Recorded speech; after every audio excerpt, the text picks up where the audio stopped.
resume the hearing. This is day 8 of stream 2. Time flies when you're having fun. We have some IT problems with our first submitter, so Mr. Murcott has kindly agreed to step into the. Just wondering where the laptop is, that's all. Or others. Thank you. Good morning, Commissioners. Step into the slot. Get home early too. Get home early too. Yes.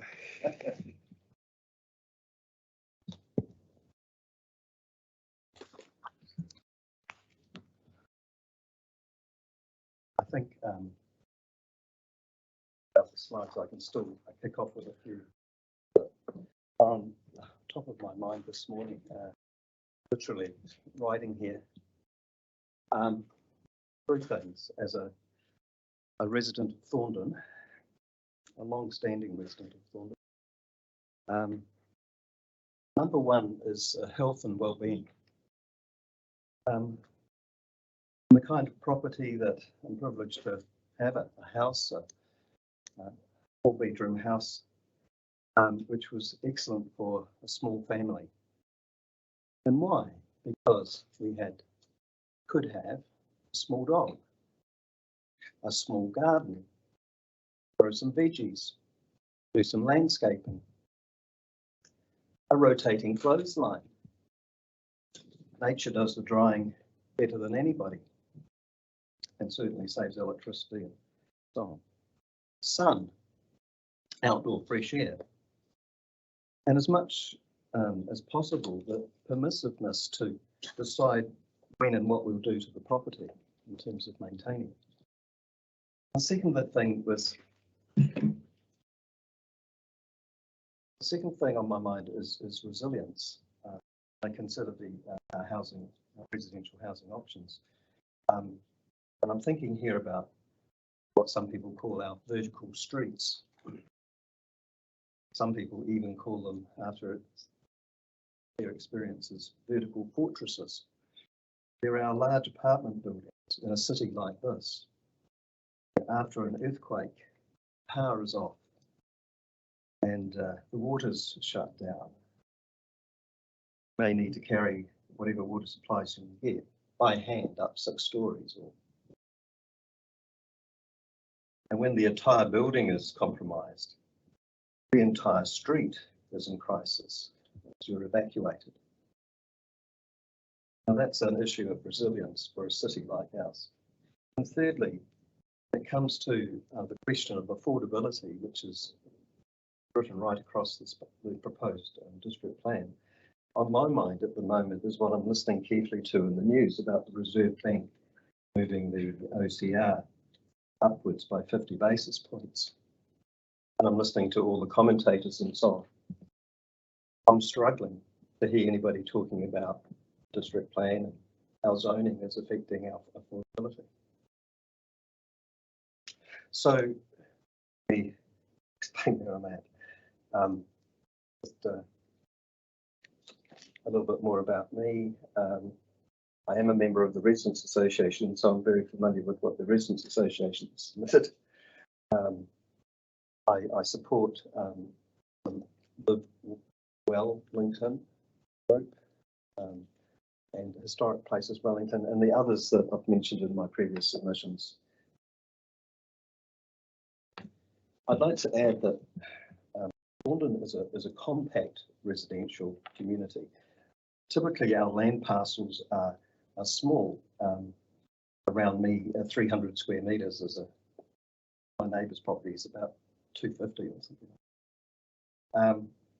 So intensification isn't new to Thorndon.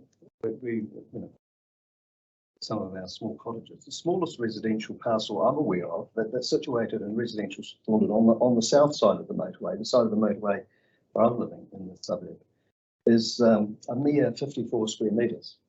It's a 2-storey dwelling. It has off-street parking and a tiny garden. That's intensification. That's an example of it in this particular typology, residential houses of the type. But unfortunately, this is out of scope. That example is out of scope this morning because I assume the Residents Association will discuss it in Stream 4 because the city has decided that that particular residential enclave is part of the proposed central city zone. I feel that things have become a bit, maybe even seriously muddled. I believe that the proposed district plan is attempting to do something that it can't. It can't achieve affordable housing. Zoning might change where residential buildings go. Zoning doesn't necessarily change how many residential buildings result. Affordability is about market forces. It's not about zoning. Markets deliver regardless of the zoning. And so there's a risk that imprudent enabling through zoning instruments, which is just affecting where, might very seriously disrupt the market and then the core fabric of our community valued places. That's the kind of private concern that I feel. And to me, that's not density done well, if that was to happen. It doesn't feel like good planning for a vibrant, unique, interesting city. In fact, for me, it's tending towards being reckless. For me, it feels like throwing the balls in the air and waiting to see where they land. I don't call that planning.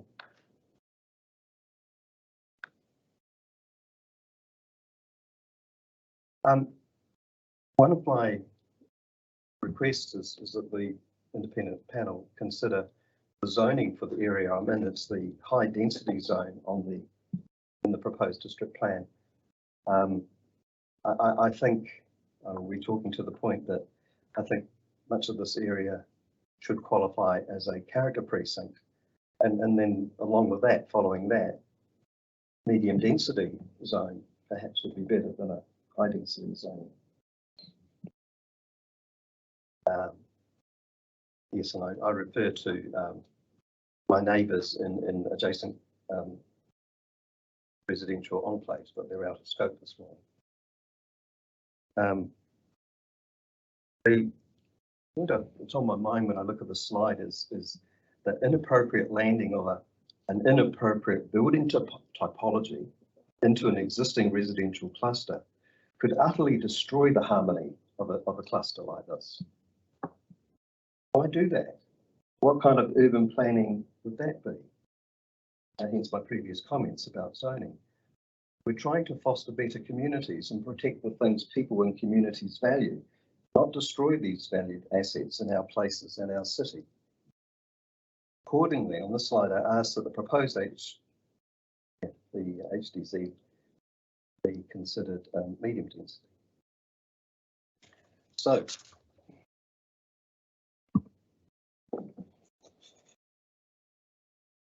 yes, I support the concept of a livable city by design.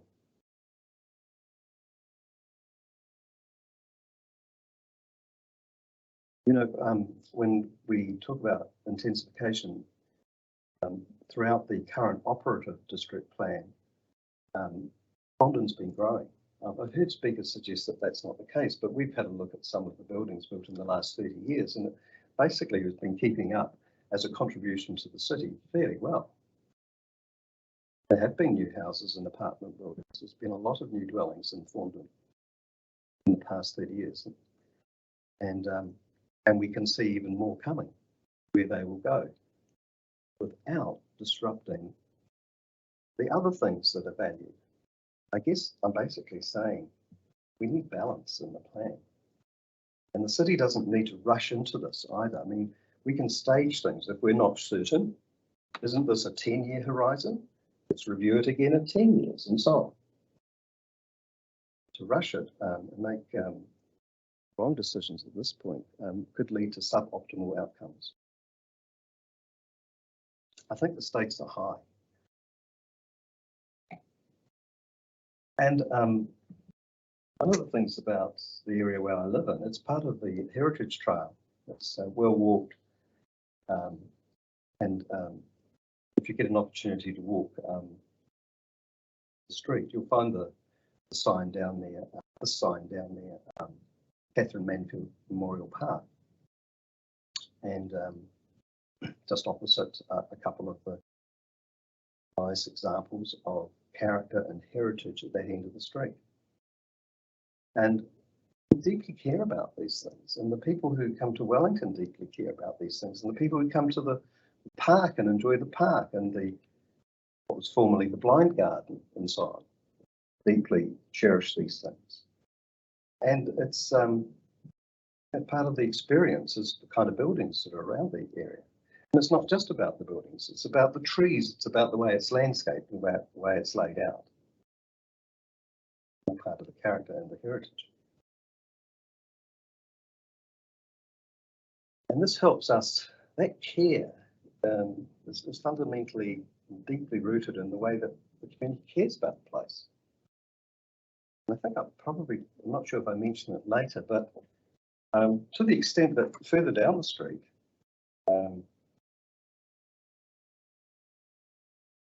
the residents invested in planting the trees that were planted down there in 2009 to beautify the other side of the street next to the large school playground. That's how much the residents care. And I want to say about this too that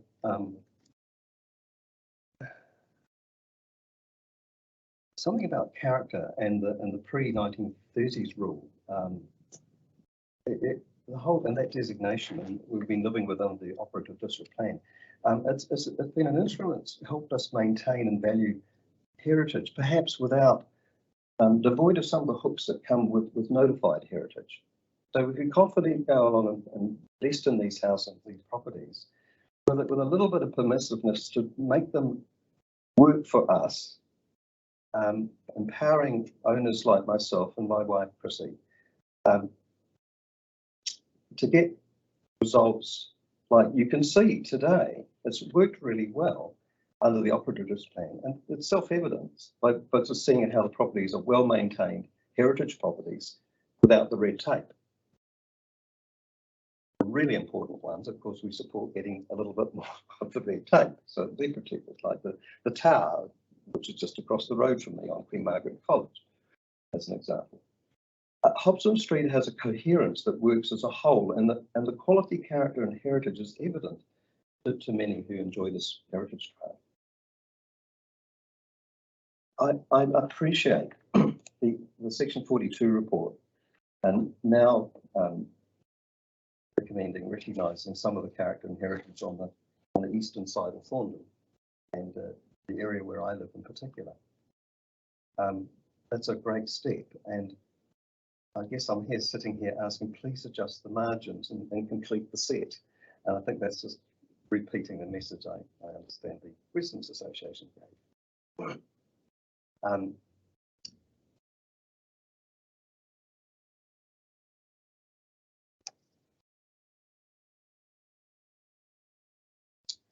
This slide was a reminder that you can take a virtual tour by looking at the catalogues that the Residents Association's created, and you can look at photos.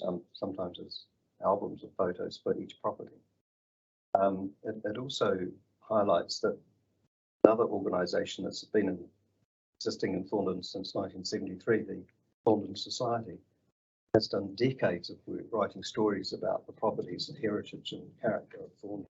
And one day it's our plan to integrate those stories with every one of the properties in those catalogues. That will be part of our heritage, our storytelling. And I believe the Residents Association have given you examples of properties that are not considered character at the moment, the way that the edition's been left out of that edition. Just talking to this slide, what I'm seeking as individual, what I'm asking for is to support the proposed addition, expand it southward to Davies Street. So if you look at the sort of the greeny coloured area on that slide, coming down to the southernmost street, and find a way to tie in some other important contributing outliers, and the examples are the ones that I've circled on the map there. For example, a couple of them at the northern end, essentially they're flanking the Catherine Mansfield Memorial Park, and that's very much part of Thornton's story. And if you sort of consider this area as a whole, and right through the middle, the blue area through the middle there, it's all school. The one at the north is Queen Margaret College. The one around the little crescent near that area is Thornton Primary School. The big one to the south is the Wellington Girls College. So essentially, this is the whole thing. It's a bunch of schools with these heritage residences flanking them, particularly on that north and eastern side. The oriental plane trees I alluded to earlier are in that southern part of Hobson Street, basically between the Crescent and Davies Street. All part of the, planted in 2009, growing well, all part of the maintaining the look and feel of this area. Vulnerabilities. I think this is a city where we have to seriously, very seriously look at where we are, where we live, in relation to the tectonic plates in particular. Excuse me. It's not just about earthquakes. And the planning at least exposes that we're on a floodplain as well.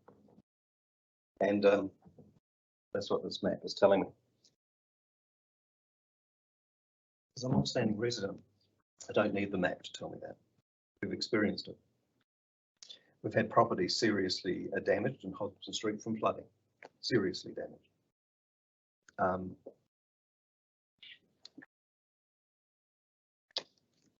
We need spongeable places in our cities and our urban areas, and I'll come to this in a little bit more detail.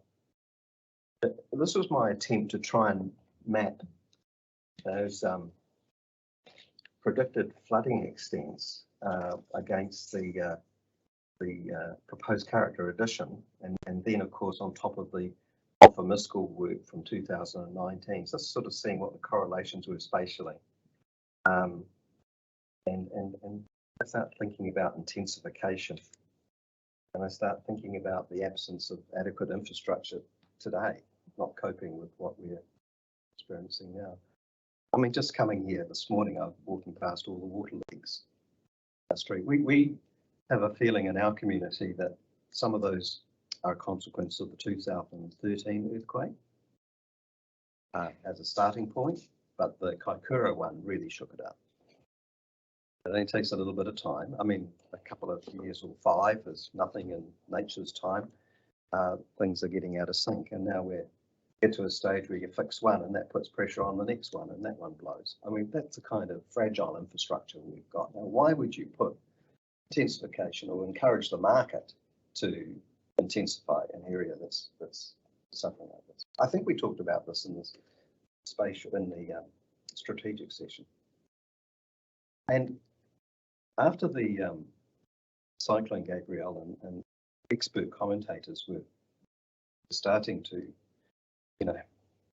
behave like budgies in the coal mine cage, saying, listen, New Zealand, listen very carefully and think very carefully about what you're doing. So to make our cities more resilient, an important part is urban design and planning. Make sure we've got enough green spaces between the concrete and the asphalt. Have trees planted. I think in a residential area like ours, we're doing the right things. We need those permeable places. We need the place for the water to run into the ground. Besides trying to make man-made solutions for it. So Professor James Renwick outlined that pretty well. These green ribbons around our properties. And you know, that's actually part of the character and charm of it, these types of houses and properties as well. They help make livable spaces for the kids to run around and all the rest of it. They play an important role in our resilience to climate change. And I wanted to highlight, you appreciate, of course, that slide sets like this were put together weeks ago, so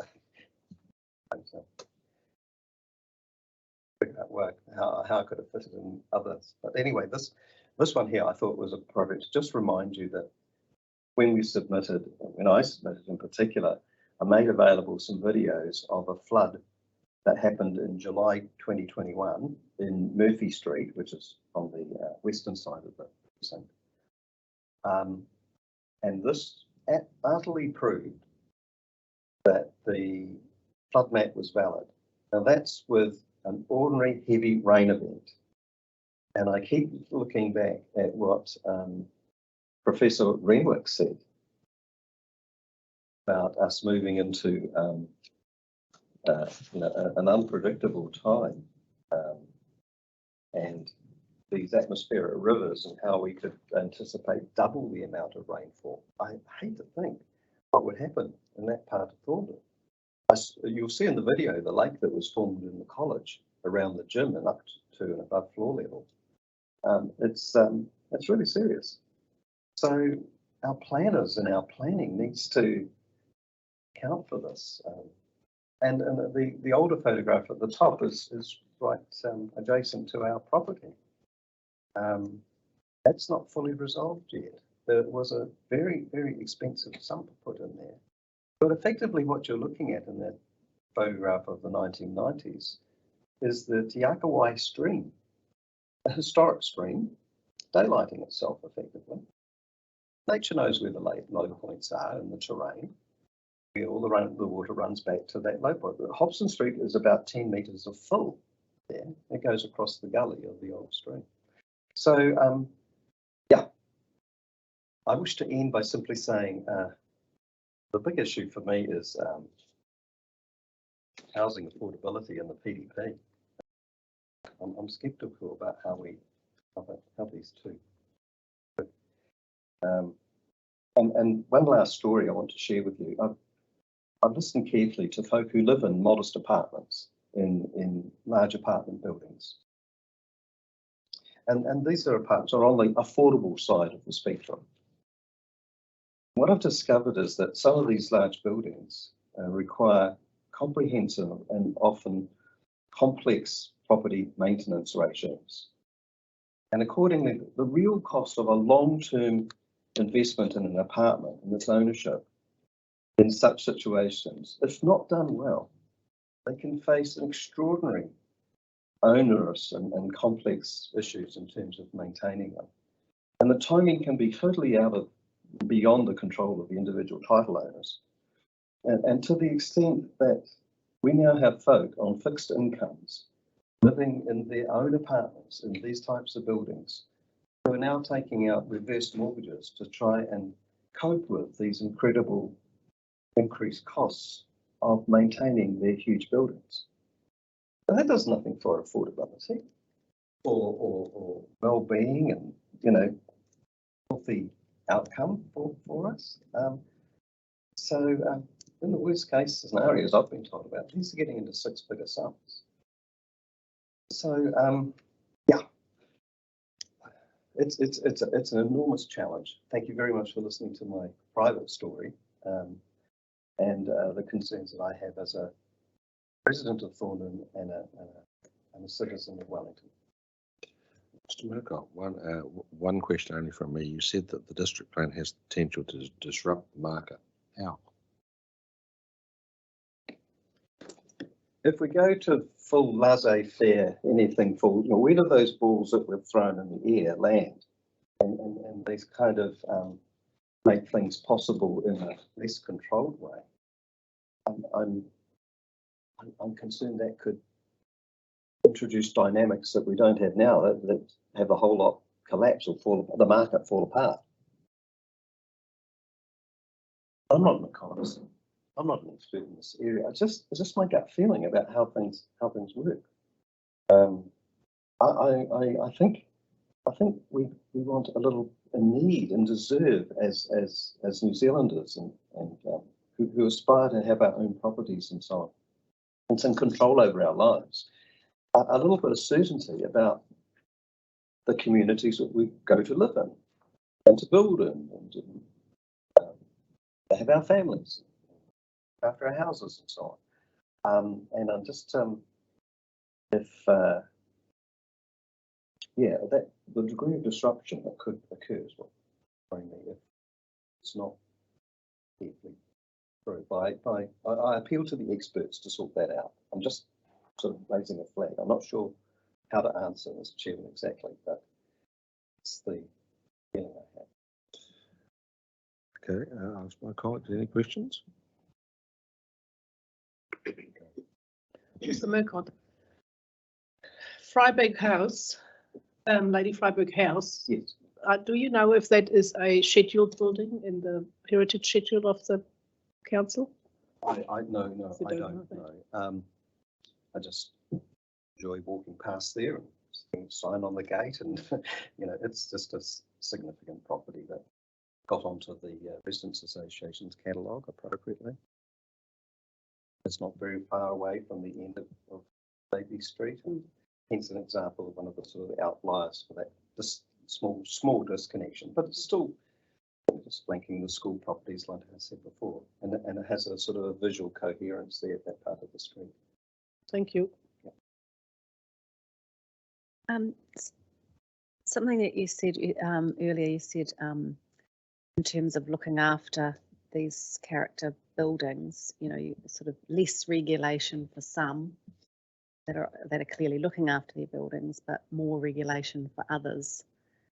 How do you think the district plan could achieve that? Well, I think the character precinct concept is applying that qualifying matter, and well, frankly, I think the operative district plan has evolved to deal with it quite well. So how, under the new planning frameworks and laws and rules and that, do we try and maintain the best parts, what's worked up till now? Why do I say it's worked up? Well, it's evident by looking at the properties and the state of them and so on, and the way that individual owners have been able to still empower to, say, for example, modify or remove a chimney or something.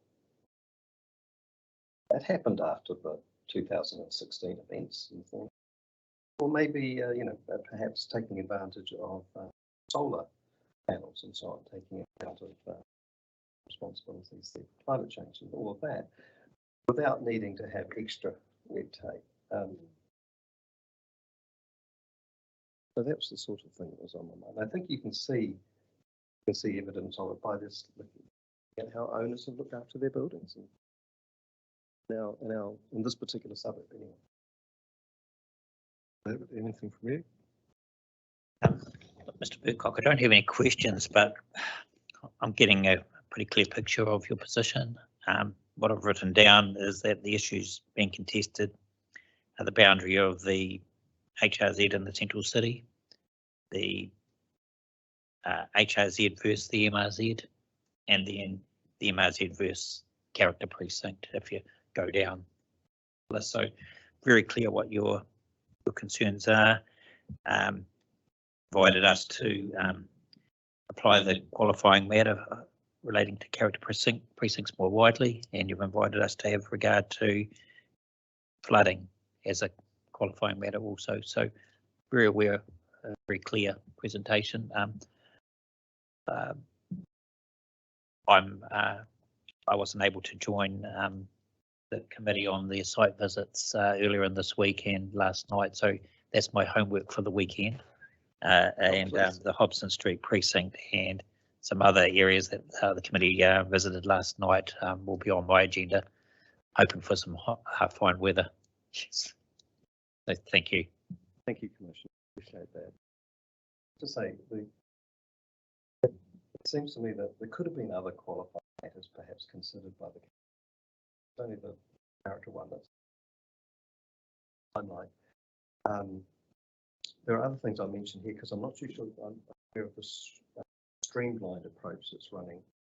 And there are some other characters, I'm not sure whether they're out, and conversations about infrastructure might be out, and then other things that I have experience with, like wind. Does wind get into the agenda for the next stream? Anyway, that's another thing that we have experience of too. Session. Yeah, I think everybody who's ever lived in Wellington's got experience of wind. And cyclists in particular. Sorry, look, I'm sorry if this seems a dumb question, but are you able to identify your particular property? Yes. Thank you. In the proposed addition, as briefly outlined in the plan, in my property is the northernmost one, that addition, just near the inn in Hobson. So the darker blue. Yes, the dark blue one. Yes. The contributing one. It's in front of a very large development called Thorndon, based on Thorndon Quay. There's a I'll show you quite specifically there. But this is that's the original town acre. Yes. This property here starts from Thorndon. There. The building goes right to here. So the back of that building is my rear boundary.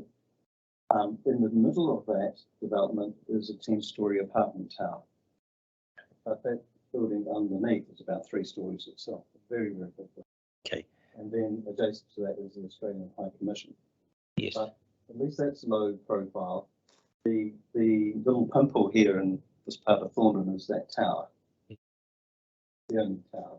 Yes. So your and Chrissy's property is within the extended character precinct. Yes.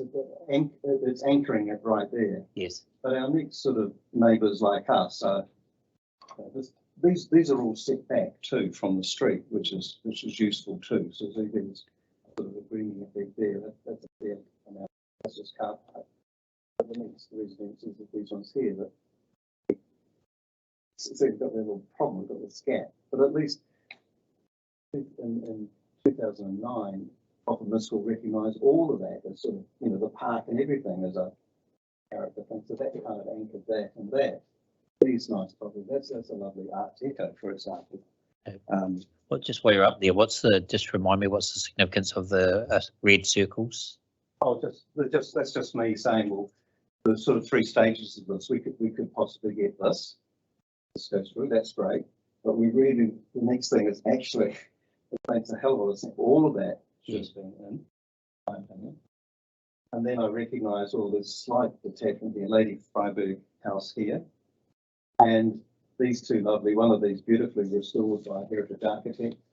And these properties here being outliers. So hence the circles were just to say, well, stage 1, stage 2, stage 3, we've got all of those somehow coherently recognised as the part of the character precinct. That would be excellent. Are they all recognised in the operative district plan? Yes, this is all residential here. All in arrears, so.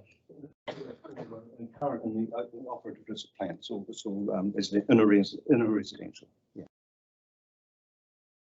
Okay, thank you. Thank you very much, Mr. Murcott, once again. Appreciate your time. Very nice. Looks like we've got Archer.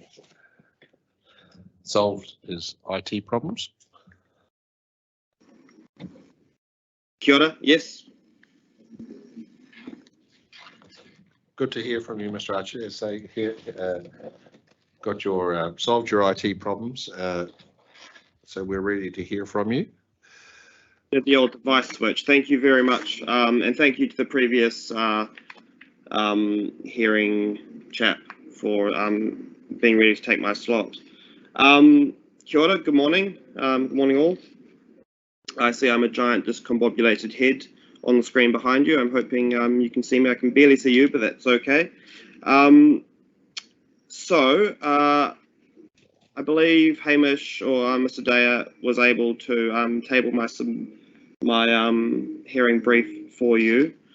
I really want to talk about Precinct 03 in Oriental Bay. You've got various submitters from Oriental Bay and the surrounds that are saying, as I understand it, that Precinct 03 is a qualifying matter. From what I understand from reading the Section 42 reports that Council have released, there are no qualifying matters on Hay Street, and Precinct 03 is most certainly not a qualifying matter. Precinct 03 is a height precinct that has arisen from an Environment Court ruling that has been rolled into this plan because it allows for medium and high density development. That's my understanding.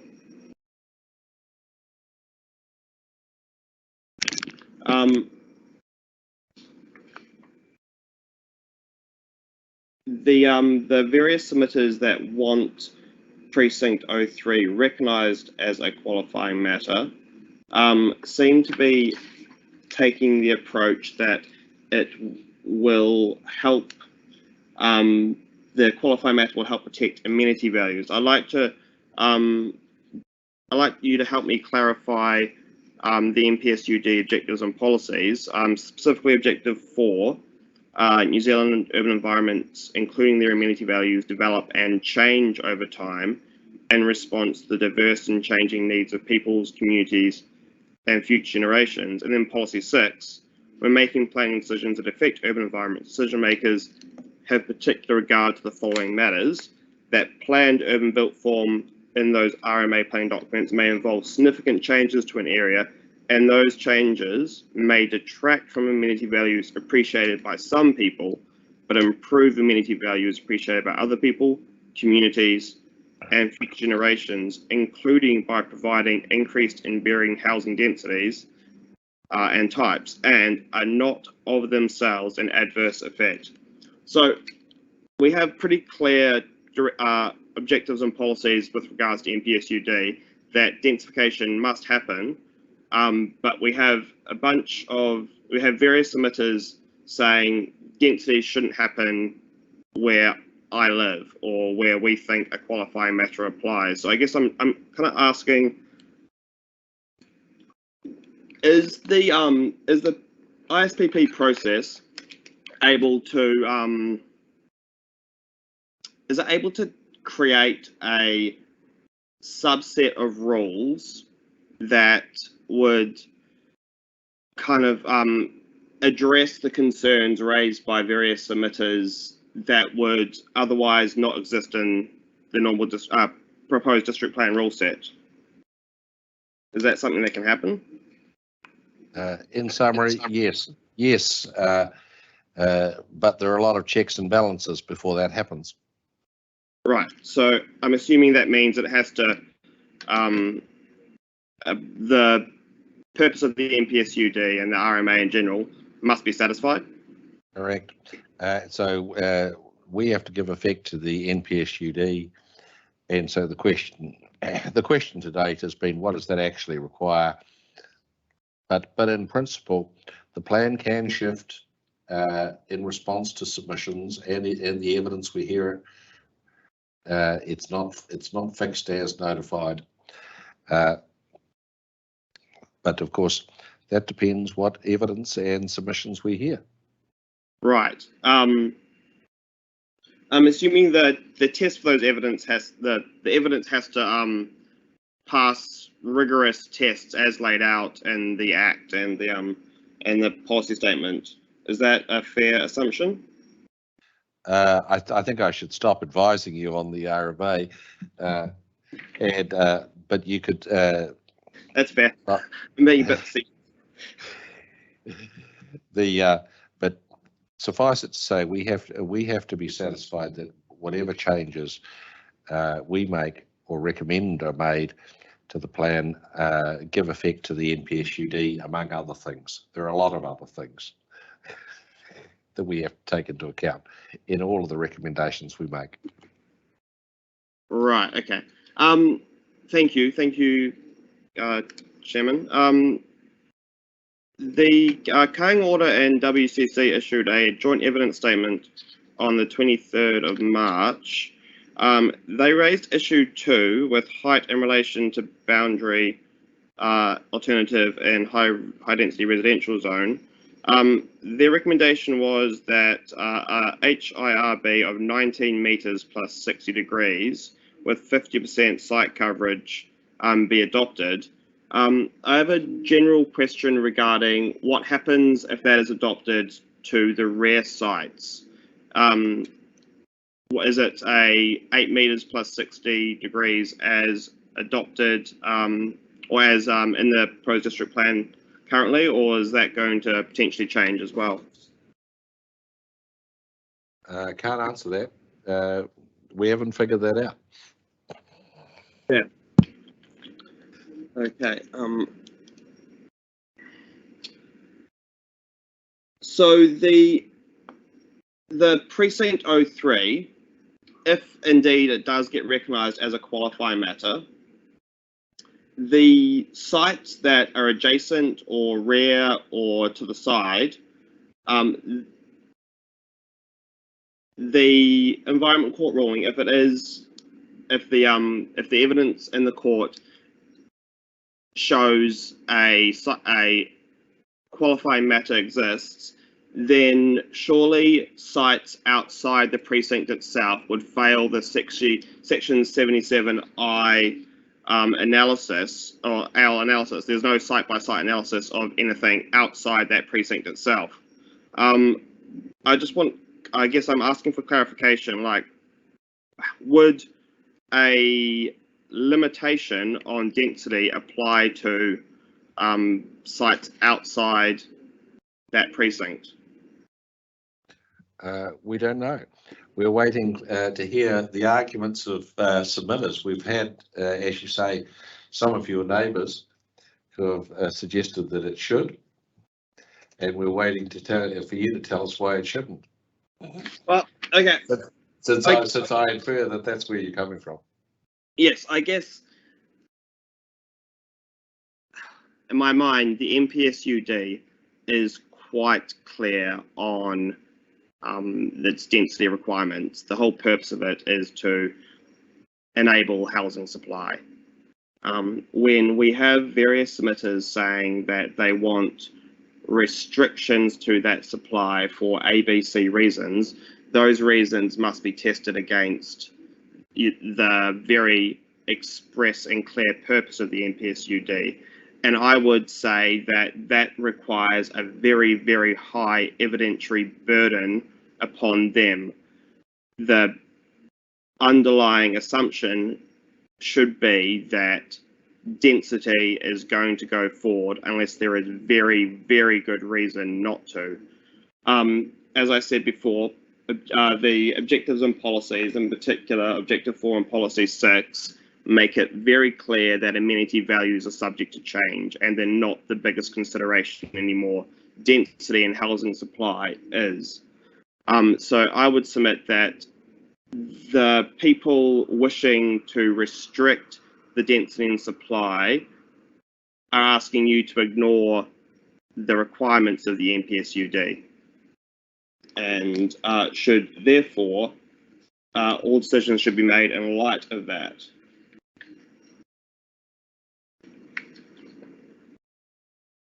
Yeah, the NPSUD is a very high-level planning instrument. Everything else needs to flow from that, including any previous court decisions.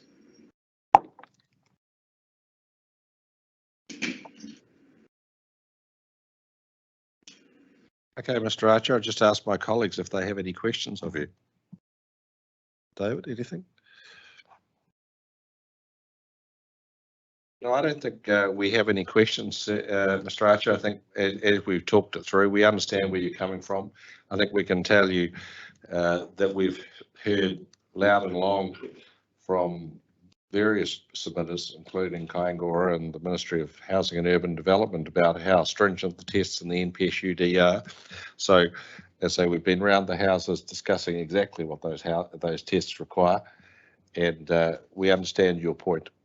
I guess our underlying fear is that the squeaky wheel gets the grease, and we have a very motivated set of submitters that want certain outcomes to apply to them, and it seems to me that the outcomes they want to apply to them aren't going to apply to many other parts of Wellington, and that's, you know, that just doesn't seem right or just to me. And I think, like, I just hope I'm quite clear that I believe the decision should be filtered through the lens of greatest good, and I think the NPSUD is a good piece of it's a good policy statement, and it, if it's given effect to, it's good for everyone. We've got that message. Thanks, Mr. Archer. Okay. You don't need to be concerned about that possibility, but we should sign off and thank you for your time. Thank you, Commissioners. Thank you. Akite.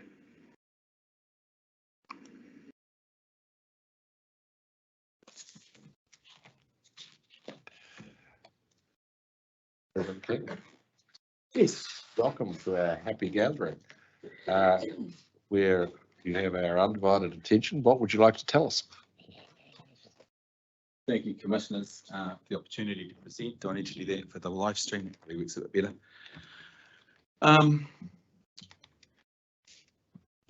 My name is, I'm the Reverend Stephen King, and I am presenting as Chair of Inner City Wellington. Inner City Wellington is the Residents Association for the CBD and Tiara. This area is now the largest suburb in Wellington in terms of population and occupies the smallest area of land. And with this comes many problems associated with the critical lack of green space and community amenities. Inner City Wellington works hard advocating for this community, whose specific needs as residents are often subsumed in planning and resource allocation discussions by the needs of those who work in the city during the day and those who use the city as a destination for entertainment, shopping and socialising. Inner City Wellington attempts to advocate for this rapidly growing residential population. Intensification in our patch is a current reality that will only accelerate. We already have some of the highest density residential populations in this nation. The Dixon Street mesh block, 5 minutes walk from these hearing rooms, in the 2018 census, already had population densities that were similar to Islington and London. And that population has increased significantly since that time. And so the Dixon Street mesh block, which is not all of our area, it's just part of our area, in the 2018 census, had a population density of 138.14 people per hectare. Islington in London has 138.7. So that's out of the 2018 census figures. Inner City Wellington's submission to the draft plan began with these words. ICW has consistently highlighted the reality that the existing level of public amenities available to what is already the largest residential community in the city falls well short of an appropriate level, and that the current level of intensification already occurring is exacerbating the existing deficit in the amenities available to inner city residents living in vertical streets. The actions or inactions of this council in supporting how these rapidly growing inner city neighbourhoods develop, with the amenities that are available to the thousands of people who don't leave the city to go home, will determine whether these neighbourhoods are places that families with children, our seniors, our key workers, the most vulnerable, our students, want to live in. And that is what is at stake for our area in this draft plan. We do not see how the provisions contained in this plan or deliver the additional green space necessary to correct the existing deficit of green space available to inner city residents. WHO guidelines are that urban residents should be able to access public green spaces of at least 0.5 to 1 hectare within 300 metres linear distance, which is around 5 minutes walk of their homes. In the Central City Spatial Vision Report to the Wellington City Council by Warren Marnie Boffa-Miskell in February of 2020, they stated that the equivalent of another 10 Te Aro parks would be required to meet the needs of the proposed additional Central City population. 10 Te Aro parks, we calculated out at the time, is like 56 tennis courts. Inner City Wellington does not see how the provisions contained in this plan will deliver the social, economic and generational diversity that are the hallmarks of successful residential inner city neighbourhoods across the world. ICW strongly supported the inclusion of assisted housing provisions in the plan, and we note that provisions such as these have been successfully implemented across many jurisdictions worldwide. We noted in our submission that, we note that the housing crisis in Queenstown has been in the news lately. In our submission, we noted the comprehensive consultation on this issue undertaken by Queenstown Lakes District Council on this subject. And for the purposes of this presentation, I will quote one comment from that document. That is the truth that will come to pass in Wellington. If it isn't compulsory, it won't happen. We also included in our submission information from an article out of nextcity.org that said this, and it was a review of mandatory housing, mandatory inclusional zoning in Australia. Mandatory inclusional zoning in South Australia with a 15% target of affordable housing units in new residential areas has triggered the creation of approximately 5,500 low-cost dwellings. The amount is equivalent to roughly 17% of the region's overall housing supply. In New South Wales, an incentive-based housing program generated an estimated 2,000 affordable units in Sydney, which makes up about 1% of that city's overall housing stock. Our draft submission ended with these words: we cannot see how council in good conscience can advocate unconstrained intensification in the inner city at the same time as claiming the reality of fiscal constraints and the provision of the necessary infrastructure required to support such intensification. You cannot uncouple intensification of residential development from the provision of the appropriate level of community amenities required to support the people who would live there. Whether or not the future of our future inner city will support, along with businesses and hospitality and entertainment, the socially, economically and generationally diverse residential communities that are the hallmark of a successful inner city neighbourhood, depends on the council's willingness to make some challenging decisions that will deliver development with the necessary infrastructure and amenities to support the diversity necessary for those communities to thrive. ICW remains very concerned that the provisions contained in this district plan provide the council with inadequate means to actively influence the quality of the neighbourhoods being created by the ongoing rapid intensification of residential dwellings in Te Aro and the CBD. How do the provisions of this district plan enable the intentional decisions and actions necessary to provide the appropriate level of public amenities, green space, physical infrastructure for our rapidly growing residential population, where and when they are required, and likewise ensure that our inner city neighbourhoods support the diversity necessary for these communities to thrive?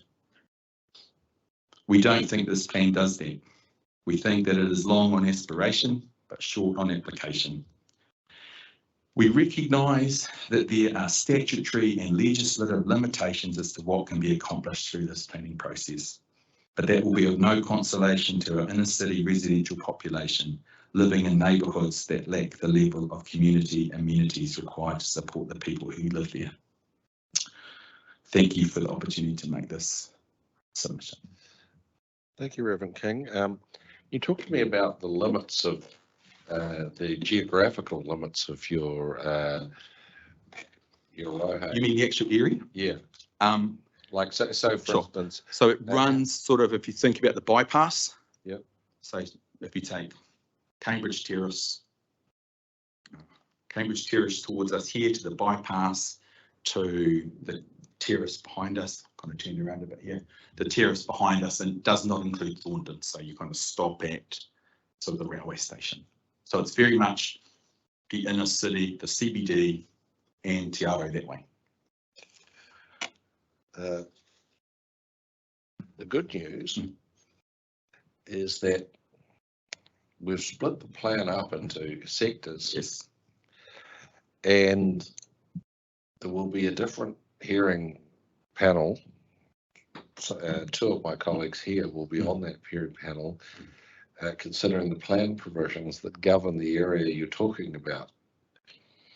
So while what you said is very interesting, they're the people you need to convince. So you need to come back in stream 4, which we will be happy to do, and to make your point to that hearing stream, because I'm concerned that, like I understand exactly where you're coming from, but we're the wrong audience. I suppose we chose to present in this stream because there were also some provisions around, I mean, there's so many issues with the intensification as it's allowed to occur now, that one of the areas that we submitted on that we had concerns on were in issues as to whether or not we could get influence within the design, they call the design guides, and also the broader planning documentation to refer to things like the Green Network Plan as something that they could refer to, and these we weren't able to achieve that. And you'll also see within that, within our original submission, we consider about the provision of sunlight hours and all those kinds of things. And I think one of our challenges is that the developments that are occurring currently are all under the existing district plan, and we recognise that. But really, there are very little levers. Our belief is there are very few levers in this plan that allow the council to directly influence what developments look like. And there are plenty of jurisdictions overseas for the high density developments where you're building an apartment building, communal space has to be provided. There are minimum apartment sizes that are defined in many jurisdictions. Those kinds of things are just not here. We don't seem to have that. We don't believe council has the levers that they would like to have, frankly, to influence that. So we're happy to come back and present at 4. Thank you for the opportunity to come in this morning.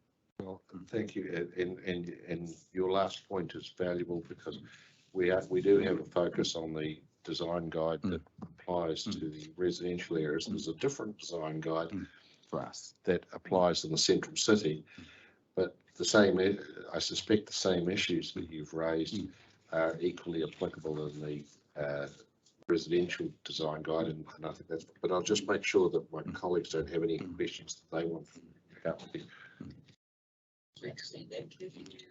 Okay, that's great. So we appreciate it. We'll reschedule at 4. Yes, We'll do.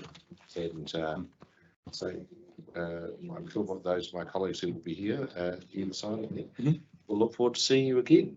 Okay. When is 4? Just out of interest. When the schedule for? June. Chapter 3. Yeah, all right. Okay. Many Thank you. thanks. Thanks for everything.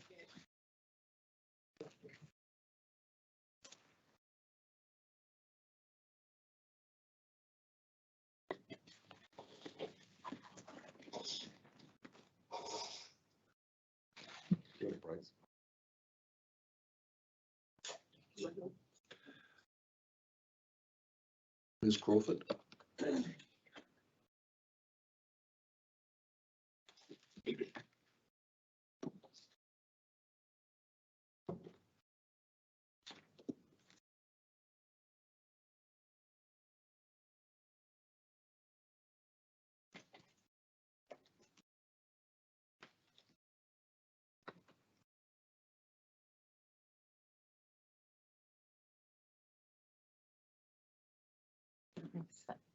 You're welcome to sit anywhere. That desk or this desk, wherever you like. Yeah. Wherever.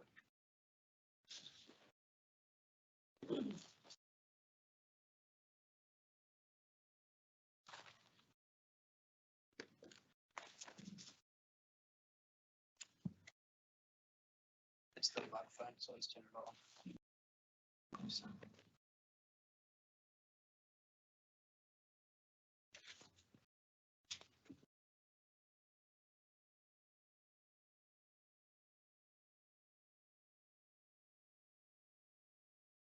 Good morning, my name is Sarah Crawford, and I have a person who's an interest in the proposal that's greater than the interest of the general public. In my case, please explain the grounds for saying why you come within this category. I am the great granddaughter of James Coots Crawford, who came to New Zealand and settled on the Miramar Peninsula. So James Coots Crawford had a long and fulfilled life, not that long, but long in terms of people living at that time. And he did purchase much of the land on the Miramar Peninsula from the New Zealand Company when he arrived in 1839. And that was later taken from him and under the Public Works Act by the Defence due to the threat of invasion from foreign power, which was actually the Japanese. And it's well documented in his travels with James Coots Crawford. It's also in the archives, and it's also in the in other documents that have been given to other people, and including to my family as well. Why I'm so passionate about it, this is my motu and whakapapa, and it is Te Mawhenua group of the Taranaki whānau who opposed the sale of land at Shelley Bay and occupied this site between November 2020 and 2022. I also placed legal caveats from the 14th of February to 2018 to 2021 to 22 about that period, and what we wanted to do, and I particularly wanted to do with my brother and my first cousins, because we're the closest relatives, the great grandchildren of James Coots Crawford, was not to buy it for our own interests, but to actually protect that so that it would actually be protected for future generations of New Zealanders. So I think that is pretty powerful. It was only a small squares of land, which are actually about this big, But actually, if we've been allowed to if we've been recognised and allowed to protect it, it would have been given to the people of New Zealand actually, and that would be so that it would be protected for future generations. So that is very, very important to me, protecting Shelley Bay and its historical buildings for the enjoyment of our people, all New Zealanders. And I also oppose the sale and development of Shelley Bay. I myself have been fortunate and been successful in saving Fair Isle Reserve, which is outside Lowry Bay. That was going to be a bird sanctuary was going to be put there, and we actually went to the environmental court and won it. And it was most unsatisfactory for a bird sanctuary, and it is now an area where people can actually go boating, swimming, walking, fishing, and is now owned by all the people of the Greater New Zealand, even though it's under the auspices of our Hutt City Council.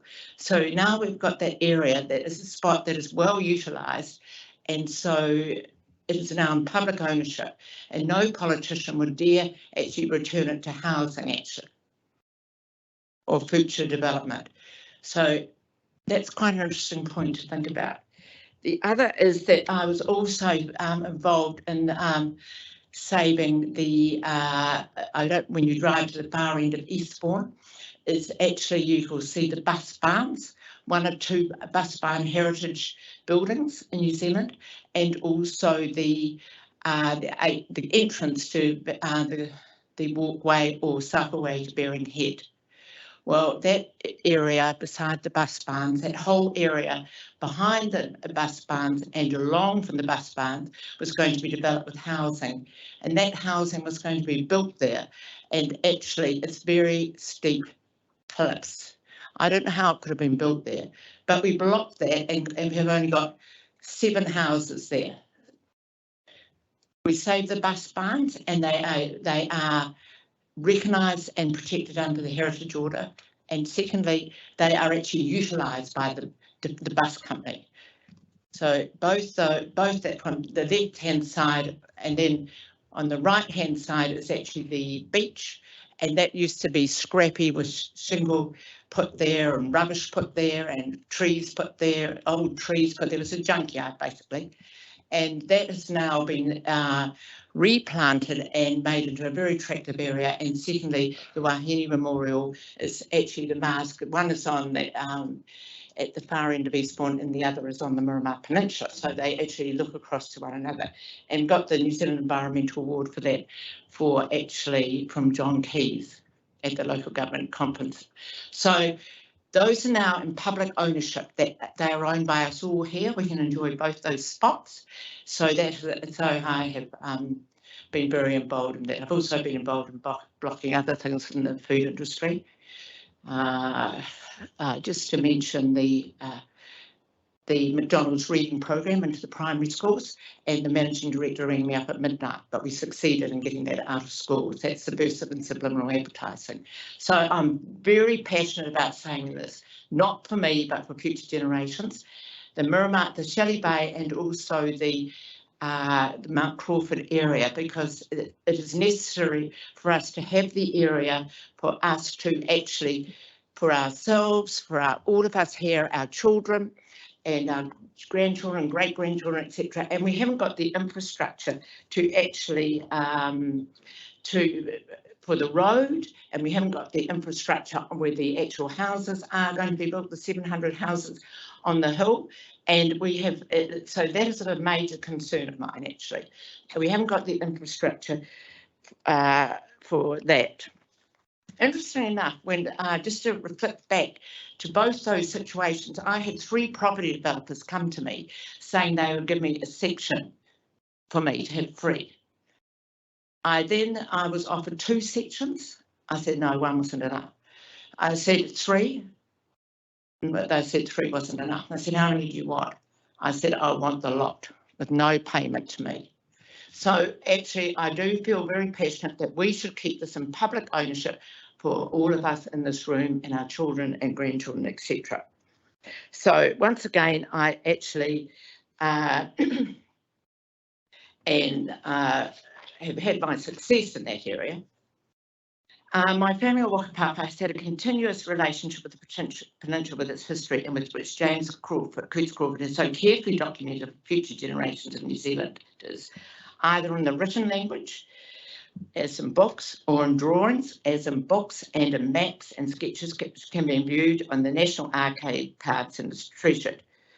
Even though James Coots Crawford was extraordinarily visual with his written documentation, drawings, paintings and sketches, and these are protected in pristine conditions, archival conditions, these can only be viewed, supervised in protective areas, i.e. in an archives or in a museum, or by accessing a computer, by sitting in front of a computer like you are, sitting at a table viewing what a treasure the Murcott Peninsula was and why we did not save it.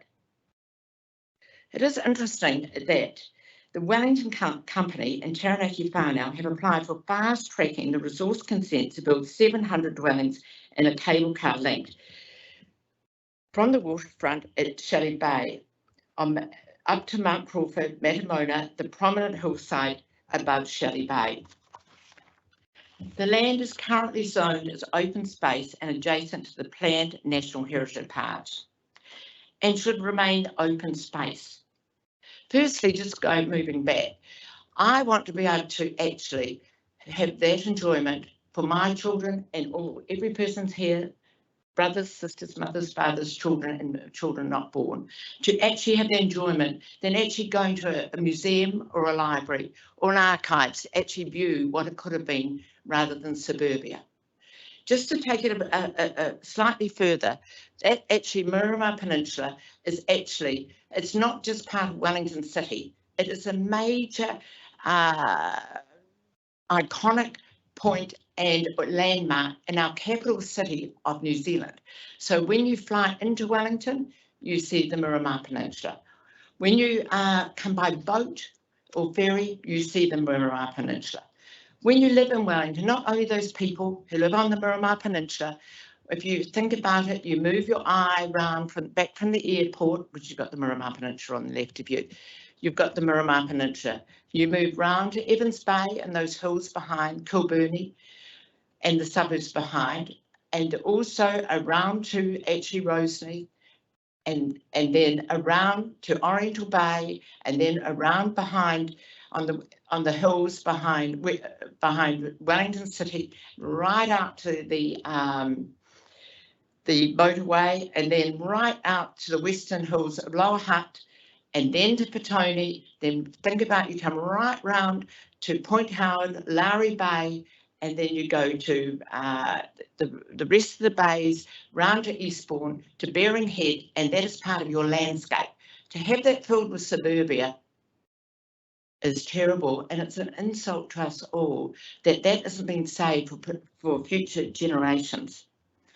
So I feel that it should matter, both those areas are actually should be in public ownership, owned by all of us, the whole population, because once it's in public ownership, politicians, whether the central government or local government, do not dare to actually change it, the actual status of it, because it would be political suicide.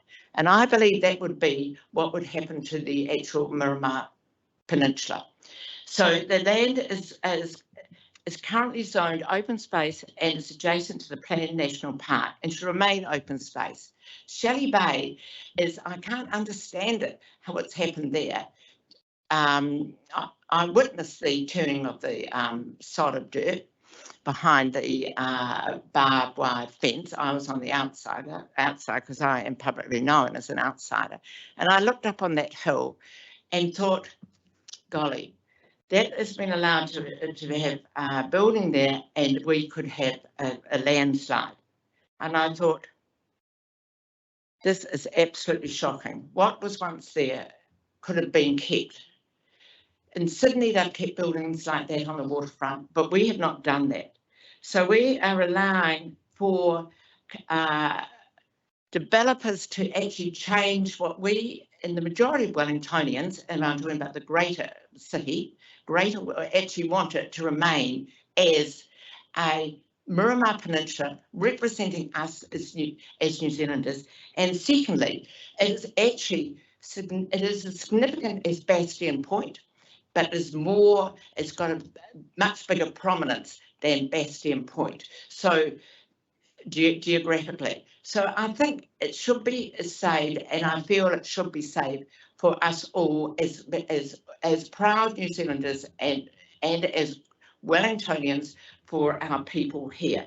The point is that there's been no infrastructure regarding the roading I can't actually, the roading and also the intensification and densification is with the infrastructure underground and also talking about saving the little blue penguins. I don't know how you could live if you're a blue penguin like that and a big digger comes past you, because actually I was run into by a truck and my whole car was crushed.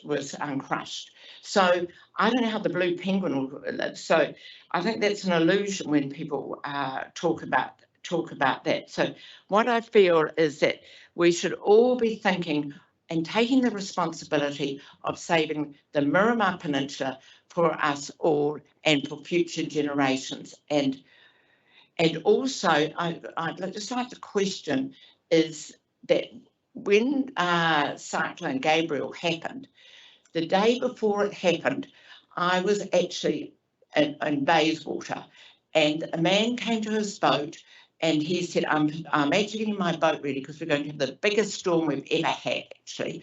I didn't hear anything about it, but he said that, and the next day I was driving out to the airport to catch a plane back to Wellington, and I said, why isn't it a civil defence emergency? Well, by the end of the day, it was a civil defence emergency, and we've got plenty of those here at the moment with our pipes here, whether it be in Wellington, Lower Hutt, in particularly, and we have seen what's happened in Wellington, and we've also seen what's happened in Pororoa, and we've also seen what's happened on the Miramar Peninsula, and we've also seen most recently in Point Howard through pipes leaking. So I think that what we should do is actually think carefully about what we're going to do, and all think as New Zealanders that we are citizens of New Zealanders responsible for looking after our country. And to just bring it back, we knew about climate change when I was a little girl. When I was 7, my teacher, Miss Bristol, read us the book Silent Spring by Rachel Carson. I don't know if you've read that book. It's pretty powerful. It's happened. It's happening now, and we've got to do something about it. That was when I was 7, and there were 45 children in the class in those days, and we all got the picture. So we have not moved forward, we have moved backwards. So what we have to do is fix our infrastructures and retain what we've got, but once it becomes suburbia, it will never return. And we know that wherever it is in the world, and other places, we can quote like Sydney, the botanical gardens at Sydney are on the harbour, they're protected. Granville Point in Vancouver, protected. Central Park in New York, protected. No one would take them down, not even Trump would do it in Central Park. So what I'm trying to say is politically, we've got to save it for the future generations, which isn't a political decision. That is actually an environmental situation for the well-being of our population in Wellington and for our population in this country to treasure and look after for future generations. Thank you. Thank you, Ms. Crawford. I suppose we're here to make recommendations on the district plan. We've got the clear message that, in your view, the land on top of the peninsula, the ex-prison land, should remain open space. It's currently zoned open space, so as I understand your position, it should remain that. I've just pulled up while you've been speaking that part of the map talking about Shelley Bay. Currently, part of it is zoned mixed use and part of it's open space. So is your position that the whole of Shelley Bay should be zoned open space? Well, it would be good to have the whole of Shelley Bay open space, but everyone is confused about that because they don't know who in the different parties of Maori actually own it, and there is a lot of confusion and by the different parties. But Save Shelley Bay has got the same stance as me, but I've always had that stance actually. I've always had that stance. I've shown my stance is actually to protect it. As you can see, my past history. So mine is always protected for the people, not actually. Okay,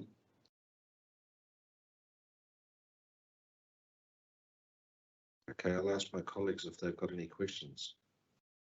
No, not from me. It was very clear. Nothing from me, Ms. Crawford. Nothing from us. I hope that you support it, because also David Parker is going to make a decision as well. So it's very important that you back us. And he actually he lives in Dunedin. He's been a politician for 20 years. I don't know anything about him, but he's an expert in this field. I know that. But he does half his time in Dunedin, half his time in Auckland. I do know that as public knowledge.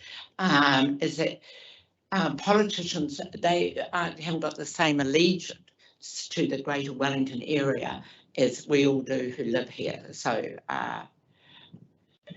they can often make slightly different decisions than any of us who live in a city. Certainly, Minister Parker is operating on a somewhat higher plane than we are. Yes, that's right. But I just like to acknowledge him, actually. Okay, understand. I don't, not, I just know those facts about him. And it's, so I've got nothing more to say about him, but he'll. Wait to see what he decides on a number of things.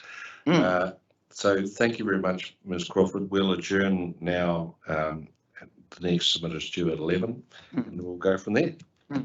Well, thank you very much for having the opportunity of hearing my opinion, which is pretty transparent. What it has to be. Thank you. Thanks very much.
resume the hearing.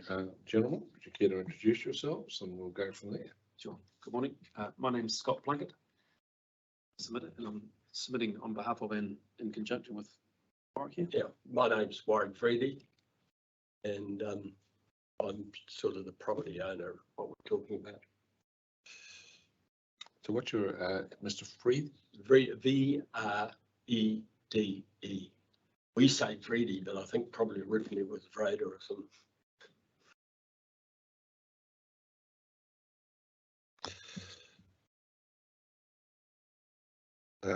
Well, gentlemen, you have the floor. Thank you. What would you like to tell us? There's just a piece of land that we have submitted on at 64B Peterhouse Street. I'm just going to read through the submission that was put in. 64A. 64B Peterhouse Street.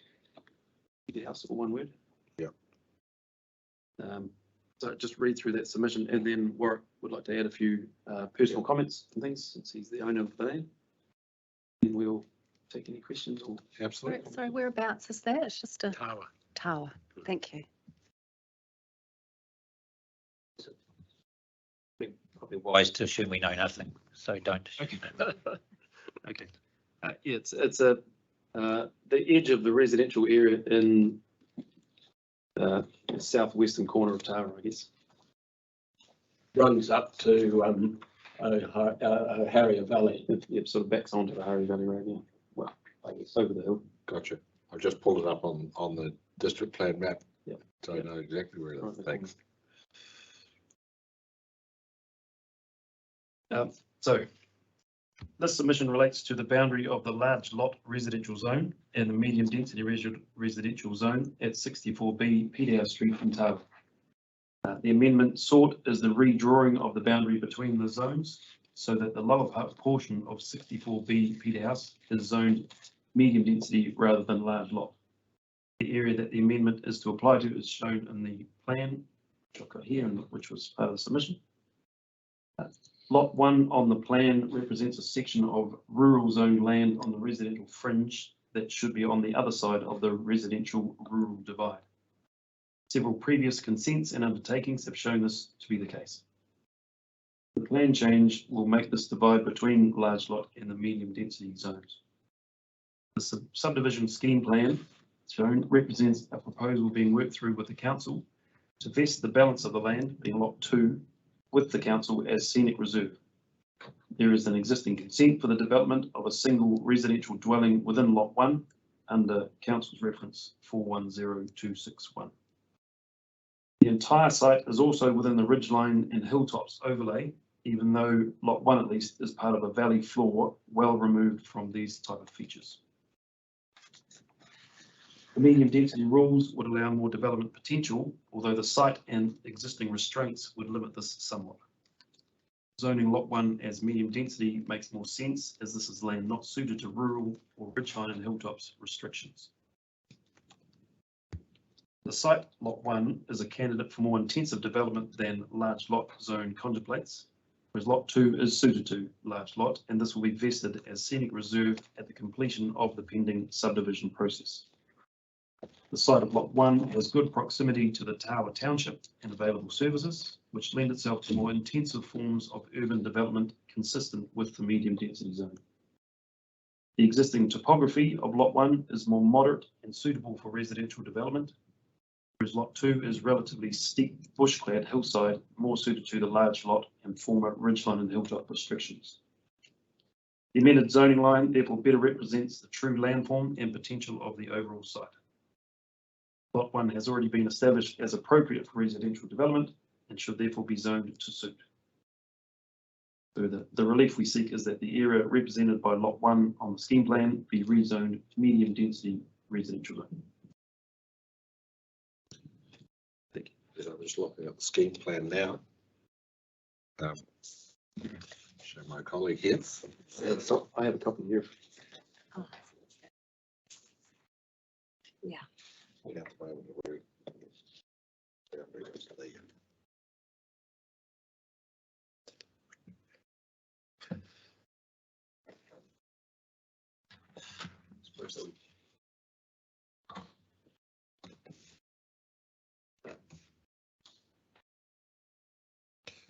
So you're. What stage is the subdivision reached? We're currently negotiating the conditions of consent with the council. There are a lot of technicalities around servicing. Servicing, Yeah. Maybe, can I just give you a little bit of the history? Yeah.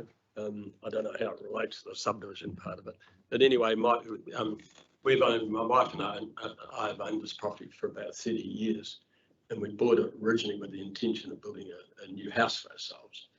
And anyway, that got so complicated with trying to get, because of the rural land aspect and the hills and all that sort of stuff, it got terribly complicated. So sort of in the end, I sort of retired and that sort of thing. And we decided to basically give the balance of the land to the council as a gift, which I've got that there if you want copies of that.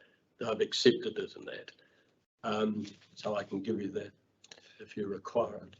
No, I think you've anticipated the major question, which is the council have accepted your proposition. Yes. Yeah. Well, that's the paperwork that they sent out at the time, but that's nearly 3 years ago. And it was 2020. Yeah.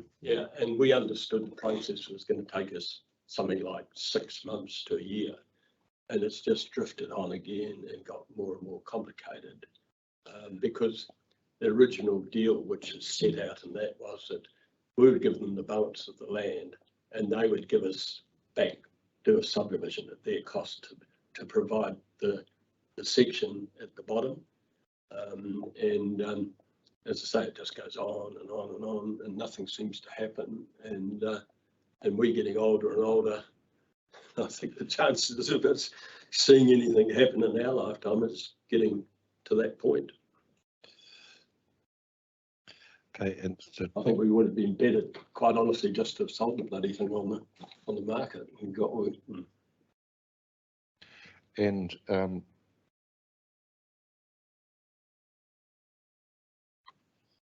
so the issue perhaps is lot 1 is 1,770 metres. Yeah. Do you envisage dividing it further? No.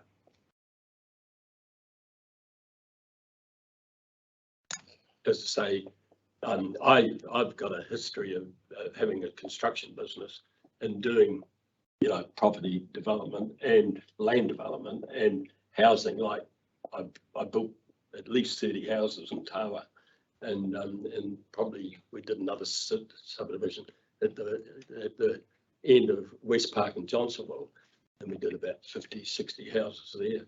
And plus I've done a lot of commercial work, state housing, spec housing, all sorts of stuff, So, local body. Yeah. So, Mr. Plunket, you said there were complications. There are always complications in a subdivision. I've never known a subdivision that didn't have complications. So what are the issues as you understand them? The issues on the site are, it is topographically constrained. It is at the end of a basin, so it's a gully, if you like. So the sunshine and daylight and all those sort of things aren't ideal, and it does butt up against the bottom of the valley floor. There are services coming down there. Being in the bottom of the valley, there's a stormwater drain that we're in the process of piping a bit further up to give the land a bit more usability, whereas this used to be an open stream channel. I've spent $400,000 on that so far. With no, it looks a bit flatter, that's about all. So I mean, realising full potential of a medium density site would probably be unlikely in terms of 3 full housing units and all those sorts of things. It's down a shared driveway already, and there's not that much land to build on, but having a better single residential unit on the site would be possible without the restrictions of the rural or the large lot residential zoning. And in terms of the topography, how much realistically of that 1,700 metres is buildable? Yeah, probably, oh, I think, oh no, I'd say more than that, you know, like, we're talking, you could theoretically build, where I had plans at one stage, you know, for a 250 square metre house, you know, 2 levels and that.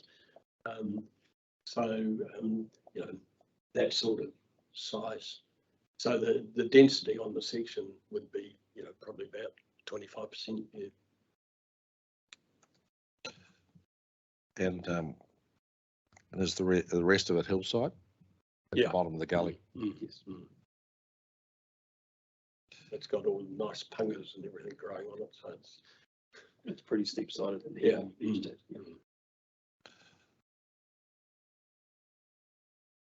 I'll ask my colleague if they have any questions. David? No, I don't think so. Probably going to need a site visit to have a look at this in more detail. So something I'll discuss with the chair. Are you happy for us to just wander on and have a look? Yeah, definitely. It's easily, there's a concrete driveway goes right up to it, so there's no problem.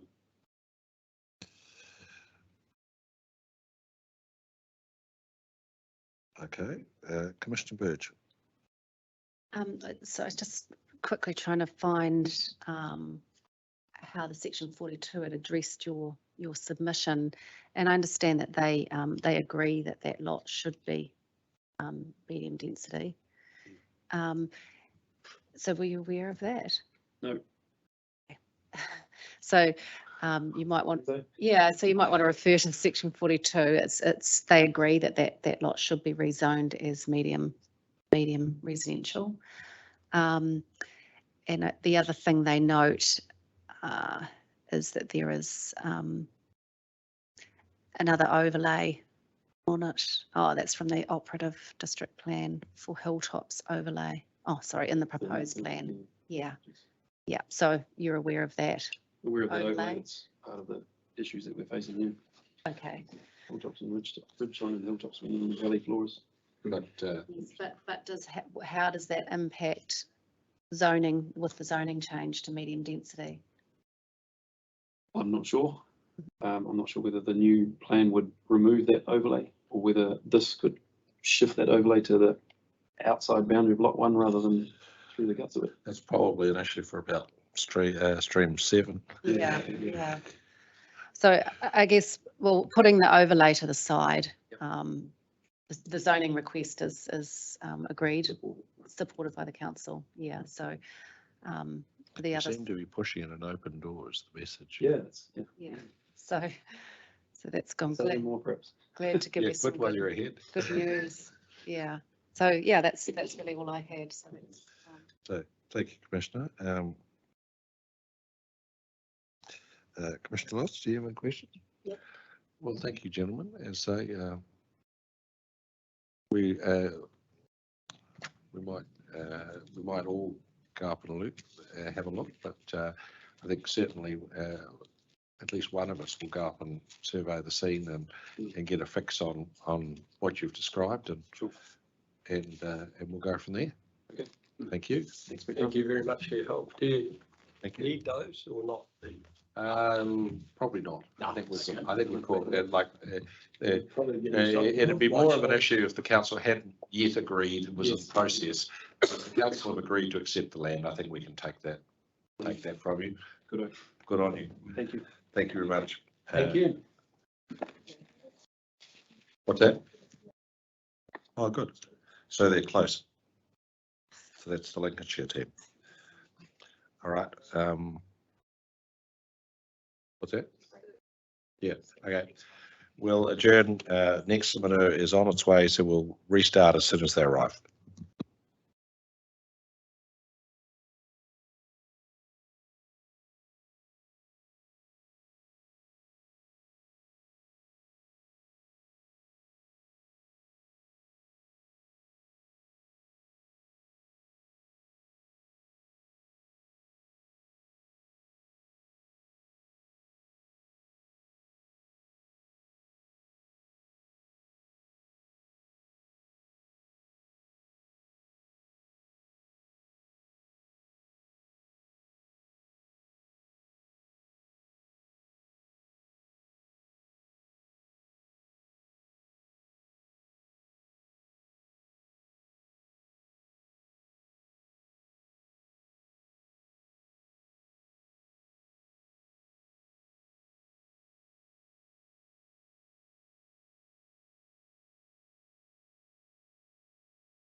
Sorry.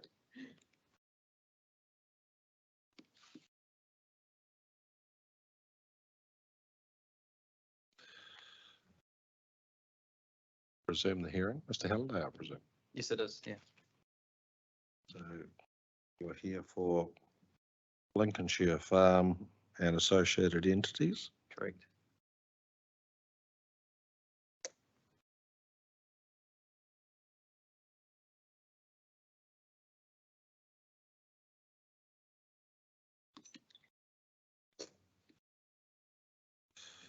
So what would you like to tell us? Thank you. Yeah, look, so my name is Rod Halliday. I'm a resource management planner working in the area of land development. And I work for the developers of land in Churton Park and Granada Village. I've been working for them for almost 16 years and been involved in land development for coming up 27 in Wellington predominantly. I've made several submissions on behalf of Lincolnshire Farm and the various entities who are developing those areas. Made several submissions to the proposed district plan. I've been heavily involved in the structure planning discussions and meetings with the City Council in terms of Upper Stebbings and Lincolnshire Farm that are also part of the proposed district plan. But the submissions being considered today obviously mainly relate to the medium density residential zone standards, which, as you know, are virtually prescribed by the government through the NPS and the amendments to the RMA. So I'm not here to contest those. They're obviously read the officer's report, and that seems to be the common theme with he's got nowhere to really move in terms of negotiating those rules. I think it's it is what it is. Yes, yep. So I'm not here to contest those, but what I want to discuss today, it's going to be fairly brief. I was allocated 40 minutes from midday, but it won't take that long. And obviously I've come in earlier due to a cancellation, so it should be fairly brief. So the submission that I want to discuss was considered by Council Officer in the Section 42 report. Relates to a submission that we made to rezone some land at 35 Bickerton Terrace, which is in Churton Park and the rear of Atherton Terrace. Can you just give us those streets again? So it was 35 Bickerton Terrace and the rear of Atherton Terrace. So what we made submissions to related to the zoning of the land. I may need some clarification from the reporting planner on how he interpreted this submission that was made, but the intention of the submission point was to clarify. So just by way of background, on behalf of the company Best Farm in this owner of this land, and I've been involved in negotiating the reserves agreement and been involved in obtaining the resource consents for the residential subdivision of land in this area. So as part of those processes, there's been parcels of land which has we've vested. We have a reserves agreement which sets out the areas that the council will receive as reserve as we progressively subdivide the land. The purpose of this submission was twofold, and it just appears that only the first point was considered, and that relates to a parcel of land that we've handed over to the City Council as scenic reserve, which in my submission, I was suggesting that should be rezoned to reserve as opposed to medium density residential. So that was my first point. And the second one, which, as I said, I may need clarification on whether it was considered in full, was to rezone land running along the back of Atherton Terrace that has now been developed for residential use. So I'm just looking to rationalise the zone boundaries to reflect the current land use and the ownership. The reporting officer had made the comment that which was fairly brief, which was just says that it reflects the level of development expected in Bickerton Rise, and ownership of land is not a valid reason to rezone, in his opinion. So, how do you spell Bickerton? B-I-C-K. Oh, with a B. Yes, Bickerton. Yeah. is why I can't find it on the. Yeah. So I guess I'm just looking to rationalise the land and the zoning, because as you know, when zone boundaries get drawn, they're fairly sometimes arbitrary. And you can see that on the planning map where the zone boundary is has been straight lined, for want of a better word, doesn't reflect any values. It just gets straight lined. And what I'm saying now is that now the land's been subdivided and the allotments created, it makes sense to align that zone boundary with the rear of the property. So there's two issues here. Just don't want to confuse you. The submission related to this pocket of land which has been vested in council as scenic reserve, which was stated in the submission, and the other is the land running along the back of Atherton Terrace, which is the opposite. It was open space, but it's been subdivided for residential use. It has no natural value. So my submission was just to rationalise the plan and the zone boundary by aligning it with the back of those properties. And the evidence to support that comes back to the resource consent approval that was given, which I have a reference here, which I gave in the submission, I believe, which recognised at the time, because I wrote the resource consent when we did the subdivision, and our consultants, Becker, overlaid our subdivision over the zone boundary. It was clear that there were parts of properties that clipped open space and clipped rural. So as part of our approvals, we had a decision for subdivision, and there was an associated land use condition, a land use approval, which gave approval to develop the lots, which had small parts in the open space or rural zone, develop those lots in accordance with the outer residential rules. And that's exactly what's happened. So the principle, my point is the principle of developing those lands for residential was accepted as part of the approvals that were given back in 2016. The land subsequently been developed for that use. So my submission was then to now align the zone boundary with the rear of those properties. So, yeah, at the moment, the district plan doesn't show a property for 35 Lincoln Rise, but it does show a large balance lot at the very end of the cul-de-sac. It calls 20 Bickett Rise. Yes, yes. That has open space behind it. Yes, it does. And is that the block you're talking about? Yes, it is. Yeah, yeah. So you can see, I've actually printed off I've actually brought some extra copies if I can circulate those of maybe. That's probably the idea, because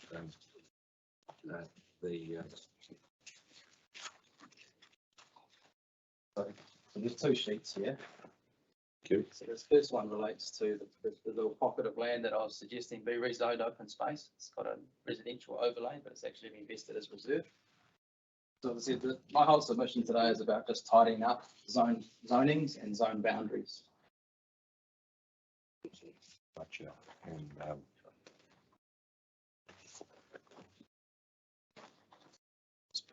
oh yeah, there's, I could just there's. So that pocket there that I've arrowed to is a lot that we, as I said, in good faith negotiated with at the time Beck Ramsey, who was the parks planner, City Council. She'd come to us requesting an extra piece of land to facilitate access into the reserve. The land's quite steep, so we voluntarily vested that piece of land with council as part of our subdivision of 35 Bickerton. So it's a very simple submission to say, well, it's logical that that now be rezoned open space or general reserve, I think is the new zone. Okay, so that's. And the second one, oh yeah. The second one is just my screenshot, which is not to scale, but it just illustrates where the property boundaries have now been approved or titled. And you can see the zone boundary sort of cuts through the back of those, a number of sections. And as I said, I think what needs to happen here is the reporting planner or whoever needs to have a closer examination of that. The values that are in that, the officer's recommendation was that just because of land ownership doesn't mean that the zone boundary should be moved. But this sort of plan that I've forwarded of the current proposed zoning shows it, sort of occupying the rear portion. And as I said, we did have a resource consent which allowed for those lots to be developed in accordance with the outer residential rules, and that's what's happened. And as I said, the zone boundary that was in the current operative plan and what's in the proposed plan, as always, they're generally arbitrary. And I point your attention to the northern extent of that open space zone. You can see it's just a straight line, and underneath that you can see a vague outline of the area of the underlying ground. Doesn't reflect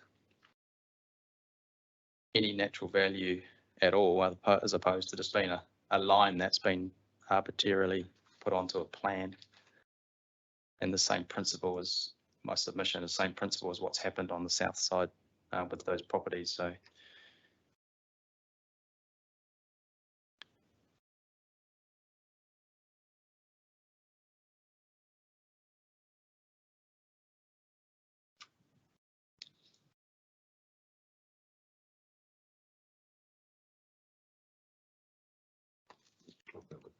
Boundary.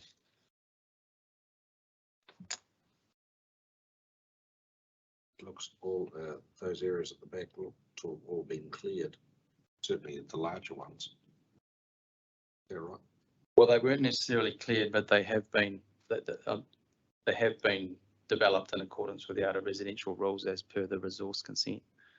So I'm not suggesting that the vegetation was removed. I'm just saying that, yeah, from the aerial you can see that they have been developed as part of the house site. So I'm just looking at the aerial.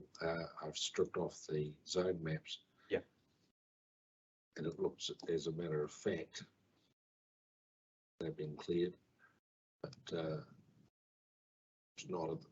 There's an area to the south which has. But the important thing from your perspective is that you have a resource consent. It's been developed, and the zone map is going through the middle. Well, not through the middle, but it's carving off a chunk of subdivided lots. Yes. In open space. Correct. Yeah. And I mean, you can leave it there if you like. I just think it's good planning practice to align the zone boundary with the property boundary, which was something that was permitted as part of the resource consent approval given.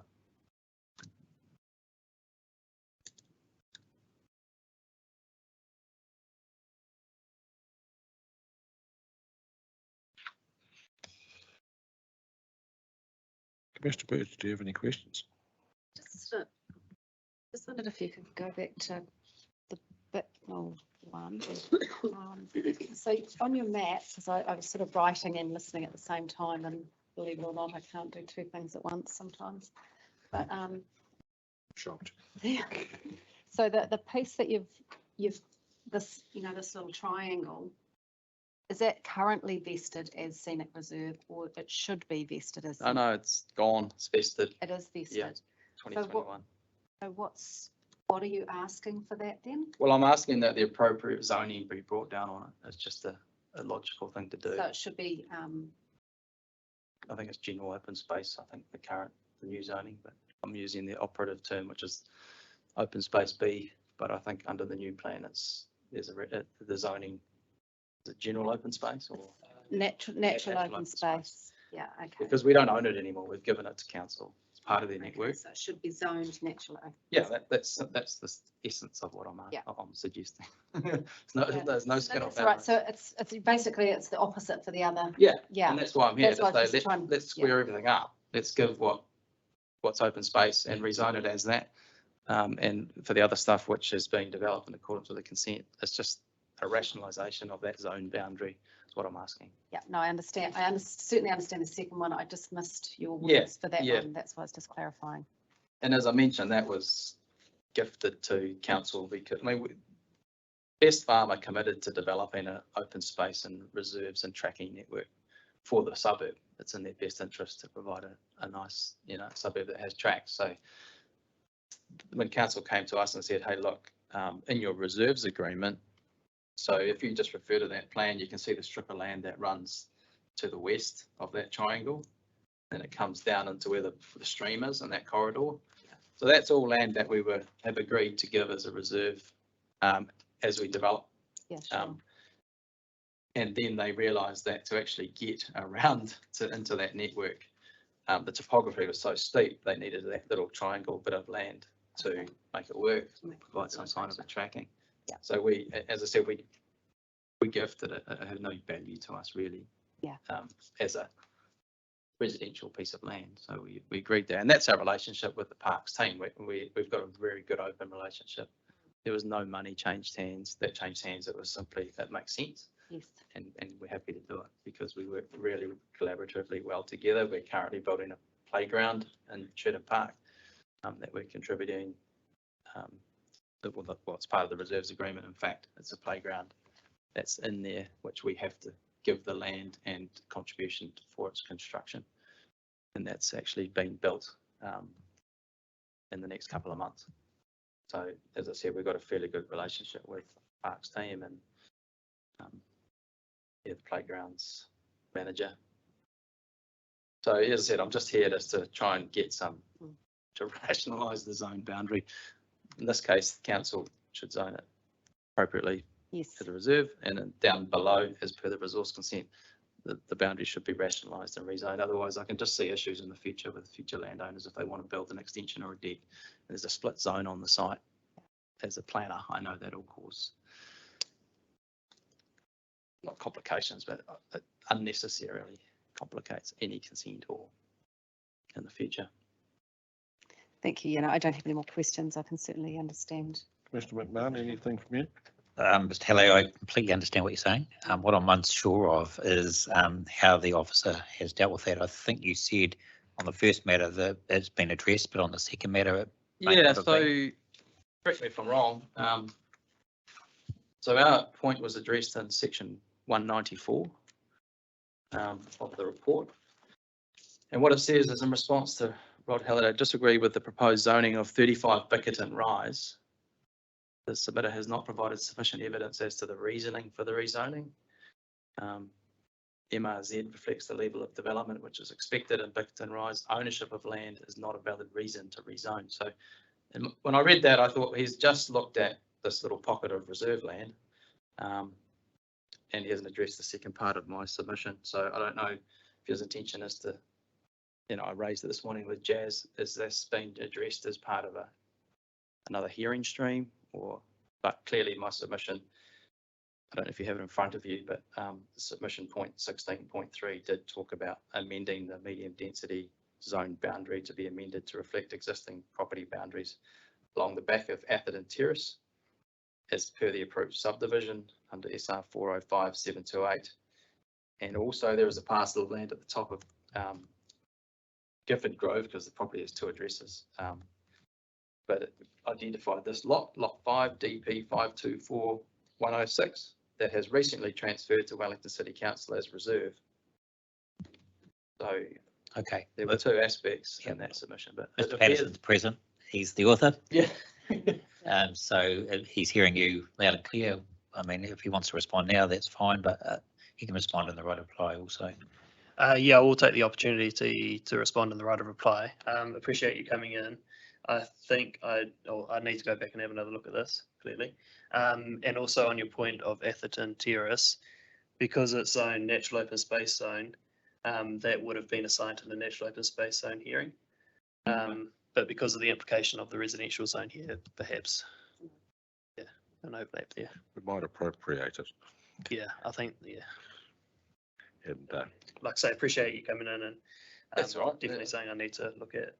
Yeah, I know you probably had a million submissions to look at, but I just felt perhaps you didn't, particularly with that piece of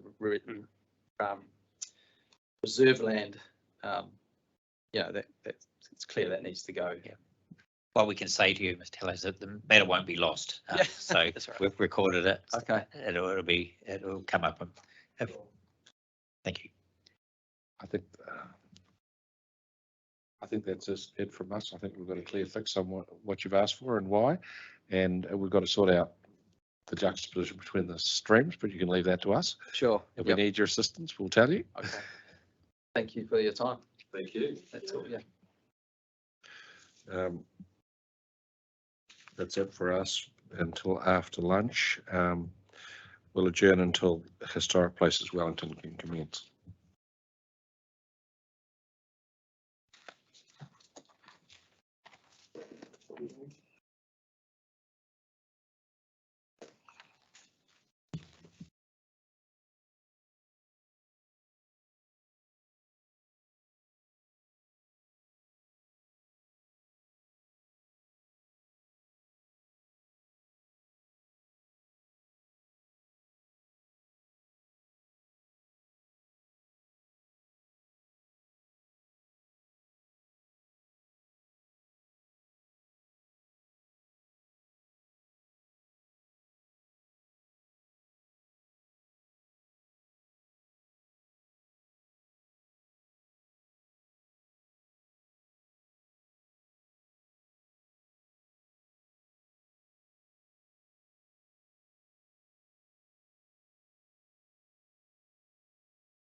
Resume the hearing as well. Okay. Thank you. Starting a little early, and we'll see how we get on. Thank you.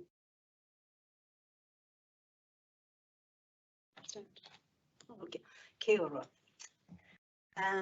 First of all, I'll introduce myself. I'm Christina Mackay. I'm a retired architect of 45 years and an academic of 20 years.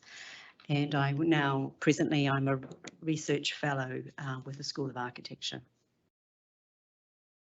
At our Historic Places Wellington Stream 1 presentation, the panel requested some evidence relating to the sustainability of old houses and new houses.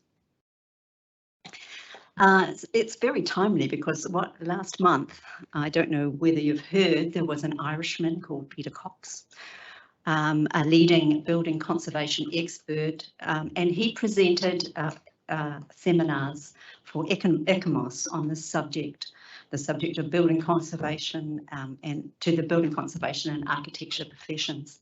He presented findings from recent UK and European research and recommendations. There is one publication that he refers to often is this report. It's called There's No Place Like Old Houses, Recycle, Reuse and Recycle to Reduce Carbon. And it provides a very easy to read summary and also expert references.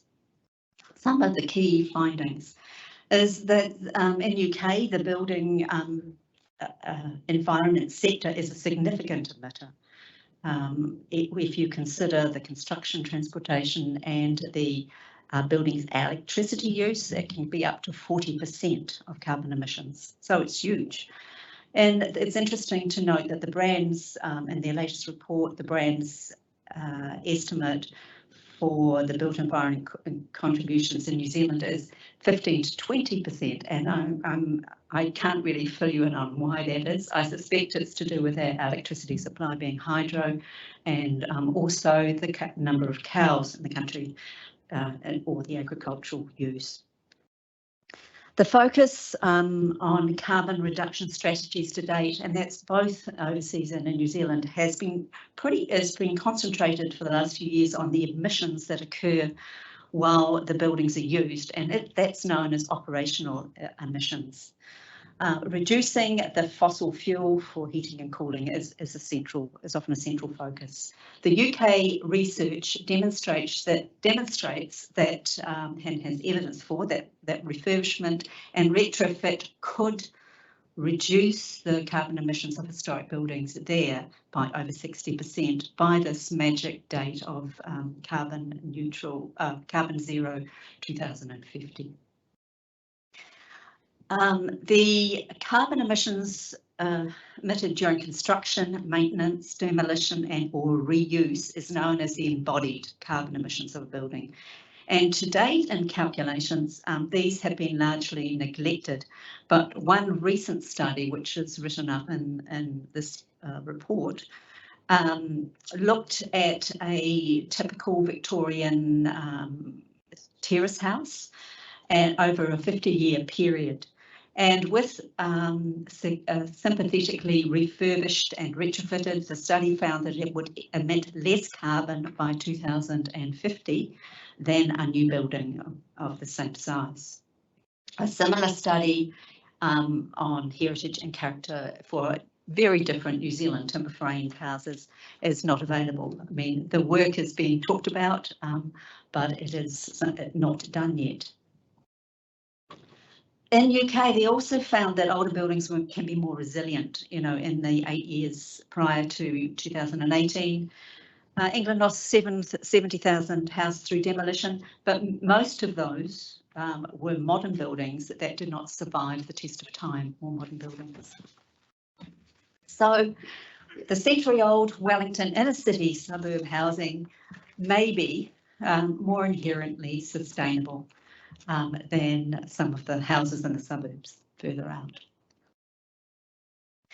UK, this is UK, found that they could dramatically reduce, or considered they could, carbon in built historic environment. This is quite an interesting idea, which there's lots of words there, but it really means that by concentrating on the existing, retrofitting the existing housing, they potentially could get there faster than building new housing in terms of the carbon emissions. Their recommendations. The one that the overriding one is the idea, the philosophy that we use and reuse first as the first principle. And if we reuse what is already there, we can avoid carbon emissions involved with demolition and the whole process and all the materials and all the carbon involved in building new structures. So to move towards 2050 net carbon goals, the reuse and energy upgrade of our existing buildings is essential. And that's, it's interesting, in the UK, it's very big. And I'll explain in a little bit. Whereas in New Zealand, there is a lot of focus on new houses and getting the specs up to grade on new houses. This regeneration will need to, this process will need to promote longer lifetime for buildings, which in New Zealand has been, 50, 25, I can remember the 1990s where they would think that 25 was just fine, but it can be really hundreds, I suppose. Sympathetic retrofits to suit the character, heritage and character. There needs to be research and incentives for repair and maintenance, research and innovation for the best fit out for traditional buildings and assessment tools. Traditional building craft skills need to be taught, and there needs to be research and innovation into how they can be best retrofitted. And also the empowerment of the members of the public to reduce the net carbon in their houses with low impact everyday activities. So in conclusion, in New Zealand, brands just last month, a week ago, released a research report, and it concludes that it seems to be very highly unlikely that our nation's zero carbon dwelling related goal will be met. The necessary retrofitting, and they estimate it would be 80% of all houses that exist, that will exist in 2050. But that's simply it's a mind-boggling task and a huge amount of money. The report does identify that our most important medium-term carbon reduction measure is to identify and implement the most cost-effective measures to reduce operational energy use within existing dwellings. It doesn't focus on traditional buildings, older buildings in the report. The old houses in the inner city suburbs of Wellington have a heritage value in sustaining the continuity within our communities, but they also have a value in their contribution to reducing our carbon footprint and minimising resource completion. So on that basis, we should philosophically, we should keep as many as possible, and as a city build the knowledge and the resources, the skills for their energy fit and their long life. On that note, I will pass you on to Felicity, who will talk about some of the precincts. Kia ora koutou. My name is Felicity Wong, Chair of Historic Places Wellington, and I just want to say how interesting it's been sitting through these hearings. I don't know much about planning, but I feel I've learned a lot and perhaps more importantly met some really interesting people. and want to make some general observations about the issue of character and heritage, of course. I'll leave my other observations to other forums, but what I want to say is thank you to all of you and to your staff. You know, they've been unremittingly kind and accommodating, and I appreciate that. What I want to say, of course, we said in Stream 1 relates to a Part 1, Schedule 1 issue, which is the rules around the character areas and the spatial extent of them. We have to leave that debate for another day, but I just want to make that point because I think you invited us, Mr. Chair, to always be clear about that at the outset of our comments. So in Stream 1, we introduced you to the 1892 Thomas Ward map of Wellington, and the reason that inner suburbs are so important to us is because they're the areas that Thomas Ward mapped every single building, every outbuilding, every veranda, every shed. And 1892 is on this map, and you have access to it through the City Council online maps in front of you. And it's really important evidence of what was there, you know, 130 years ago. And I want to introduce you to someone I met just a couple of weeks ago. This is Anne Devoy. She lives at 41 Normanby Street, Newtown. Her family's been there for generations. And I'd like to thank Claire Nolan and James Fraser, who introduced me to Anne. And Anne has asked us to save her house. She is an unspecified heritage site. So she's in a current character area that will not be in a character precinct under either Section 32 or 42A.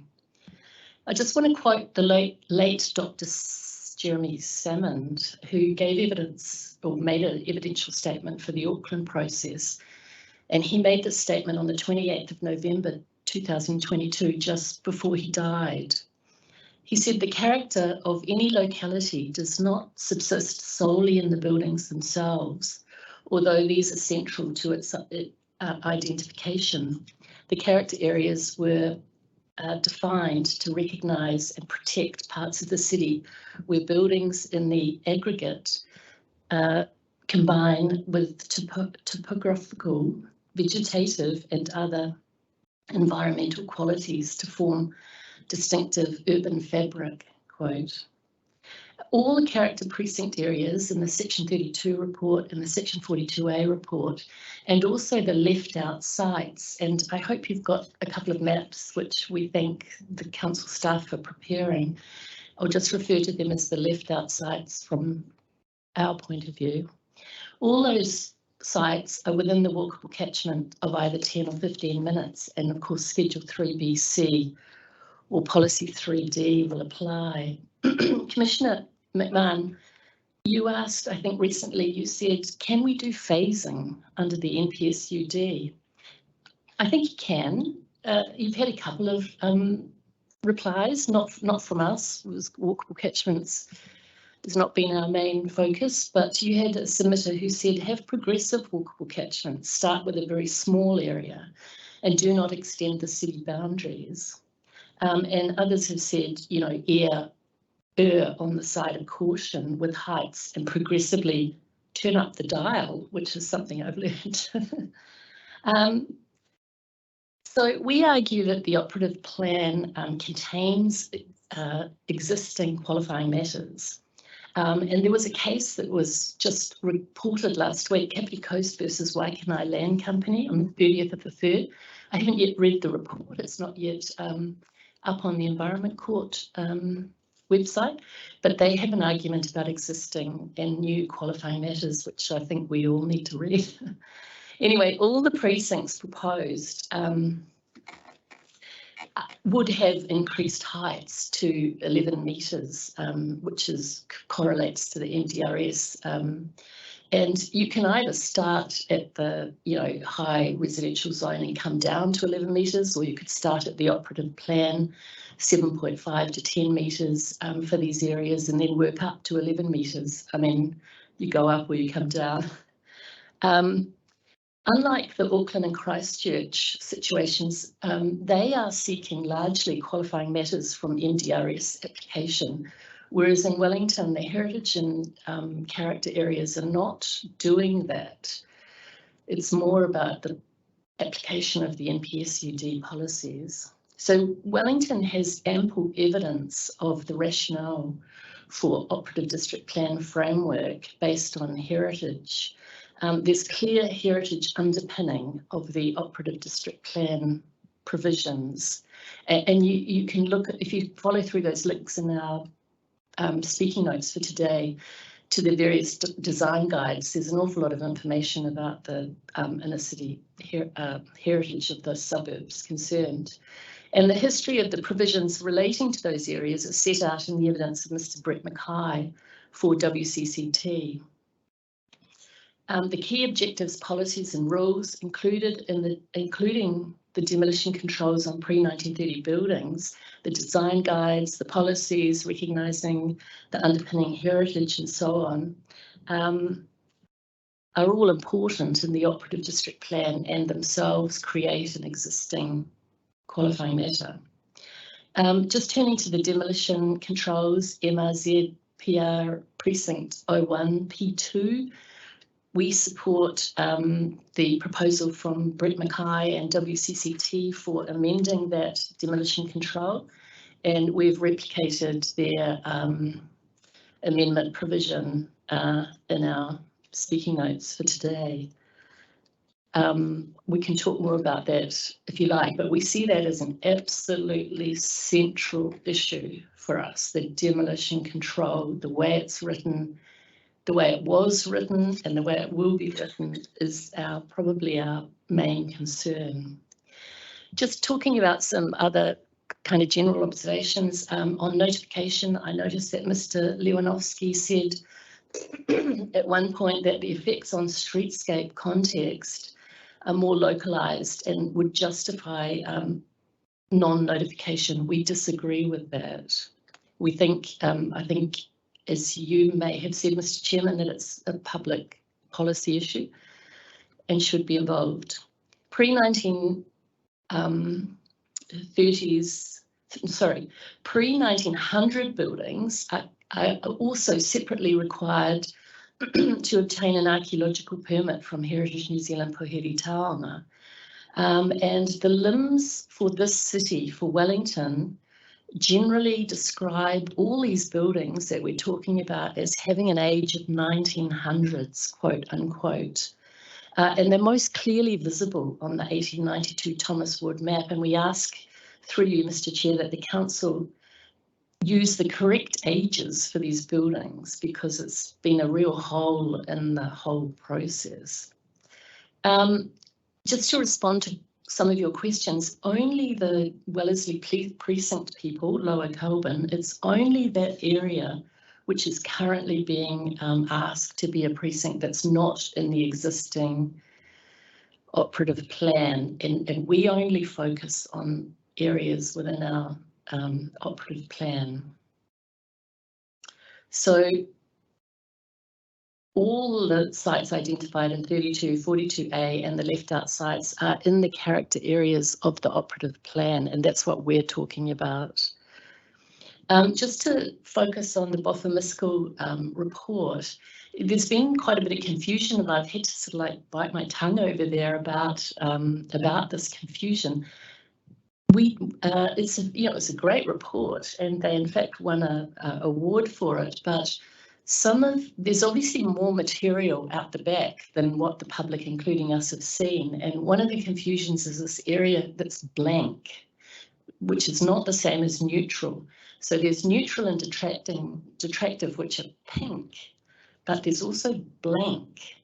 And some of the areas that we want to talk about today were in those blank areas. The Section 42A report was the first time that we saw, only less than a month ago, it's the first time we saw the primary and contributing designations, if you like, for those blank areas. which has been, you know, part of the issue, I think. Mr. Lewandowski said in relation to the degree of change being proposed, he said that the buffer option is indicative character contributions and that it aligns, he said, aligns reasonably well in the section 42A report. Now, that's not entirely right because if you look at the maps, there's still a very big reduction between buffer and the section 42A, and I think that's something that you, Commissioner McMahon, have been aware of. Mr. Chairman, you said, what do you do about the detracting sites inside the precincts? What do you do about the Swiss cheese, if you like? And what we would say in reply is, what is an appropriate range of options? We agree with Mr. Lewandowski that you won't maintain character if all around the character sites 18 metres or 22 is being constructed. And we agree with the evidence of Mr. Jacobs for Heritage New Zealand and on the benefit of consolidation of character sites. Character is a planning tool to indicate less restrictive uses and rules than heritage. So just turning to the spatial areas, section 32 seems to be uncontested. Good.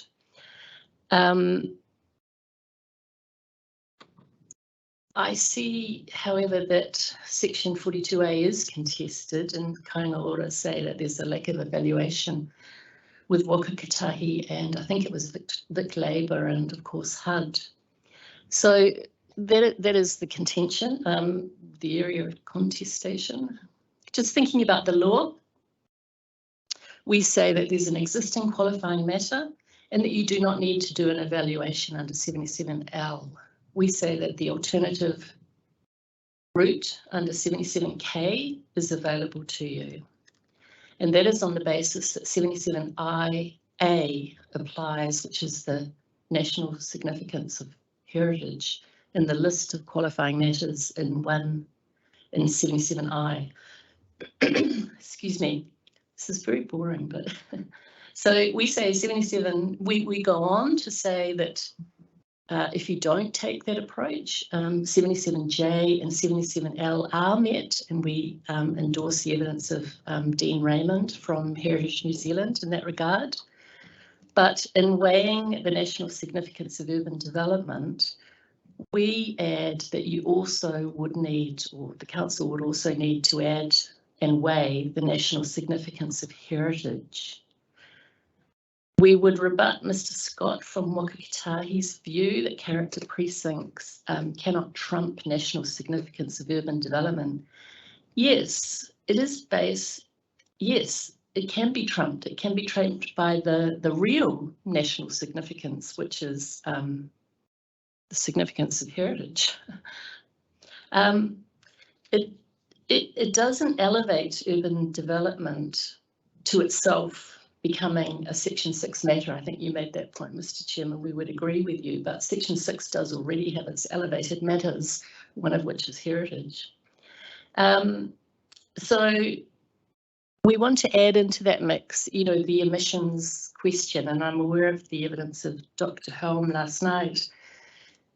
And I think what we're saying is that if you have if you can choose where you put your new building, in terms of the ETS, the emissions trading scheme, you know, those emissions are counted for already with a cap, but you can choose not to demolish, and then you can also build somewhere else. And we think that's a better future generations, you know, better outcome for future generations. So I see that the battleground, if you like, has been turned to economics, and that is not, you know, it's not our area of expertise. But I am aware of, you, Mr. Chairman, said that irrespective of the merits, you need to tick all the boxes, and Waka Katahi talked about, you know, the amenity gains from having higher density in areas of character. look, I think it's quite a complicated area for me to dive into, but we would endorse the point made by, well, the point, I think, or the question that you asked Commissioner McMahon about, if you take Waka Katahi's argument to its logical conclusion, then you couldn't consider negative amenity, or that you couldn't consider negative amenity, then any attempt, you wouldn't be able to have a qualifying matter at all, because they all detract from enabled capacity. And Ms. Woodbridge for KO said, look at it in the context of HRZ and anticipated environment being a high density one. And so the context for that would be for different levels of anticipated amenity. But we say that qualifying matters is in fact designed so that you can have this alternative economic calculation, I guess, about amenity, notwithstanding the fact that it will change. And we also accept that the areas within the character precincts will change. There will be development in them. So there is an economic cost associated with restricting density for these sites, but it is difficult to quantify. We think you know enough already to move ahead and make a recommendation. Look, I could talk a little bit more about economics at this stage, but I think it's important, perhaps I'll come back to that, but just to say that the principle of proportionality applies here, which means that, I have to read this, the more the district plan increases the theoretical realisable capacity, the greater the excess of theoretical realisable capacity over demand, particularly in the early years as the zone changes are front-loaded over the 30-year planning horizon, and that lowers uptake rates and thereby the impact on realisable capacity for a given number of affected sites. Anyway, I do want to get on to our particular proposals. So, you know, if you've got gaps, if you've got boxes that aren't ticked, Mr. Chairman, we ask you to fix them using your Schedule 1 Clause 102E process, your Section 32AA report. Or you could ask us to fill those gaps by Friday, like corrections, but it's not our area of expertise. So turning to the left out areas, let's look at the map for Thorndon. Mr. Lewandowski said the assessment was done 18 months ago, and he said that different people would have different considerations and reasonable people may take different views. We believe that areas need to be, or sites should be consolidated into logical boundaries, encompassing the aggregation of quality character. And what we were talking about in these maps are all area sites of high quality, consistent streetscape. They're highly visible from the city or the local centre, and they're on significant foot and cycle routes to the town belt, areas of high recreation value for the general public. And it's important heritage that will be lost if the demolition protections of the character precincts are not afforded to these areas. So all sites in Thorndon, Upper or South of Terrace and Mount Cook are identified as, we'll come to this, are identified as either primary or contributing under the Boffa report. The sites are often in the very oldest areas of their suburbs. So looking at the Thorndon map, yeah, this blue one here, Commissioner McMahon, you said that one of the problems is that primary and contributing, you said, are distributed among detracting and neutral. And just, you know, prompted by Richard Murcott's TRA submission this morning, I think it's really interesting to look at Highwick in Hobson Street. I wasn't going to mention this. Boffa put it down as detracting, but if you know Highwick, it was very well designed to fit into its character surrounding. Also, the British High Commission, you know, at the bottom of Selwyn Terrace, is also detracting in the Boffa report, but actually it was incredibly well designed. Zavos, which you're familiar with in Mount Victoria, it's down as neutral in the Section 42A map. So when you say that primary and contributing is distributed among detracting, the detracting is itself contributing. So this is some of the confusion, and we're not taking issue with the methodology, but trying to explain why some of these boundaries were not drawn as we preferred. So the buffer report is very conservative. Mr. Chairman, you said if you aggregated, if you said, I think, if the primary and contributing was aggregated, then Mr. Lewanowski would have not needed to spend so much time drawing boundaries. But is, with all due respect, that's not quite the case. When you look at what the actual detracting is, that the primary and contributing is distributed amongst.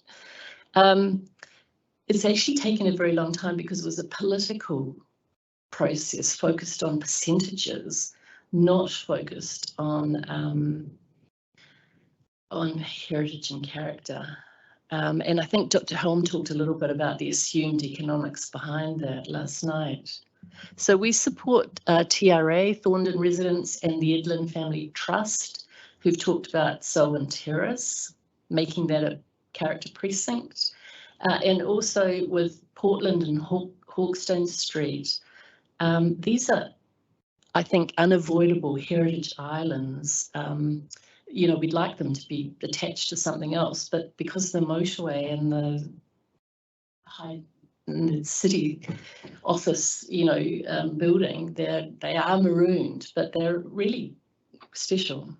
And in 2011, the council itself proposed that Selwyn Terrace and Portland and Hawkstone become heritage areas, but the outcome of that work was to keep them in the character precincts as residential. Turning to so anyway, you can see what high quality they are. Here are some photographs.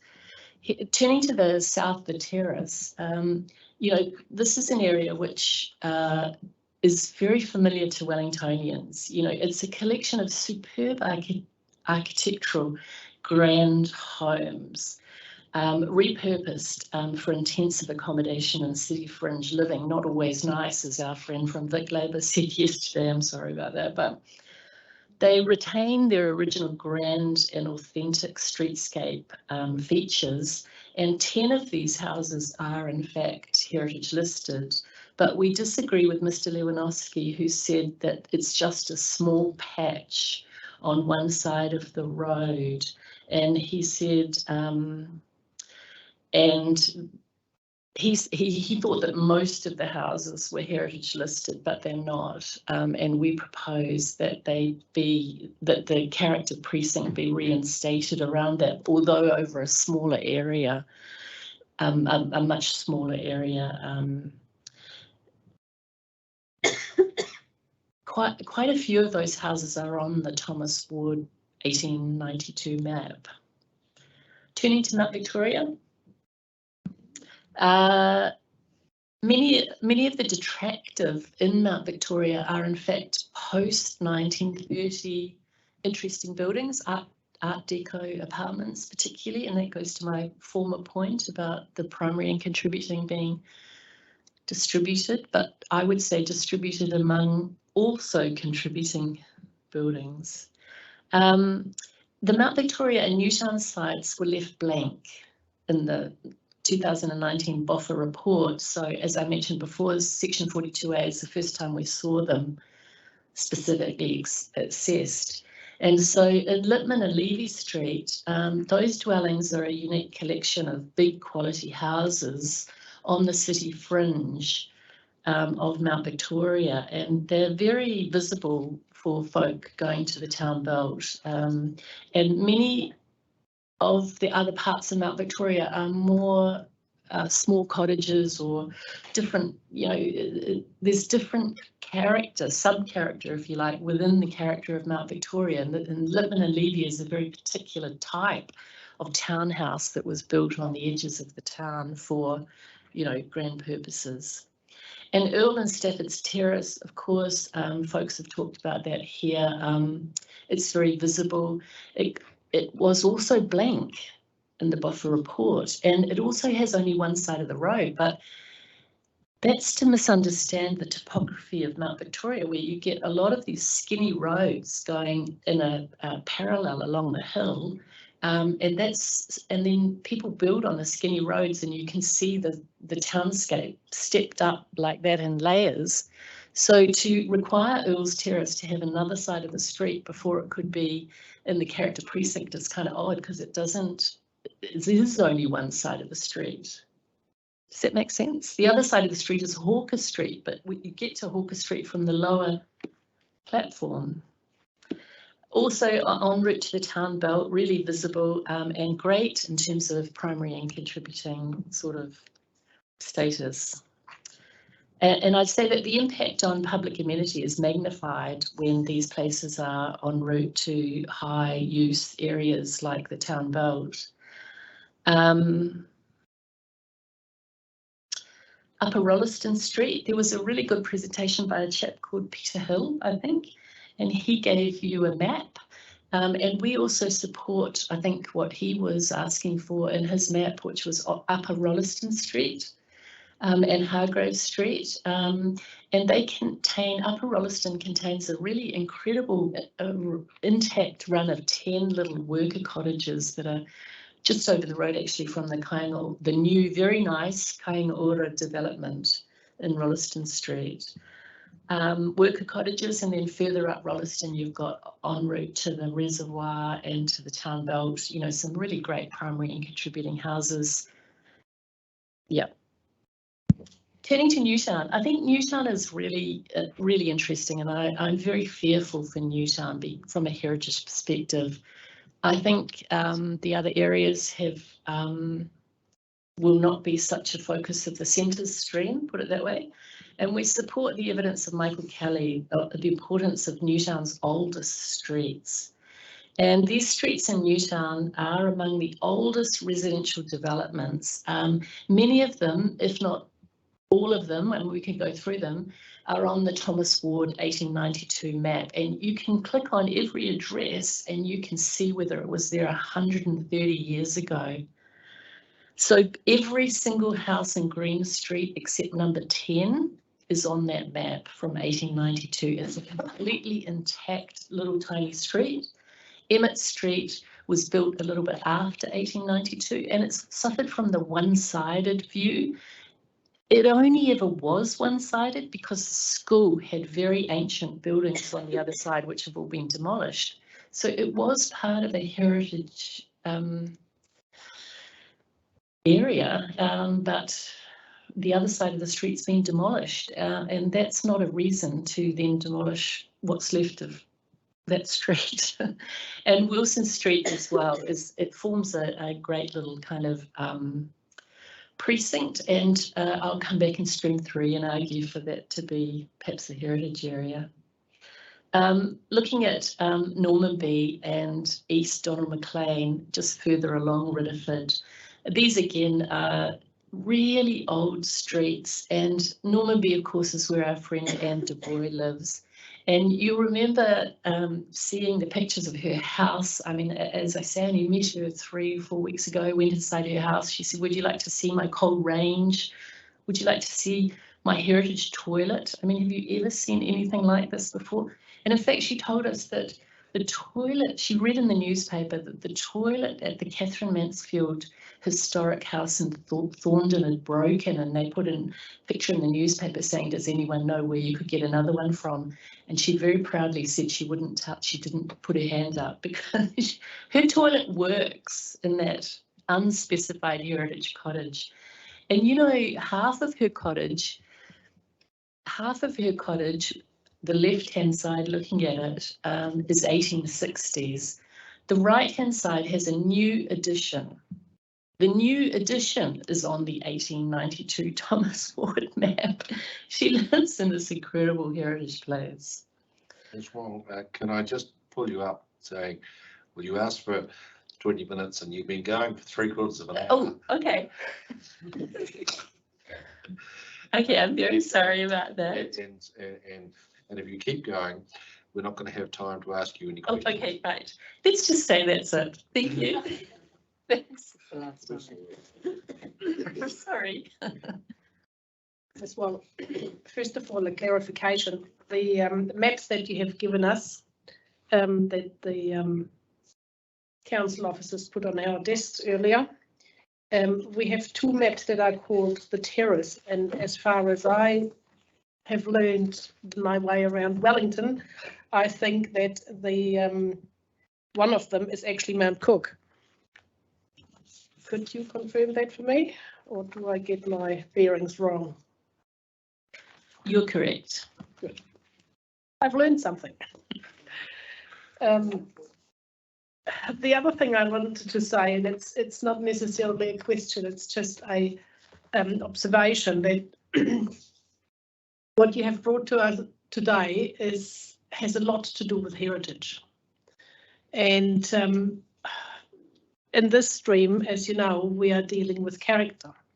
And while character is sometimes, and in Wellington in particular, often, linked with heritage, the character is not only heritage. And I think a lot of the reasons and a lot of the evidence that you brought to us today, we need to rehear in the next stream, because we can't really deal with them on the basis of character. We need to deal with them on the basis of heritage, if that is what you're talking about. And this little cottage here that we see, if that is heritage, then it needs to be assessed as heritage, and it needs to be scheduled as heritage. Putting a character overlay over it will not do it justice, because at the end of the day, the character is something slightly different. So I think you need to actually pull out whatever heritage issues that you've got and bring them back to us, so we can this time look at the character of areas. And there is certainly a lot of stuff in there that refers back to character, but I've also heard a lot of things that actually refer to actual heritage, and that is actually on a different stream. Thank you, Commissioner, but that is not our position. Our position is that in Wellington, heritage and character have been entwined and cannot be unentwined in the way that they're attempted to be. Our position is that the unspecified heritage within the existing character areas of the operative plan is the basis on which qualifying matters are either existing or meeting the standards of weighing the national significance of urban development against the national significance of heritage.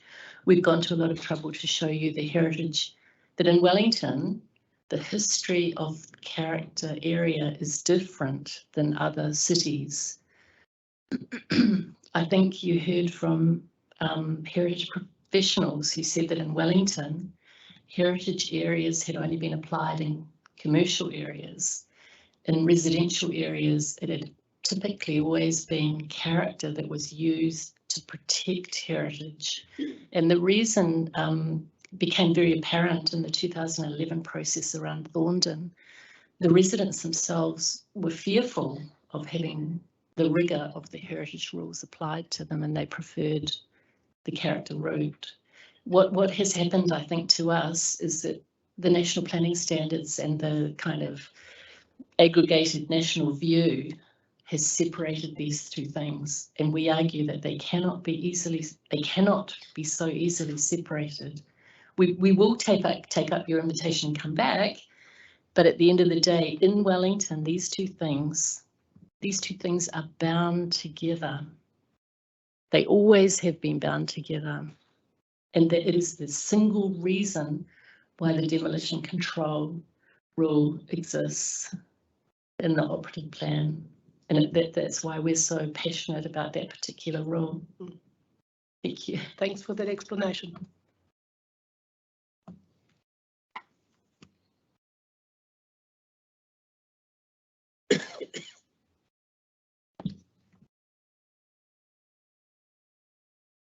That's it for me.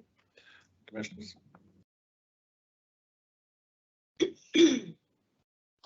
Thank you. That's helpful to reiterate your position, I think. You talked about supporting Mr. Mackay. Yeah, Brett Mackay's position on the rule. Does that also mean his amendments that he's made to the policy too? Yeah, and the rule. Okay. Thank you. That was just Yes, thank you. We confirm that. I'd just like to say that we want to thank Mr. Bellinger, who's been so very helpful in this regard. Yes. Mr. McMahon. Yeah, I'm not sure where to start. So, and for that reason, I don't know that I have a specific question. I mean, I've been taking quite a few notes while you're talking. I understand what you're saying. So I don't need any clarification on that, although clarification you gave to Commissioner Lutz was useful. I've written that down.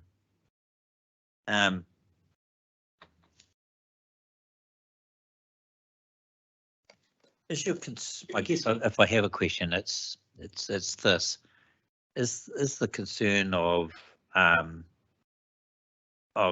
Heritage Wellington predominantly with the unspecified properties that are not included in the notified plan or in the 42A, or is it wider than that? We believe that there is an awful lot of unspecified heritage in the Section 32 area. There's also unspecified heritage in the Section 42A area. Yes. And we have no problem with that because the Section 42A will kind of take care of that by expanding the boundaries. Yes, but there was, you'd acknowledge though, Ms. Wong, that there was, if the 42A report was adopted as our recommendation, there'd still be properties that are in some people's views outside the character area that should be in the character area.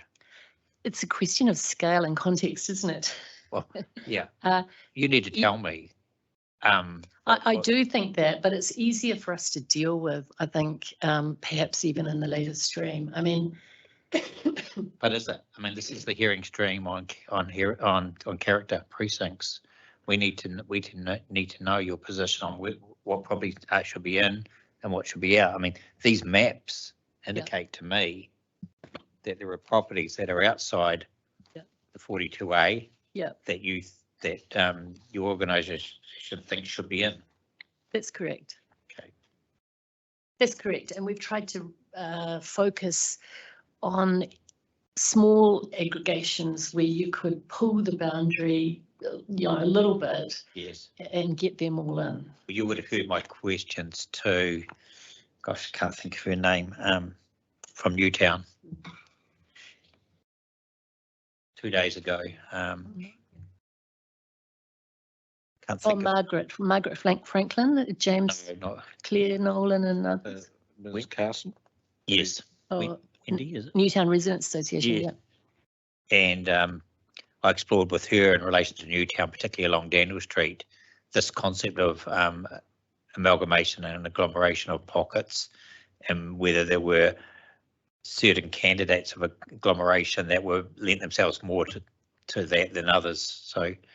So these maps, are they just the agglomeration areas? Are there other properties that are shown on the Boffin-Miskell map or Boffin-Miskell reports that don't appear on these maps? Absolutely, but we've chosen not to bring them to your attention. Okay, that's useful. I'm glad I asked that question then. So if I make a note that these maps represent, for want of a better term, the low-hanging fruit that you think the panel could implement. Indeed. Okay.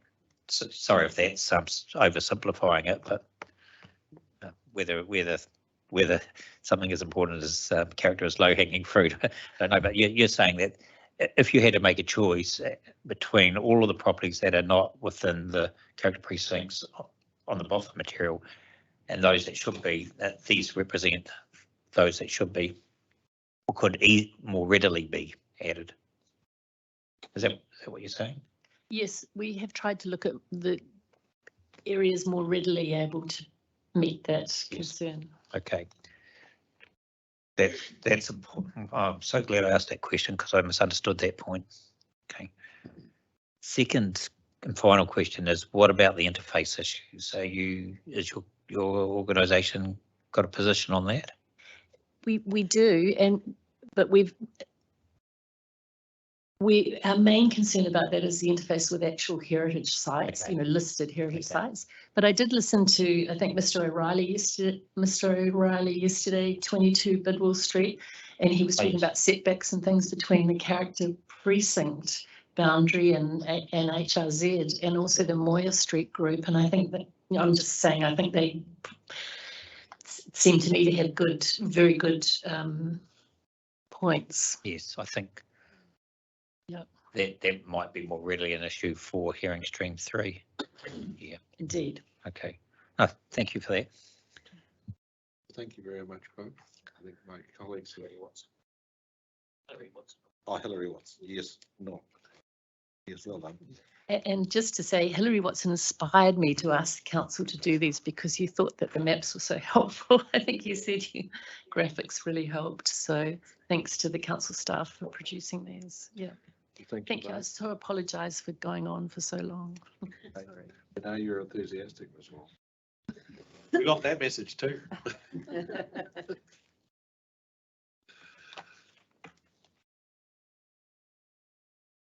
Next, submitter, a little change of pace, Survey and Spatial New Zealand. Perhaps.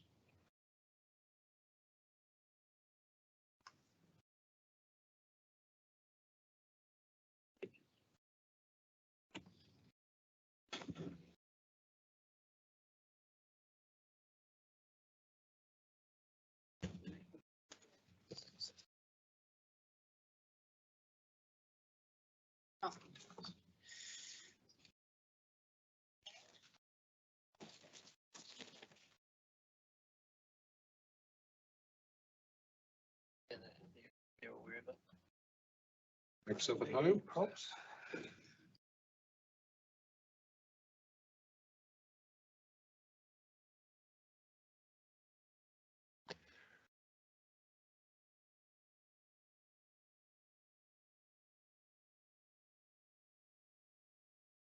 Thank you. I'm David Gibson. I'm representing the Stebbings Spatial New Zealand Institute of Surveyors. In terms of this hearing, we only had two issues that we had made submissions on, and it sort of all comes under a similar umbrella. One was with respect to policy 5 on both the medium density residential zone and the high density residential zone. And the second was to do with rule 14, again under both of the density and the high density residential zones. In terms of policy 5 for those zones, we sought a change of wording, essentially to replace the word developments with buildings. The reason we sought that change is because policy 5 is referred to as a matter of discretion under a number of rules under both the medium density zone and the high residential zone. And our concern is that as a matter of discretion, the policy is not focused enough in terms of what the matter it exactly is that is under council's discretion. And therefore, we question whether that complies with 77B requirements for discretion. The policy 5 included a reference to encouraging high quality developments. And the assessment of what might satisfy as being a high quality development seems to be quite open-ended and subjective. So we don't believe that policy 5 it was written as appropriate to be included as a matter of council's discretion. In terms of the officer's report, they make the comment at para 307 that the intent of their policy is wider than the buildings themselves and applies equally to matters such as outdoor living. So that policy 5 is referred to under at least 3 rules, both zones. And so, for example, under rule 13, where you have infringed, for example, a height standard or a height in relation to boundary standard, policy 5 is a matter of discretion. So does that mean to say that council will be looking at landscaping outdoor areas if you're applying for consent to exceed in relation to boundary?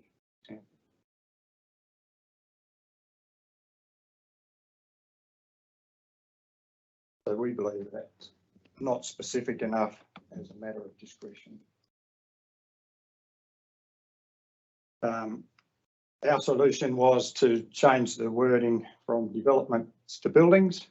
That was an attempt to sort of narrow the focus down to the buildings rather than whatever the development overall might be.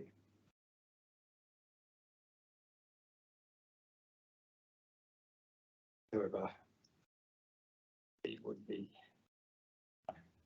happy, I guess, if council or the panel decided that they could remove the reference to policy 5 matters of discretion entirely, rather than simply change the wording. Mr. Gibson, a thought occurred to me while you were talking about whether the cross-reference to policy 5 might be qualified. As you say, if rule 13 is about height standards and height in relation to boundary, say something like policy 5 as regards height and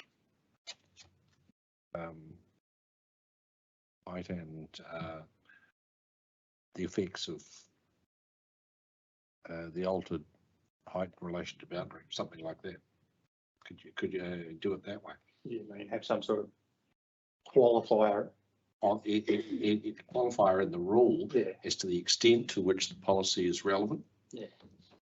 Well, that example I mentioned, rule 13, that applies to infringements of standard 1 and 3, 4, 5, 6, 7, 8, 9, 10. Some of those are sort of specific standards for building height in relation to boundary.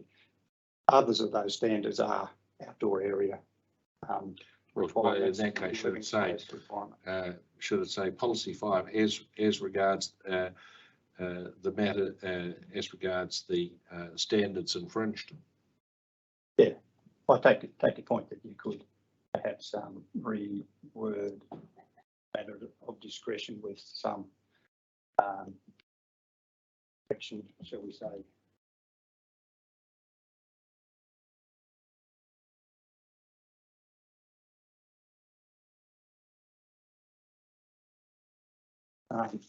I guess a general comment in terms of policies as matters of discretion. Council has the ability to assess an application against policies under law, applicants are bound to make their application, including an assessment against policies under the report schedule. So we're not trying to escape an assessment against policies. What we're trying to do is narrow down the matters of discretion that consent would be dealing with. Just on that point, Mr. Gibson, what I've noticed, and I'm assuming you've noticed it too, is that around the country, the planning practice seems to be adopting this approach of referencing back to policies through matters of discretion as an efficient way of reducing sort of wordy lists of matters of discretion. And sorry, just get rid of that. And the thinking also is that that's efficient and effective, but also it's promoting the policy as the driver for the rule, and so it's creating a link between the policy and the matter of discretion. Do you have any comment on that sort of trend that's occurring? I agree with you that that is a recent trend. Yes. I've made similar submissions to the other territorial authorities, yep. Wellington region. Obviously, there is supposed to be a natural flow and link between policies and yes. That's the whole idea. But whether that loop should just go round and round in a circle, so to speak, is something that I'm questioning. Okay. Put it this way: if the as a restricted discretionary, if the matter of discretion didn't reference the policy under section 104, would the decision maker still get to consider the policy on a restricted discretionary activity?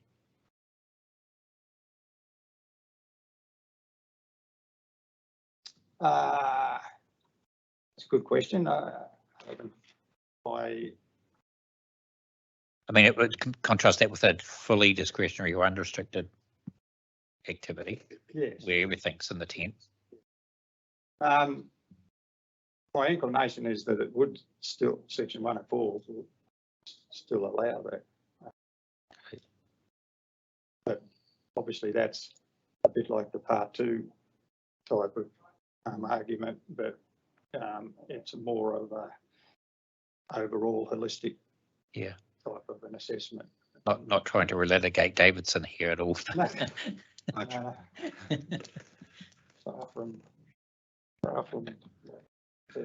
But in terms of the matters of discretion are obviously more to do with the adverse effects, and then what the level of adverse effects are, and are there affected parties from that.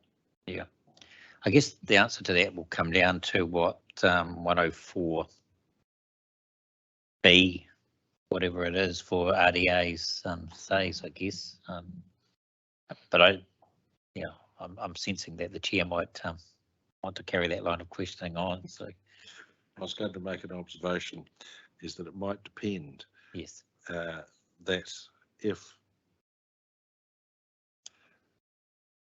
there is an overlap between the matter of the effect that is the subject of a matter of discretion and a policy that relates to that effect, there'd have to be a good argument that they're two sides of the same coin. But if the policy is expressed more widely, then that might be a different matter.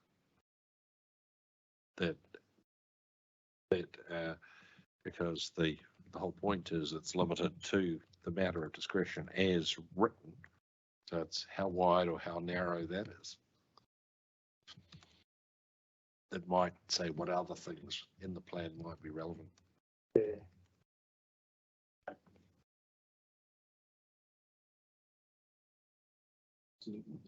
Doesn't need to be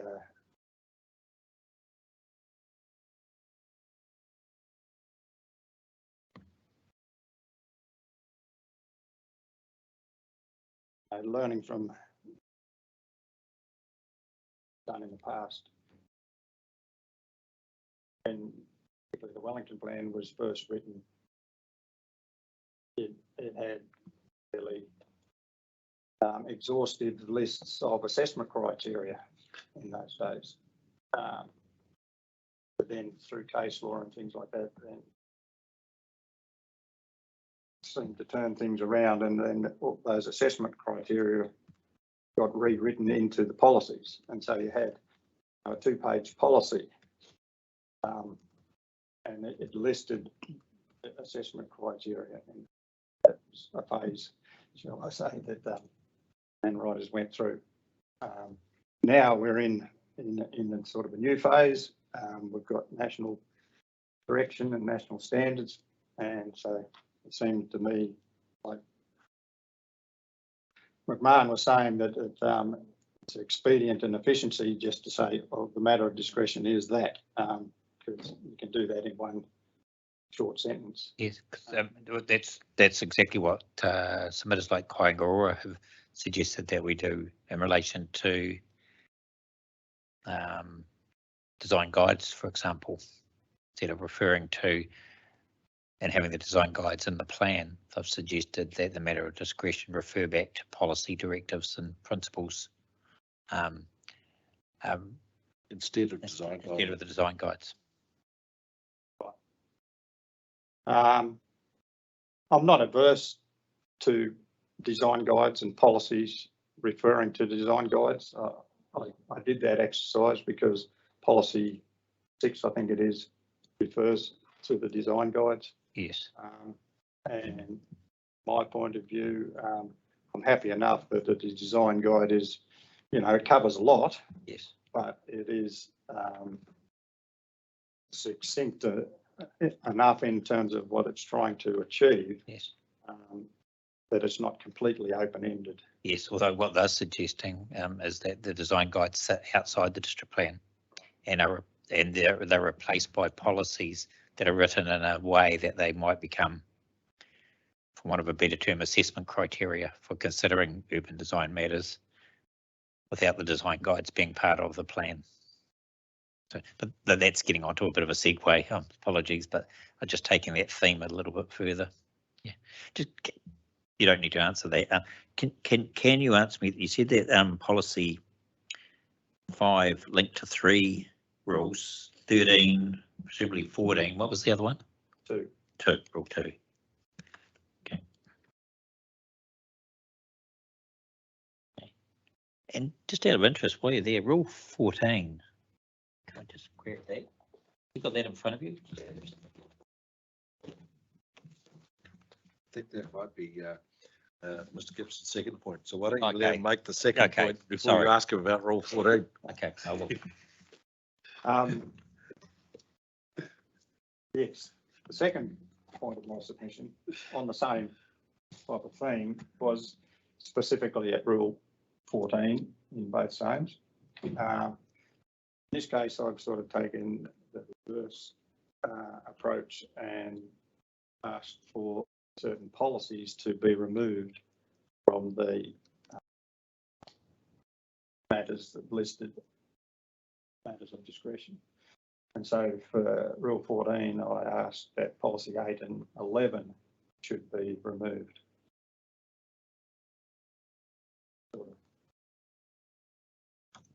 Thinking of those 2 policies, again, they seem to be quite broad in terms of what they're discussing, what they're thinking about, and therefore interpretation of what an application has to consider. Quite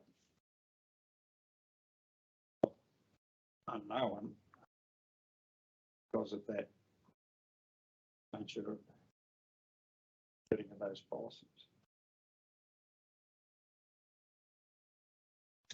And I'll just provide a bit of an example.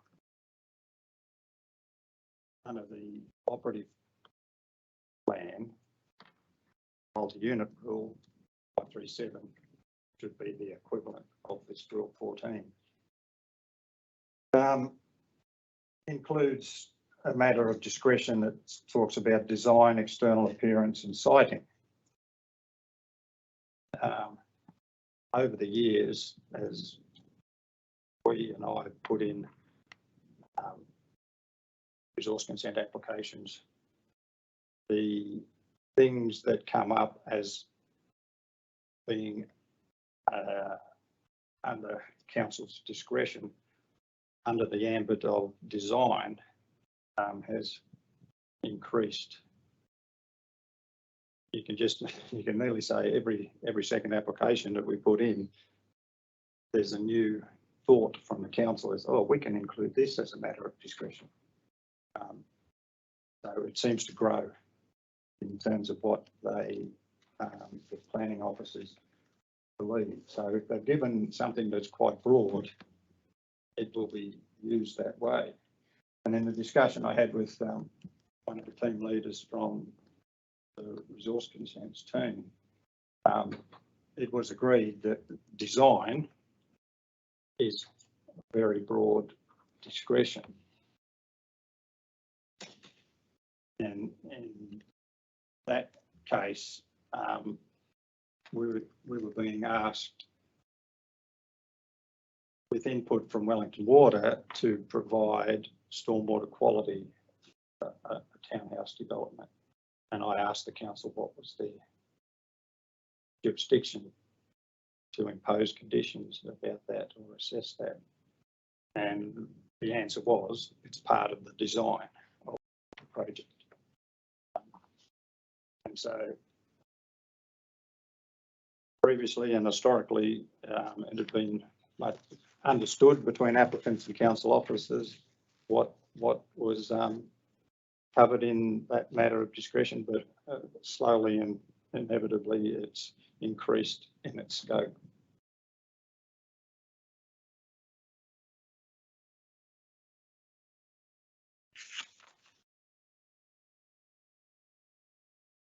I think we're up to your question about Rule 14. Can I just grab that again, please?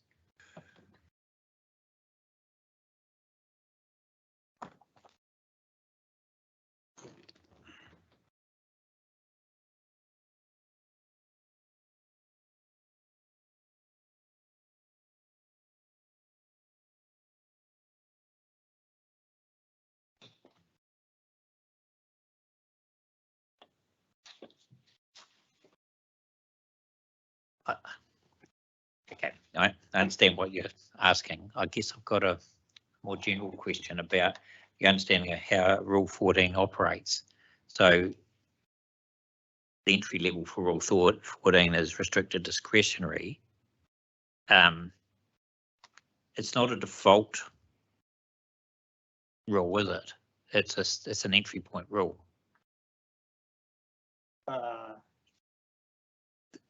Doesn't yeah. Or have I got that wrong? If you're proposing more than 4 houses, then yes, you're straight into this rule. Yes. Okay. And yes, so yeah, by definition, as to what a multi-unit housing is, 4 or more, I think, isn't it? Yep. But interestingly, Rule 2 obviously applies in tandem. Yes.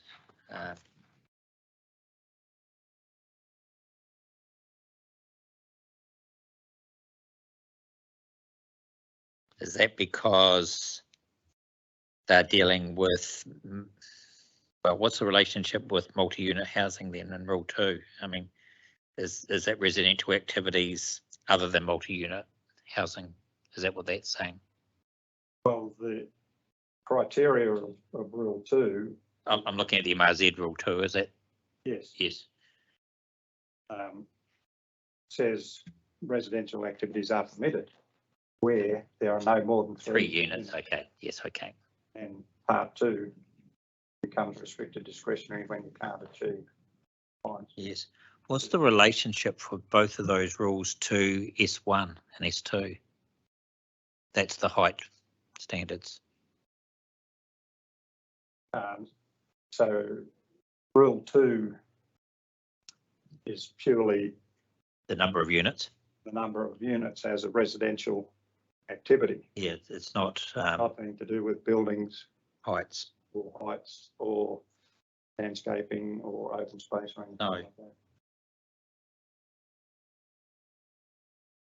So you only trigger to an RDA, and that's, well, I presume you trigger to an RDA if you're more than 3 units, 4 or more.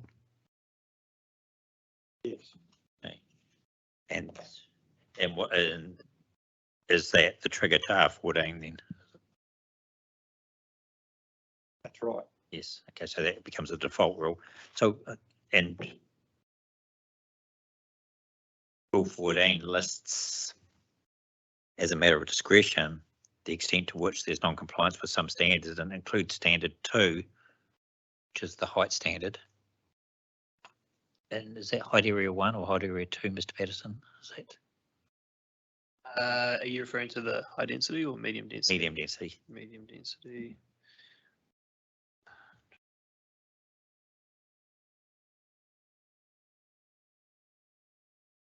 High control 2. Yep. 2, okay. Okay.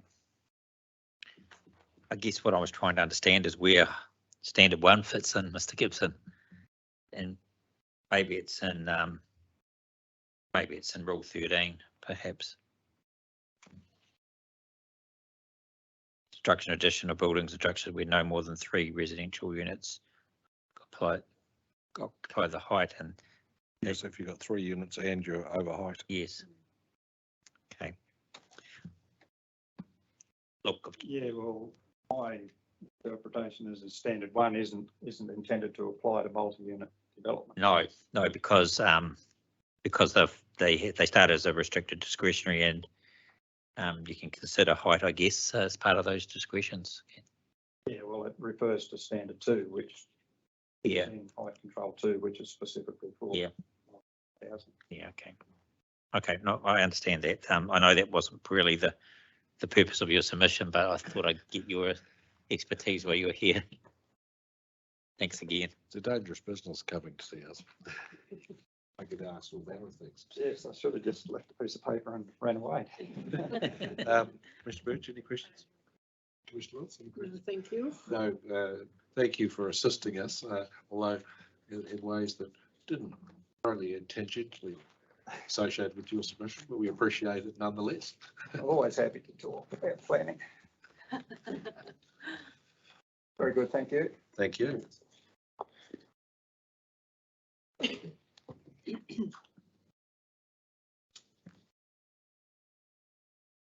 Willis Bond team.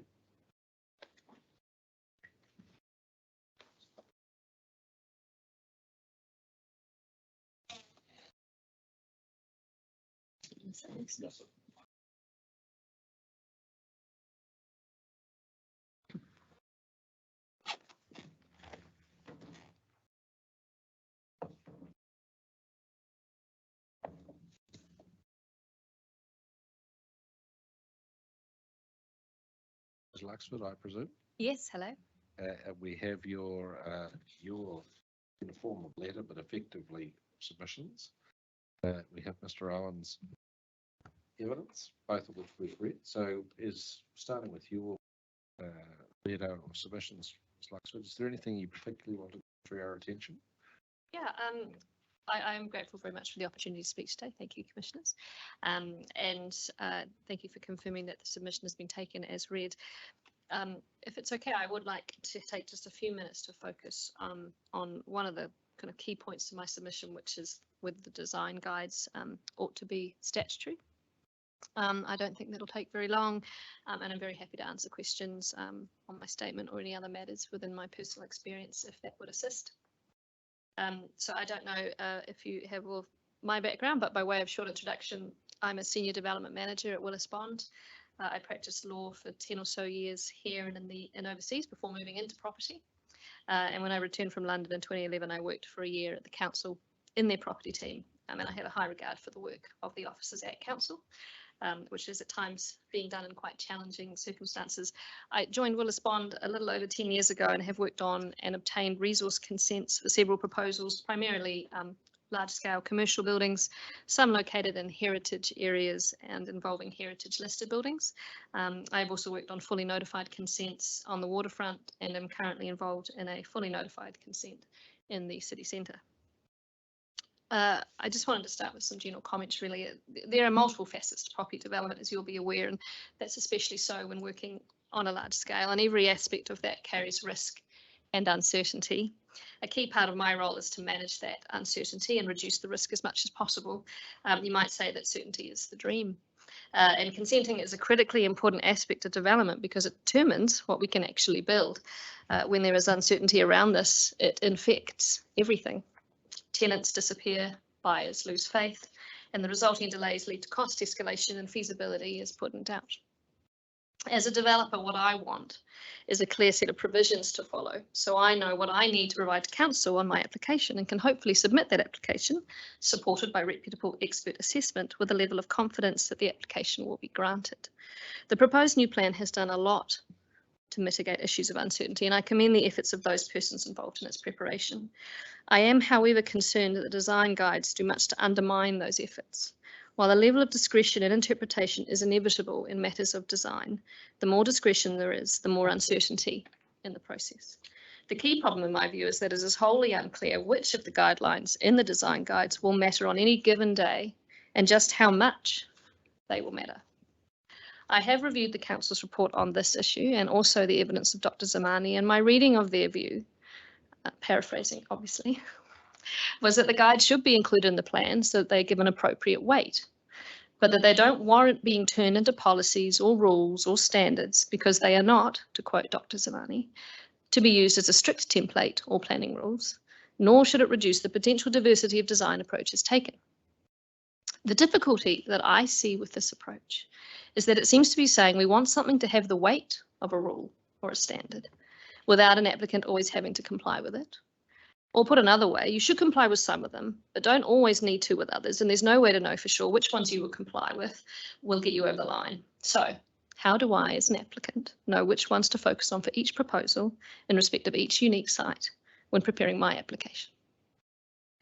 If the idea is that the guides aren't the only way one could comply, then are they not, as my South African brother-in-law refers to the treatment of traffic lights in Johannesburg, just guidelines? And if that is what they are, why do they need to be statutory matters in the plan?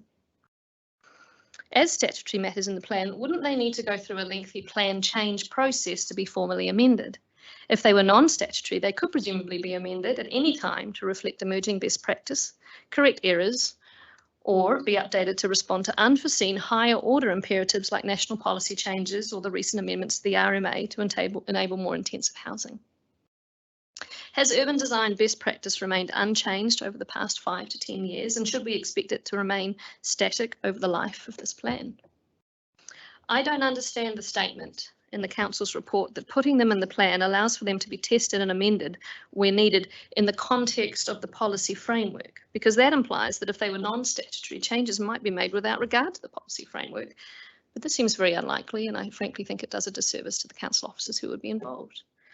I am not aware that the Council has provided evidence to support its suggestion that guidelines will not be given appropriate weight as non-statutory guidelines.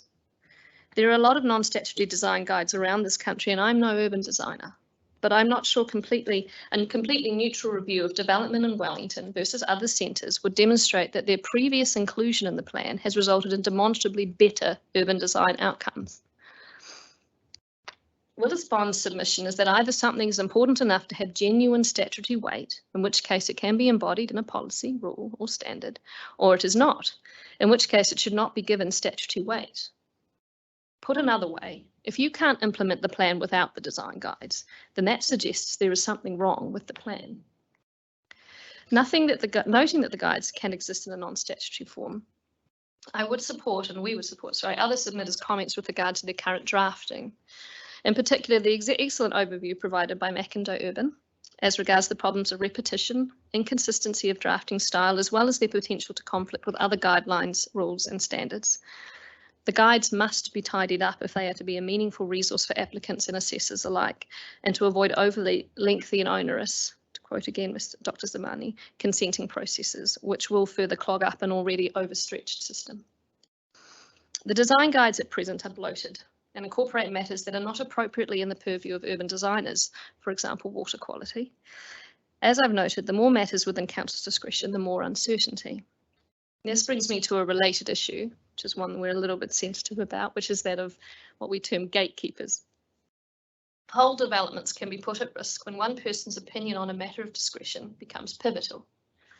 While the intent is that there will be a balancing exercise undertaken when it comes to weighing up the successful delivery of outcomes sought, this can put, in my view, undue pressure on a planner charged with making the final call. We work with experts and designers who we believe to be best in class. Over my time at Willis Bond, the past 10 years, this core team of experts has remained largely the same. And despite this, same experts, same district plan, consents are getting more difficult to get now than they were when I started. So what's changed? Perhaps the people at council have changed. It's been quite a long time, so it's not surprising. Or perhaps the overall approach at council has changed. Probably a bit of both. Perhaps we've simply failed to adapt with the times, but even if the plan hasn't changed, it highlights the problem that when things are left to interpretation, uncertainty creeps in, time and resources wasted, and opportunities are lost. I'm very happy to answer any questions on that point, or indeed in the submission, or to pass to my learned colleague, Nick. I think more generally on the design guides, yes, we've heard from Mr. McIndoe and his colleague, Mr. Burns. We've heard from Dr. Smarty. We've encouraged the urban designers, including Mr. Owen, to conference. I understand that's scheduled for 21st of April. We're grateful for Mr. Owen agreeing to participate, and for Willis Bond agreeing to Mr. Owen participating. I think that you've raised a series of issues that are overlapping with the issues that Mr. McIndoe and Mr. Burns have raised, and indeed that we have raised with the council team. I think there might be we're yet to hear from the council, but the message I got from Dr. Zabani is that there is a readiness to step back and see what can be done. The hearing panel haven't made a decision on the statutory or non-statutory, but I think that decision, to my mind, that decision depends on what is the beast that you're trying to refer to, and depending on how satisfactory the design guides are, might depend on how satisfactory it is that they are referred to specifically in the policy, and vice versa. Certainly, Mr. McIndoe's position was, well, I will put words in his mouth. They're basically a dog, and that if they stay the way they are, they shouldn't be in the plan. And I know he's a firm believer that he likes the idea of them being in the plan. If they are that's right. That Commissioner McMahon and I are sitting on the Porirua plan, where Mr. McIndoe is a firm supporter of the design guides that apply in Porirua. So I think the part of the equation is to see what can be done with the design guides. It's sort of the role of the design guides and how they're referred to, whether they're referred to, whether some or all are reported into policies, all turns on, well, where do we end up with massaging the document? Well, I agree. I didn't want to use the term lazy drafting, but it felt like a little bit of that was, let's not worry about all this stuff, we'll just chuck it in the design guides. And I mean that in the nicest possible way. People are busy, it's a stressful time preparing these things, and there's a lot that goes into these plans. So I don't think it's really fair, but it did feel like there's a huge amount of control over design that's being tried to managed, and instead of actually taking a step back and clearly thinking whether these should be policies or rules or standards, they're just chucking it all in a design guide and leaving it for other people to work out later. And I guess that's where the crux of my point comes from, is that leaving it for other people to work out later isn't fair to those people, and it isn't fair to the people who are going to be in that system. So I take your point, and I agree with it, that there is absolutely a process to go through to tidy up those guides. And basically see where we get to. Exactly. And you might end up with a set of policies and laws you can pull back in that people are comfortable with. I know that's got inherent issues probably. And then you might have a statutory or non-statutory version of the design guide separately. I don't know. I should tell you that I've been discussing with my colleagues making directions as to how we go forward on design guides. We're still mulling that over, but the conferencing that's scheduled is an important element to that. And because of the availability of the people involved, that's going to be after the hearing. So we're going to need to build a process that accepts that. And at the moment, my thinking is that we might return to the fray in the wrap-up hearing, which is scheduled for September, and on the basis of, has the work that's been done in the interim solved the problems, and where does it leave us in terms of do the policies need to be amped up and the design guides dumped,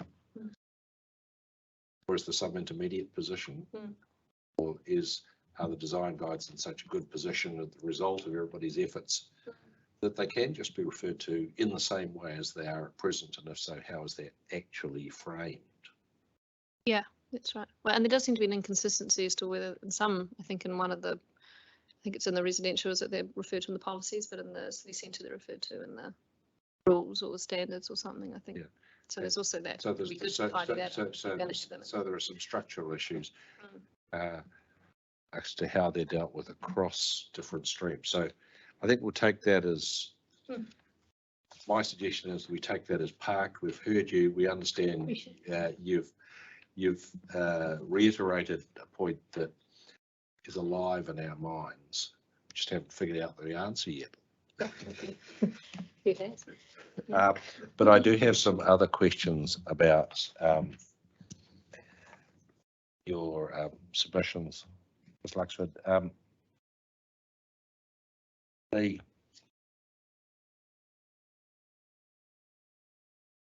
You talked about open space, standards about minimum open space, and said, well, referred to the council's response, there's an outdoor living space is necessary for the health and well-being of future residents. And you say, well, that's not always the case. The question is, how does the plan address the situations where it is necessary for health and well-being? You've said, well, there are cases where it's not, and I understand that. But equally, there are cases, presumably you would accept that there are cases where it is. And so how does the plan react to that dichotomy?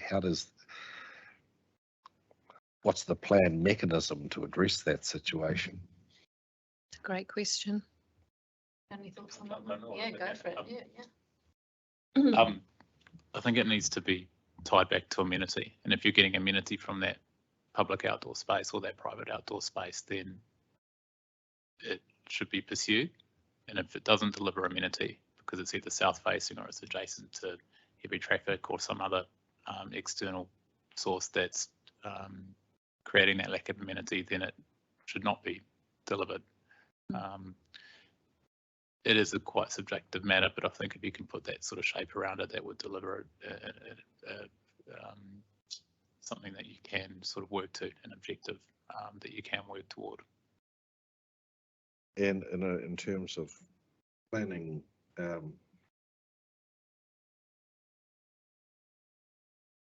plan mechanism, is that a rule, policy? Is it a standard? What is it? Like you're posing a question, and so I'll have two follow-up questions. The first is, well, what's the plan mechanism by which you actually do that? And secondly, is there a more broad-ranging inquiry, like you said, well, say apartments adjacent to parks? Is it a more broad-ranging inquiry saying whether the combination of interior living space, outdoor living space, and adjacent public space delivers satisfactory amenity for the residents. Because obviously, if your nearest public park, we heard this morning from a representative of inner City Wellington who said there is a desperate shortage of public amenity within the inner Wellington area. Obviously, you have the town belt, but if you're sitting in the middle of Tiaro Flat, the town belt's quite a long way away. So so those are complex questions and multifaceted questions, but is it a broader, firstly, is it a broader inquiry? And secondly, how does the plan actually deliver that inquiry and get the right answer in the right situation?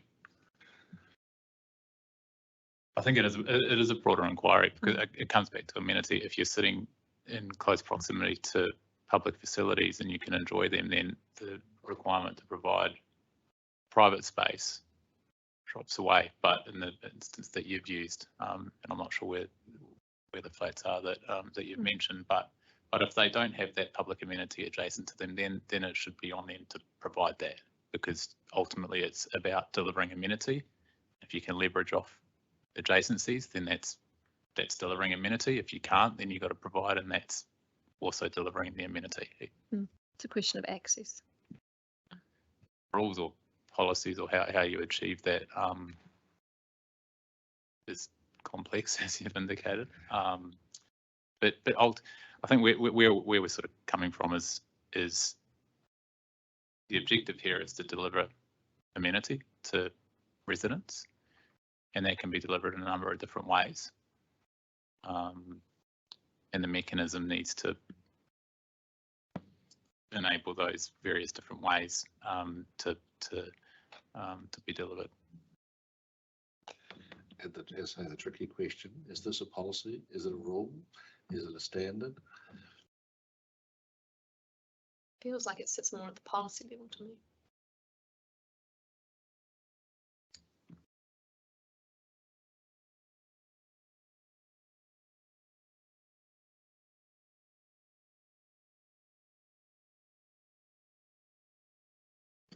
In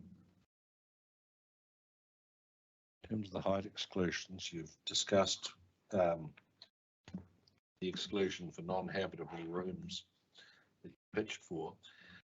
The reporting officer didn't think a lot of that because of the breadth of that description, non-habitable room.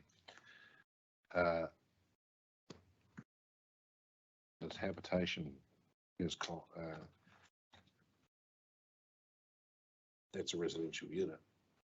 I posed the question, what if it were limited to lift wells? Because that seemed to me to be an obvious thing that sticks out, that you don't actually have alternative option as to where to put it. So what's your reaction to that? Like, obviously you'd prefer a broader exclusion, but if you couldn't get that, what do you think about a narrower one focusing on lift wells? The habitable component, it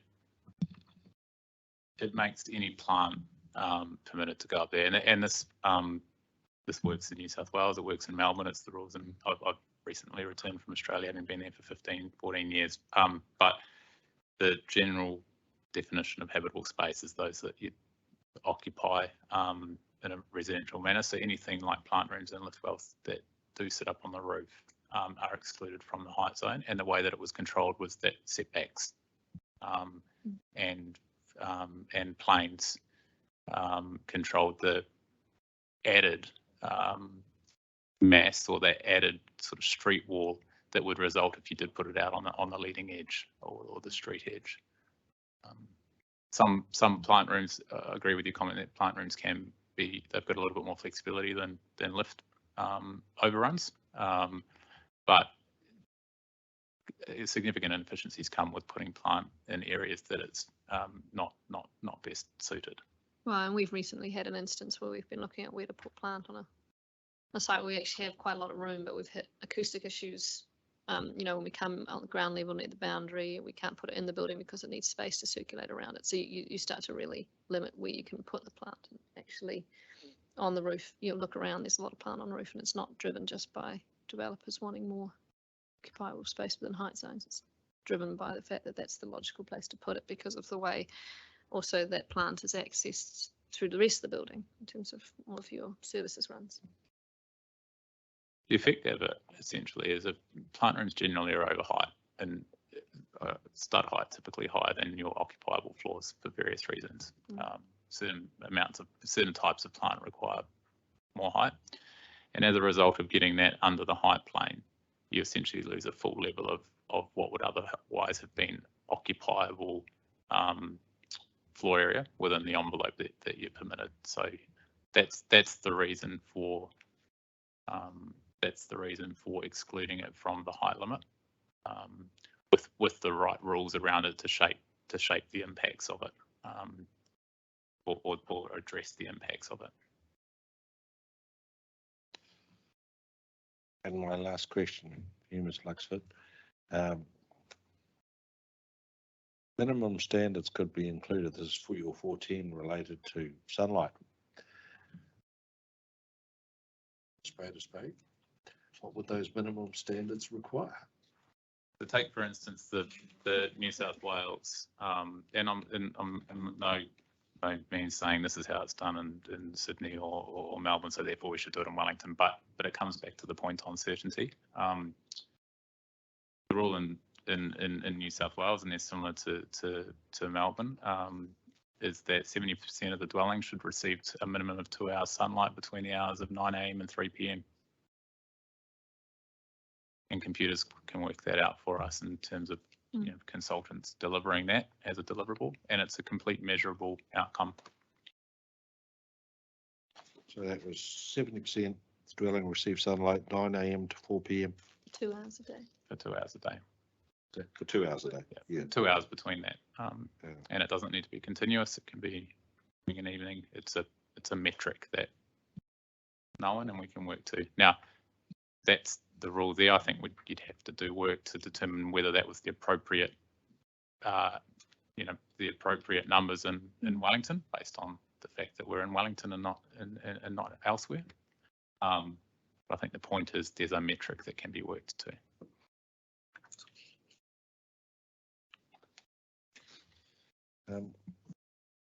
Questions, commissioners? Just a couple of clarifications.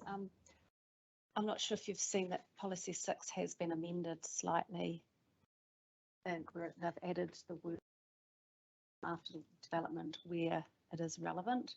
So putting the design guides to one side, the chair's already discussed that. And in terms of your issue of outdoor living spaces, and when I turn to standard 6, that doesn't apply to multi-unit housing. So I just wondered, that's what you're talking about, isn't it? Multi-unit housing. Typically. Yeah, predominantly. Yeah. So I mean, as I read that standard, it actually doesn't apply to multi-unit. I just wondered if that helps. Well, we were looking at, is it policy? Is it P6? That's policy 6, that talks about multi-unit housing. Is to provide a minimum area of private or shared outdoor space. So yeah, it doesn't make sense. There's an inconsistency. Yeah, why the policy is referring to it, where the standard actually explicitly, it excludes multi-unit housing. So I don't know if is there any clarification that you could add to that, Mr. Patterson, or am I reading that wrong? Maybe that Mr. Patterson just needs to take that on board as something he needs to ponder. Again, if I may add that MRZS 13 is the standard for outdoor living when it applies to multi-units. Okay, so there's, yeah. So that would be the standard that you'll be referring to.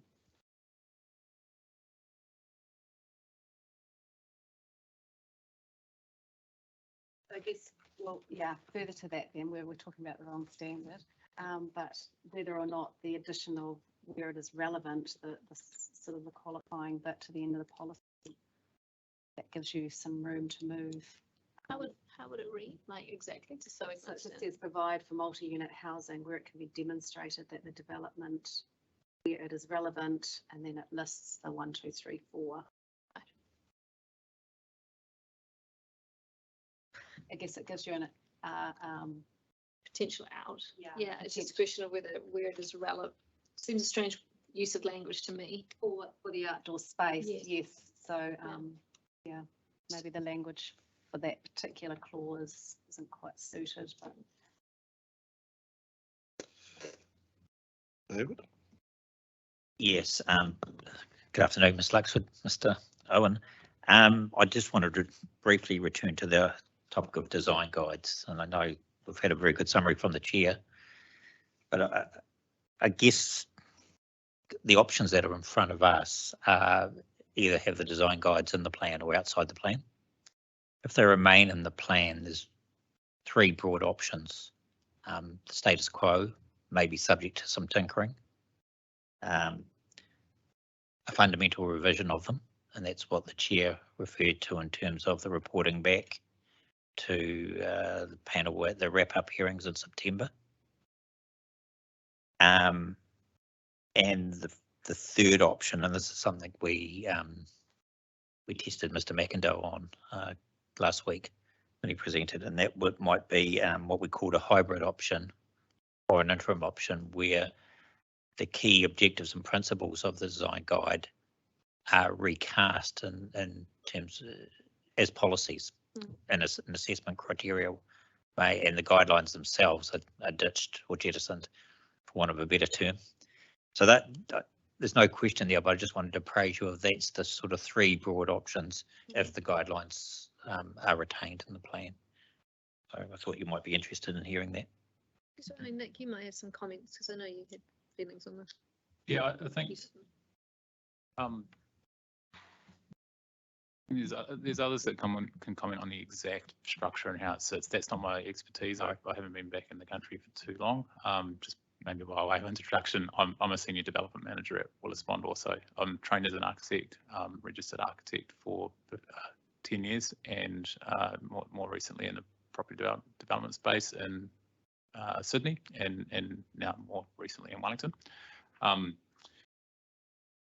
I've seen it work a couple of ways. I guess it just comes back to the certainty piece and knowing what the rules are, so that those rules can be understood by everybody. It cleans up the consenting process. The implications of the rules get baked into the market essentially, so we're all operating on a reasonable fair grounds. Whether in New South Wales, they all sat in the apartment design guidelines, and there was a very clear pointer from the legislation to the must achieves within the design guidelines. It wasn't an issue that they sat in the design guidelines, which I think they're effective of plan policies here.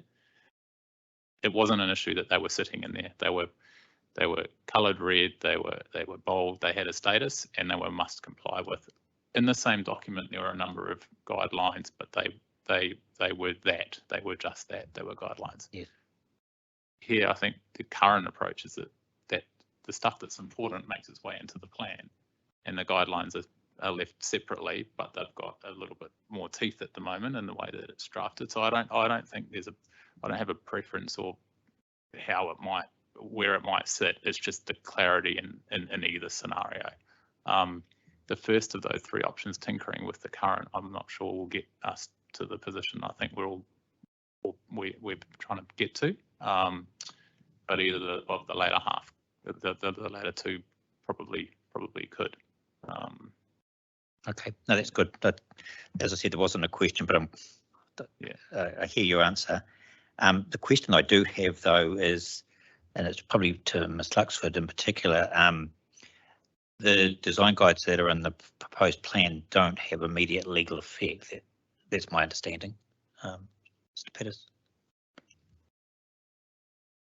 Yeah, I think that. Yes, yes. So, and that's because they're not those matters that do have legal effect. So, sure. And I don't think the council sought to that, but so your experience must be focused on the way the current operative district plan guidelines operate. And is there a fundamental difference between the guidelines that are proposed and the guidelines that exist in the operative plan that would lead you to this position?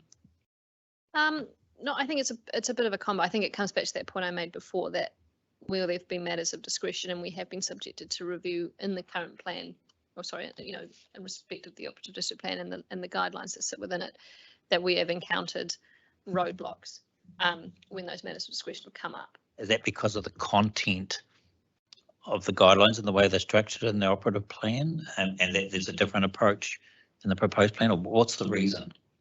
It's a good question. I mean, the problem has been where an individual has taken a very strong view based on what they interpret the guidelines to be, and the fact that they've treated those guidelines as rules. Okay. So that's been the issue for us, is that because they're not a rule, are they?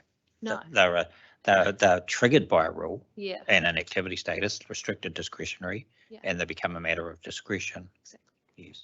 So one example is we had a building that was, in some respects, could have been considered quite challenging because of the function. It needed to be a big square block.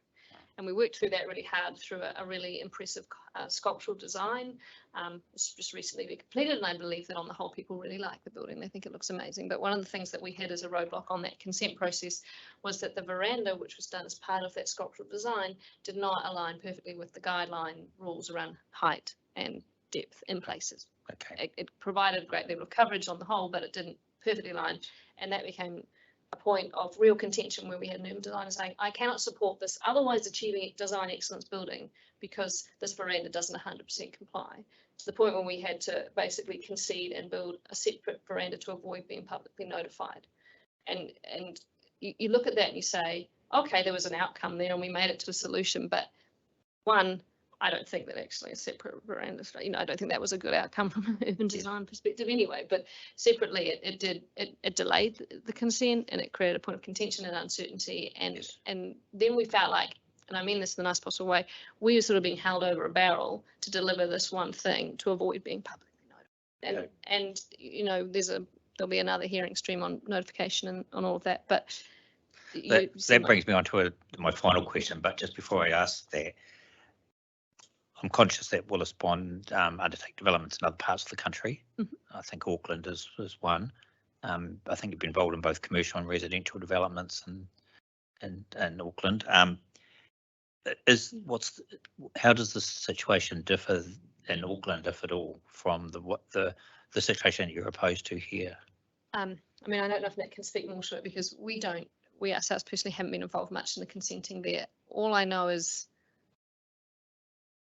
it never comes up in the meetings. So we have monthly or bi-monthly, you know, meetings. We go through all of our current projects and we talk about them, and it's only the Wellington projects which are being held up by consenting issues. Okay. Yeah. Thank you for that. And just finally, right at the start, you said the important thing for Willis Bond is to have a clear set of provisions in the plan. And I immediately wrote down where does that land? What are we looking at? Are we looking at the activity status? Are we looking at, obviously permitted activity with clear standards is the starting point. If it's not permitted, then presumably a low level of consent, like controlled, restricted. Mm-hmm. And finally, and you just touched on it, notification statements, where the plan might outline in advance and as a substitute for Section 95, what the council's intention is in terms of notification in advance of receiving an application. So certain standards might be non-negotiable, and that they might public notification is not precluded, or it may be that the standard is of only local significance, so public notification is precluded and you're just into a limited notification. Is this something that you're going to present on later on? We will talk about public notification. I'm not a planner, and I'm not going to try and get into the structure of how. It's not a trick question. But yeah, I think the two waterfront developments that I worked on, we knew at the outset we were going to be fully publicly notified, and we worked on that basis and we planned for that. I've recently had an experience where we did many years of planning in terms of design and work, and had to go through a few hoops on that basis. We had a pre-application in October, and the notes in the pre-application said height will be a consideration in relation to, you know, the notification schedule or something like that. It was very sort of, it will be a consideration. Well, no offence, but of course it will be, you know, and we were over height, but that pre-application, you know, basically led us to think that we should be okay. We hadn't had any red flags raised, essentially. And then we submitted in March. We finally got some indication, I think it was 3 months later, and that was that they were thinking they were going to notify it for height. And when we asked them why, they said, oh, because it's really over height. And I said, well, that's not, leaving aside whether that's an effects-based assessment, you could have told us that in October, and we would have saved ourselves a heck of a lot of time. So I think in terms of that clear pathway, and that can probably speak to this as well, for us, we accept that we're going to be pushing the boundaries at times, so that's our job as well, but we're also developers and we have other things that are kind of driving that for us. And what we just try and do is always present the highest quality design with the best team, and we put that forward, and we trust in the process, or have in the past trust in the process, to get us to a point where we understand where we stand. And at the moment, we feel that process is a bit broken. Okay. The reason so that I think there are steps that have been taken in the plan now to really improve that, that understanding of the notification pathway. The reason I asked that question is when Mr. McGuinness presented hearing stream 1, I asked him a similar question about how the plan could provide certainty of outcome, or certainty of process in particular, and he didn't quite express it in that ways in terms of how notification statements could assist. Yeah, I mean, we'll come back to that. I mean, I have strong views on notification, so that will come up in another hearing process. But Nick, I think you have. I guess my only thing I'd add is we make a very conscious decision early on what we might do based on whether notification or non-notification is the pathway. And if we see true value on all fronts from going down a route that does include notification, then we get comfortable with that and we take on that risk because we fundamentally believe that that's a good outcome that we're willing to pursue, despite the additional process and challenges and risks that are associated. So if we can understand the rules that we're playing with that will clearly indicate that we're not notified, that helps that of course. Yep. Thank you. Just one, Ms. Luxford. At the end of your statement, you tell us about the unit sizes, and Mr. Chair has actually alluded to that earlier. But just from my understanding, you're saying that you wouldn't like to have a minimum size because, as I understand it, that would be in the way of providing affordable housing, and people can make up their own mind what size of space they need or want. Isn't that a little bit a catch-22? Because if you have affordable housing and you are below those minimum sizes,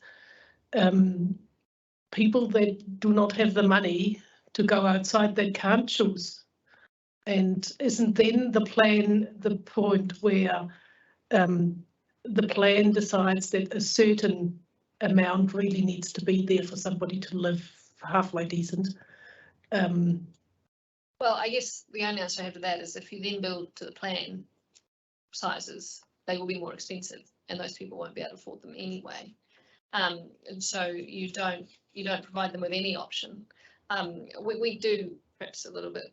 We could say this, but we do expect the market to drive that, and you know, we'd be idiots to go and build something that no one wants to buy because it's too small, or no one wants to buy because it doesn't have outdoor living space, whatever. We are driven by what the market wants, and if we don't deliver that, we'll go out of business. So the minimum sizes just seems to me to be an added control to a process that will generally control itself. And I know Nick's going to have more comments on this, but our feeling was it just was a bit overly restrictive. Like you're just not allowing for creativity and innovation in that. You get some amazing designs, and there's all things being done all the time to help people live in smaller spaces. And to say, oh well, in Wellington that's not going to be acceptable because we don't think that's high enough quality living is quite a big statement people make when they're writing the plan, and they're not giving the market the opportunity to comment on that. I mean, that's, I guess, what this process is about. The only thing I'd add is we agree that it's in there to try and address the quality of the housing stock that gets delivered in the city, but it does have an economic impact on when you set something like that, and it can't be considered in isolation. There's many precedents around the world of good quality housing that is small, and small doesn't necessarily mean bad. So that's sort of why where we're coming from there. Right, thank you. I think that's us. Are there any specific questions for Nick on his? I think we picked them up on the way by, haven't we? Okay. Yeah. Thank you very much. Thank you for the opportunity and the time. Yeah, so it's an unorthodox approach, but great for you pitching in. Can we say one more thing about urban design panels? Is that the forum for this? So around the rules, and coming back onto the point about sort of one defining issue that's standing in between consent or otherwise. And the type of projects that we typically do push the boundaries. We see value in design excellence, and sometimes design excellence does take us outside the rules and leave us well within the rules in some areas. We've on a number of projects in recent time gone down the voluntary urban design panel process that started to sort of bubble up in the council process, and we see value in that generally. And the reason we see value is that by having sort of everybody in the room together, then proposals that are pushing the boundaries are considered in the round. What's lacking for us at the moment, I think, in the urban design panel process is the teeth or the I can't think of a word that's not colloquial, but the teeth that the decision that the urban design panel has at the end of it, then sort of essentially overriding any other little rats and mice rules that may be in breach. And that's a classic example. It's the canopy piece.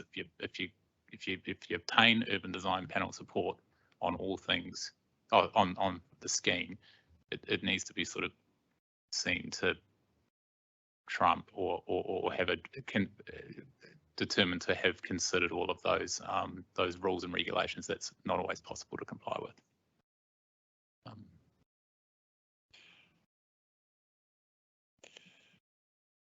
Do we have I think the message from Dr. Zabani was he agreed that urban design panels are a good idea, but he didn't have one right this minute, and therefore there's an issue about how the plan can refer to something that doesn't currently exist. Yeah. Any bright ideas? Non-statutory design guides. The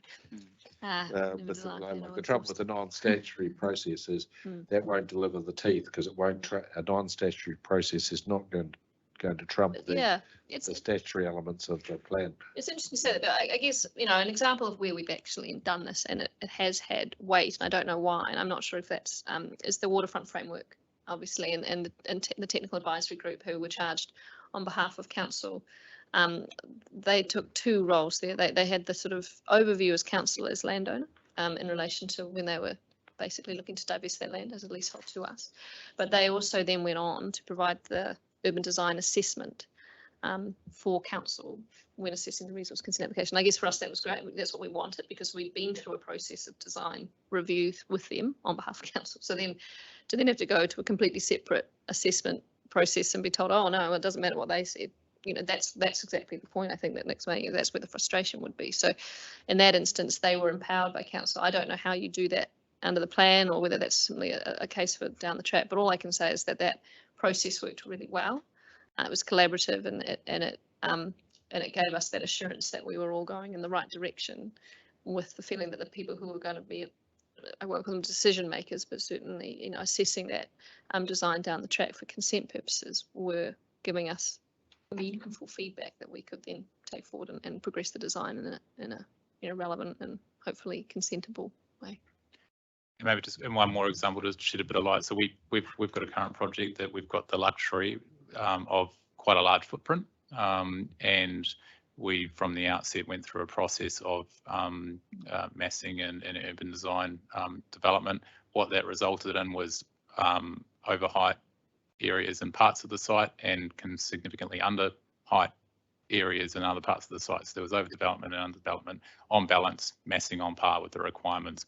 But the trigger for going over height had all the teeth, and the urban design outcome that was determined to be good from the panel at the time sort of has come to a point it's had no teeth. So had we have just stuck to the rules, we might have ended up with 5 or 6 towers across the site simply because we had a big site to work with a height limit that was absolute. The proactive sort of design development process that we went through early on breached rules, but ultimately the rule kind of caught us out. So it's a bigger version of the canopy issue that sort of been alluded to. We'll think about that. I'm sure you'll come up with a solution. Touching faith. Thank you very much. Thank you. We will take a break, rest, and then we'll come back and see Ms. Templer. I'll be back in 10 minutes.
Ms. Templer.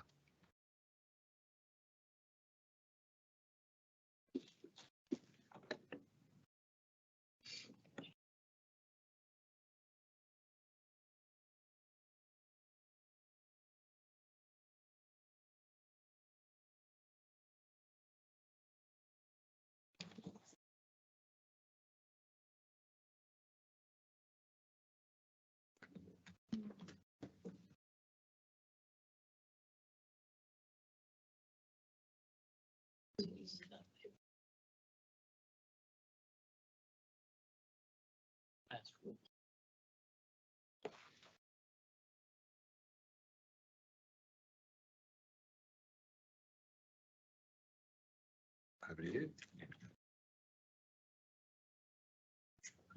Please proceed.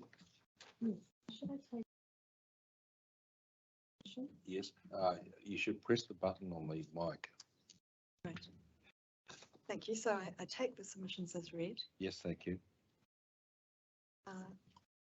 Firstly, I'd like to thank you for giving me the opportunity to speak to you today and to give my submissions on behalf of myself and also other residents within Rama Crescent.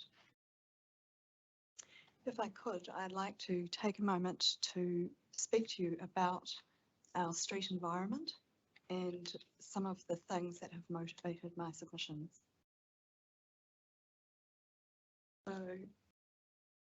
I've objected to the application of Part 3 of the MDRZ to Rama Crescent and the streets above it. And I refer to the streets above it because we are on a steep hill and therefore severely impacted by intensification in the streets above. One of the main reasons that I'm objecting to the application of this zone to our street is because of the distress that has been caused to a lot of the residents in our street by flooding, which has followed on from intensification and the stormwater problems that we've had in our street. The flooding in many parts of the street is well known to Wellington Water and should also be known to Wellington Council. It occurred following the Waru Street stormwater upgrade in 2016 and the intensification in the streets above. It has really negatively impacted the social, economic and cultural well-being of residents and also their health and safety. The pipes have failed severely, and I have an evidence table that I'm going to show you in my slides, which shows what's happened. And I also have a video, which I believe my Freya is going to play for us. Oh, great. Okay, so this is a video of the flooding in the street.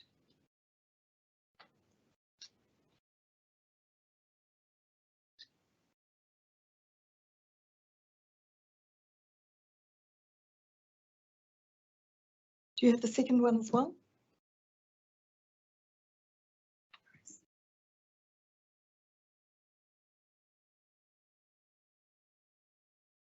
Okay. Right.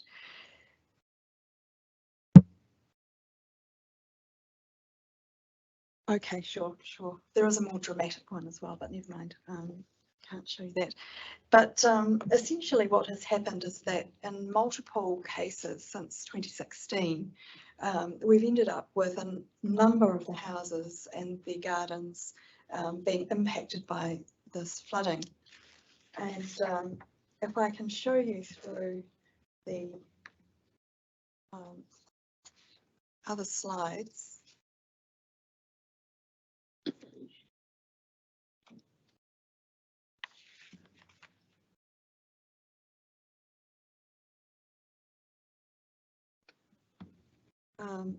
This just demonstrates that it's a very steep street and it cannot be accessed by buses, which is part of my submission as well.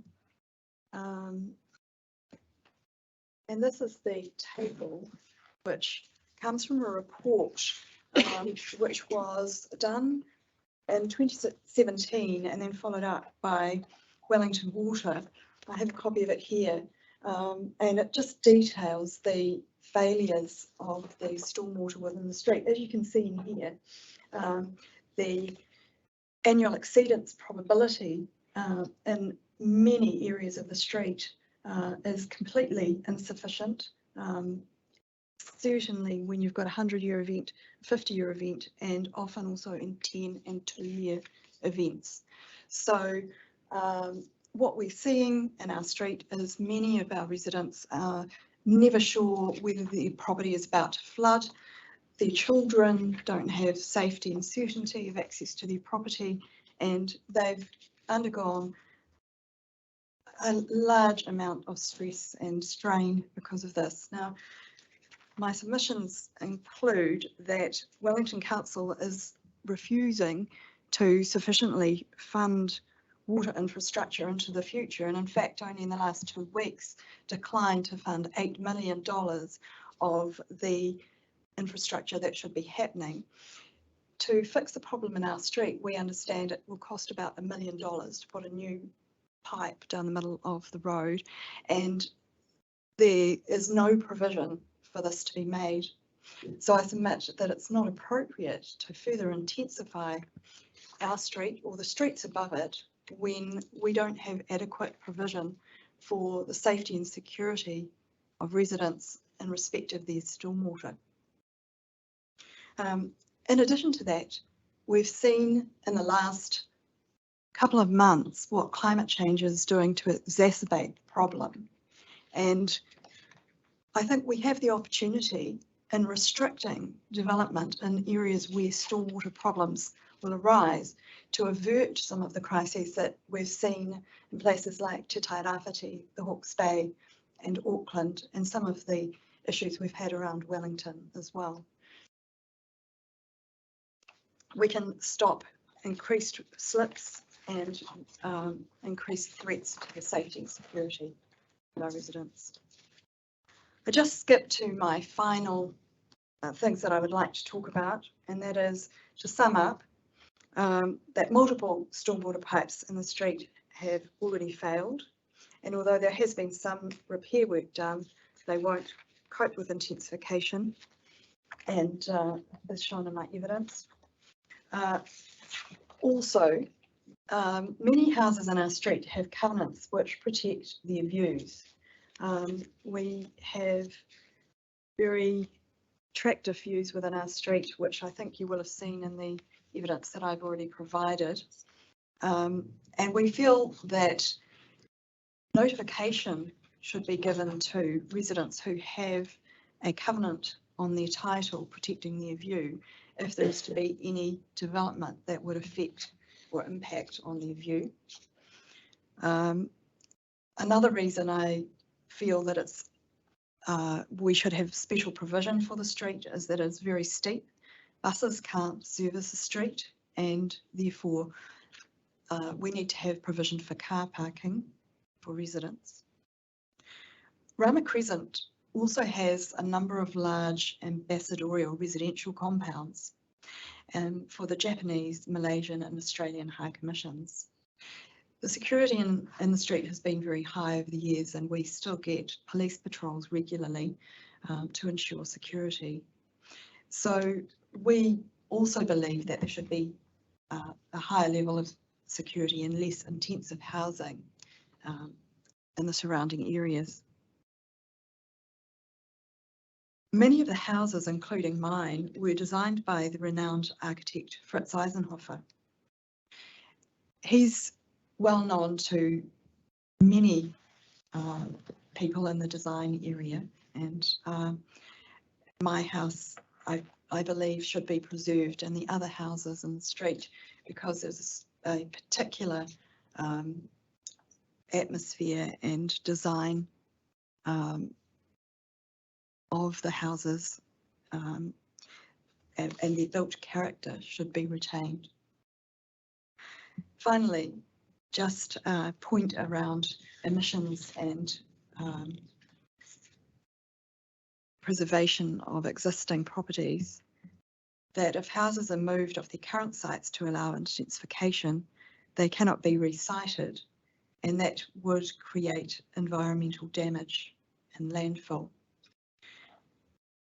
I was listening to some of the submissions last week, and the point was made that there's no proof that if people have to travel further out of the city to reach their properties, that will create further emissions.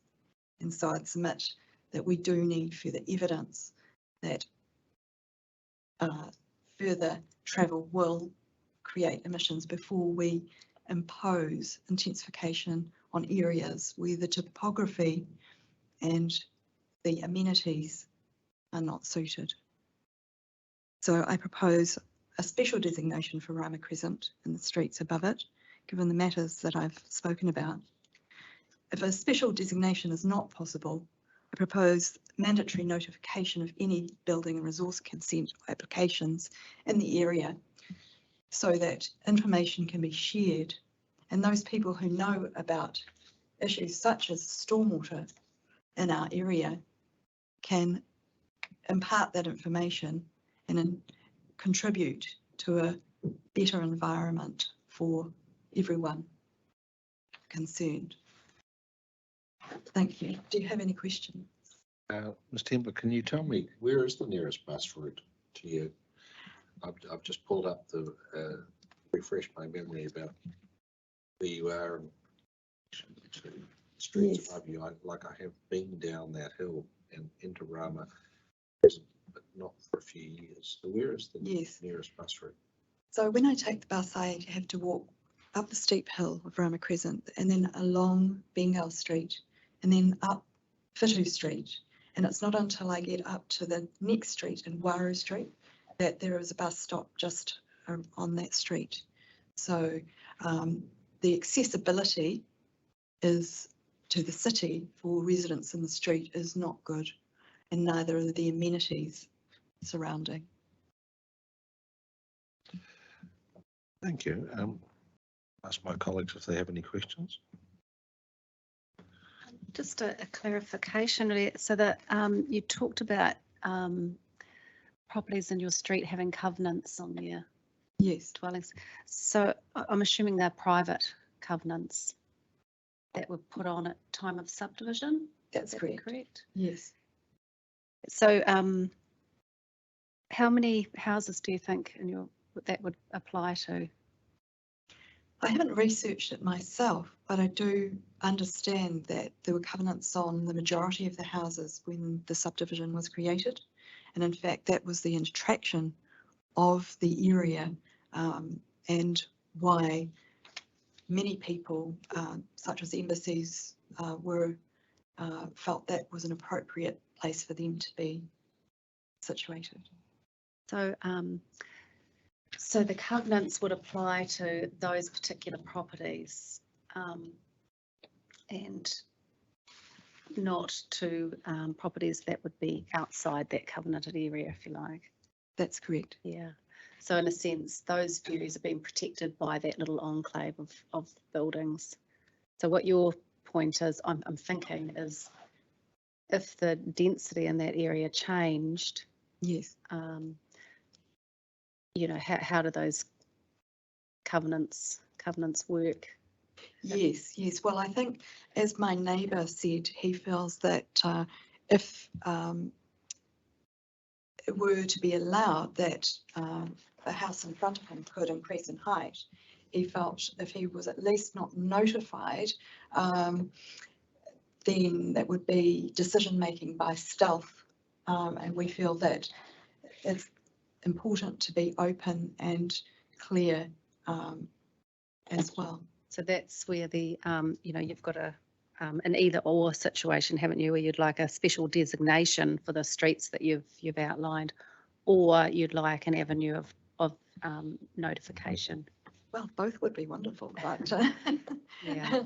I accept that I'm asking for something special, but I do believe it's a special area that warrants something special. And just so you talked of many of the homes being designed by a particular architect. Would those houses be the ones with that covenant? Yes, many of them would be. Yeah. Yes. Yes, I understand that architect Fritz Friedrich Eisenhofer actually lived in the street, and that's why a number of the houses were built according to his architecture. Sure. Yeah. Thank you. That's all I had. Mr. McMahon. Yes, thanks, Ms. Templer. There's potential legal issue there, I guess, in terms of whether the covenant trumps the district plan rules or vice versa. Yeah. I don't know the answer to that. No, presumably the covenant, the main mechanism of the covenant is to limit the height of dwellings on the property affected by the covenant. Yes, Is that or the way those it in works? front, those in front, or interfering with the view of the harbour. Yeah. Okay. Appreciate you not giving planning evidence, but you've asked for a special zone. What would that special zone? What would be the key tenets of that zone? The key elements of it? Yes, I take your point. I'm not a planner. However, I look to those of you who are experts in that area to give me advice. But I believe that what we need to ensure is that people are notified. So residents and owners of properties in that area need to be notified of any developments. It would be my preference that the covenants are adhered to. So those, because people have invested in the area with those covenants in mind. So I believe those ought to be, the effectiveness of those covenants should be preserved. Yes, I thought you might have been suggesting that the special zone might have height limits on it. Yes. Is that a sort of in the realm of what you were thinking? That is in the realm of what I'm thinking, although you would understand better than I do the workability of that and how that interfaces with the covenants protection zone. So you'd need to, I believe the council would probably need to have a look at that and see how that could be done. Sure. Yeah, but also with the streets above, I believe there needs to be some sort of protection around intensification, which is going to affect the street below and even the streets below where we are, because what I think happened is when the Waru Street upgrade, so-called, happened, it is possible that they installed a smaller pipe than previously existed, and that is one thing that would need to be investigated. But I have heard it said that that might be the reason. So coupled with the intensification, then all the water has started flowing down into parts of Rana Crescent and causing the flooding which we saw on the video, which is disruptive to people's life and people's well-being. Thank you.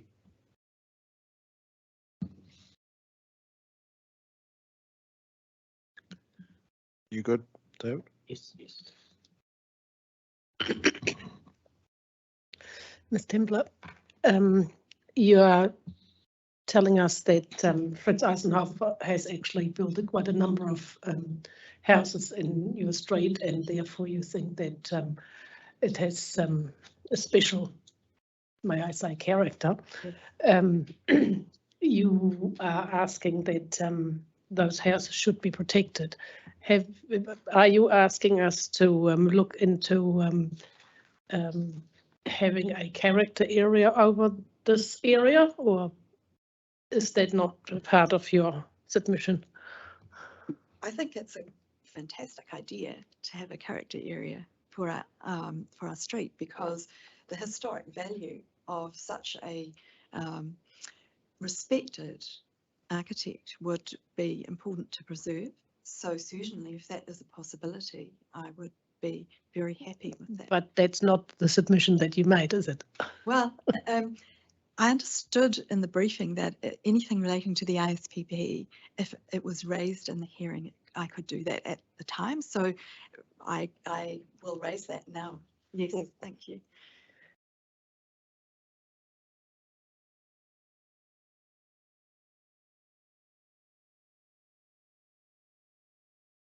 Now, just to follow up on that, since we are coming up to stream 3 to zone 2, and there is a possibility, you know, if you would appear there, to bring that up again as, you know, being part of a heritage area, if that's how you feel that it would work out. Of course, there will be a lot of evidence that needs to support that, but yeah, that's just another layer that flows into that. By all means, if you're suggesting that would be helpful, I would be willing to do that. I don't want to suggest for you to to come up with ideas. I'm just saying, if that, because you were saying that you like to have that preserved, Yes. and I don't quite see in your submission here what route you would take to get it preserved. Yes. Or yeah. So therefore, there are ways of doing it, and I'm just trying to figure out which way you think it should go. Yes, perhaps I should need to consult with the experts in historic and special buildings and take their advice on that. Thank you. I think that's us, Ms. Templer. Thank you for your time.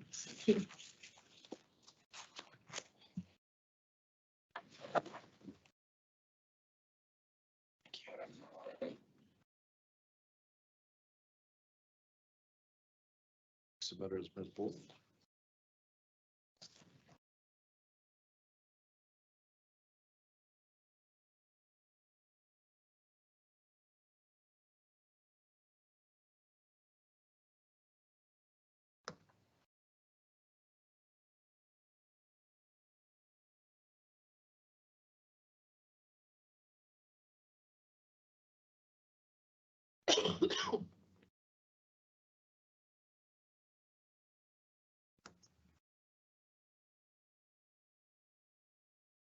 Down.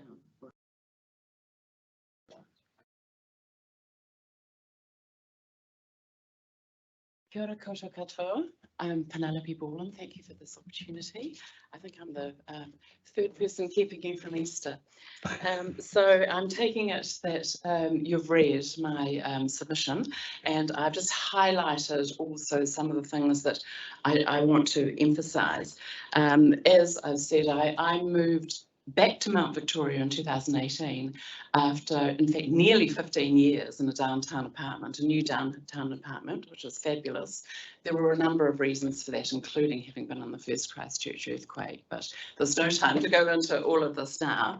And I used to live once upon a time in Mount Victoria. I'd love to talk a bit more broadly, but I'm just concentrating on the area around which I live, because I think it's completely anomalous that it's been left out of the character precinct in the district plan. I support, as the character precincts recommended, the additions in the section 42A report, but I believe that we can and must do better. Capacity issues have been well canvassed by others, and so I'm not going to go into them now, but as you know, there is the ability to adjust the character settings without affecting housing capacity requirements, or only marginally. So while the impacts of capacity of character precincts on capacity of character precincts are minor, the impacts of the current character areas being upzoned to 6 stories will irrevocably and negatively detract from quality of life in Wellington as a desirable place to live. I go into a little bit more of this later, but sunlight and dampness are great concerns in the shading. As you will know, native timbers, my house is 1885, and most of them are around that in the street. They need sunlight or they will rot as well. But it also forms part of the iconic townscape and cityscape of Wellington. I've canvassed there the fact that Mount Victoria is already one of the most dense suburbs in New Zealand, and that the NPSUD was really aimed more at Auckland and Christchurch. Wellington already has density well done in the inner suburbs, and the topography is totally unsuited to the blanket nature of that legislation. And also, unlike those other two cities, most of the character areas are within walkable catchments. Andy Frost has well covered the discrepancy between what was consulted on in the NBSUT and how it was promulgated. And as we know, the legislation was a creature of its time when prices were soaring, and also we know that the growth predictions are nothing like they were. So I just want to show you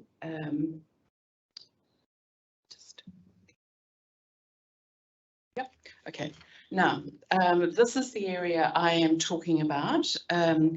And you will see that I'll go on to that the relief I was seeking and was totally misconstrued by the Section 42A report. So my less preferred option was inclusion within the Mount Victoria North Townscape, because this area is right beside it, and you can also see it from Waitangi Park and the sequential views along the city. But the main thing that I wanted was inclusion with within the character precincts.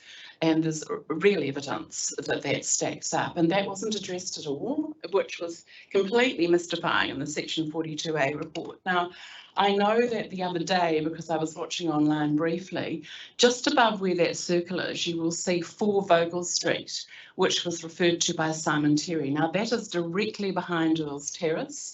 I wonder if you should stand up. Stand up? I stand can up indeed. and make sure, because if I'm going to mark up your hard copy, I don't want to be very sure I'm pointing Okay, the so right way. this is set with the yellow. This is 4 Vogel Street, and this is Earls Terrace along here, Hawker Street here, and these are bits of Stafford Street up here.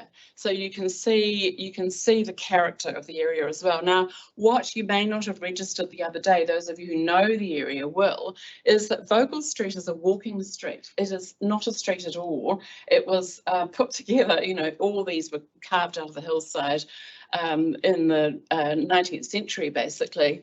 So you could not get cars up there. It's very narrow and very steep. And for instance, to get up to my place, if I want to walk up from Oriental Bay, there are 100 steps, as well as, you know, so I'd be right on the border, if you like, of the 10 minutes. So yes, this is Earls a lot here, Hawker in front, and you can see that it goes up in tiers to the town belt. So some of the properties on Earls Terrace do abut directly onto the town belt. It's quite wavy, as was pointed out the other day. So I hope that gives you an idea of the topography of the area. Yeah, so it's a juxtaposition of the old low-rise houses and the town belt. So character was my preferred option, not the Mount Victoria North Townscape, but I can show you in my next slide why I actually suggested that as a less preferred option, and I will go up here again and show you. Because this here is the Mount Victoria North, sorry, it's not, the resolution isn't higher, this one. The Mount Victoria North Townscape, right, and St Gerard's is over here. So this area is directly beside, Vogel Street is the divider, if you like, of the Mount Victoria North Townscape. And the reasons and the rationale, which were clearly gone over again in the report, I'm trying to remember the name of it, I'm sorry, the Urban Perspectives report, also apply to my area. So you could see why I suggested that as a less preferred option, but of course it has less protection. So it makes an important contribution to Wellington's townscape, and you can see that 21-metre high buildings on the perimeter of the town belt would absolutely blight the iconic view as well, you know, and apart from the actual streetscape and character assessments. So The Urban Perspectives report, as I've pointed out in paragraph 12, even acknowledges that the surrounding context of the precinct and the different parts of it come into focus depending on the viewpoint. And I quote, providing opportunities for the precinct to be appreciated in sequential views. A view of the precinct and the surrounding context constantly changing. And it goes on to say, it is important that this is taken into account when reviewing the PDP provisions, and particularly the height provisions for sites in the immediate visual context of the precinct. And this also applies to the area I am talking about here. So there's a double argument, if you like, but of course the Mount Victoria North precinct is relative to St Gerard's, and it's slightly further away. So the section 42A report did not address my main point at all, that the area of Earls Terrace, Stafford and Hawker Street below should be included within the character precinct of Mount Vic, due to the fact that expert evidence has found this area warrants inclusion and protection from large-scale development. Now, almost all the houses, maybe I will go back to the previous one. It's hard to see here, but almost all of the houses on Earls Terrace are on one side of the street because there's no room. It goes up in tiers, and you can see how close. So this is Hawker, this is Earls here. So there are only, to my knowledge, 3 addresses actually on Earls. So the houses that are on Hawker are but directly onto Earls at the back. And some of them it's house to house, depending, there's just no room, was no room for another side of the street. So that's just to give you an idea of the, and this was 1880s, I think, that this was actually developed. So there are relatively few houses on the downward western side, and there never was another side of Earls Terrace. That is a really important point. It's a cul-de-sac, there was no room, it goes up in tiers from the town belt. Now just moving on to, this is the council's own assessment of character that came out with section 42A reports. Now I will go up again because you can see that, and I wasn't able to circle it, that in this area here, and there are other references to this, but it's strongly contributory with some primary as well. There are no detractive and 1 or 2 neutral, but it was, I've gone on to talk about the methodology later of the Boffin-Miskell report, and I talked to them directly about it. So there are strong arguments for it being included in the character precinct, and exclusion of this area will also negatively affect the designated character precincts which are right beside it, and the unpredictability of whether much taller buildings were going to pop up, eroding their character, outlook, sunshine and amenity values. I'm just going to show you a closer view now. Oops, yeah. This is the eastern side of Earls Terrace, where I live, and it's overlooking Hawker Street, basically there. So mainly 1885-ish houses in my street. They're built of native timbers, close together facing the street, with little more than 1 metre or 2 between them, with steep sloping sections.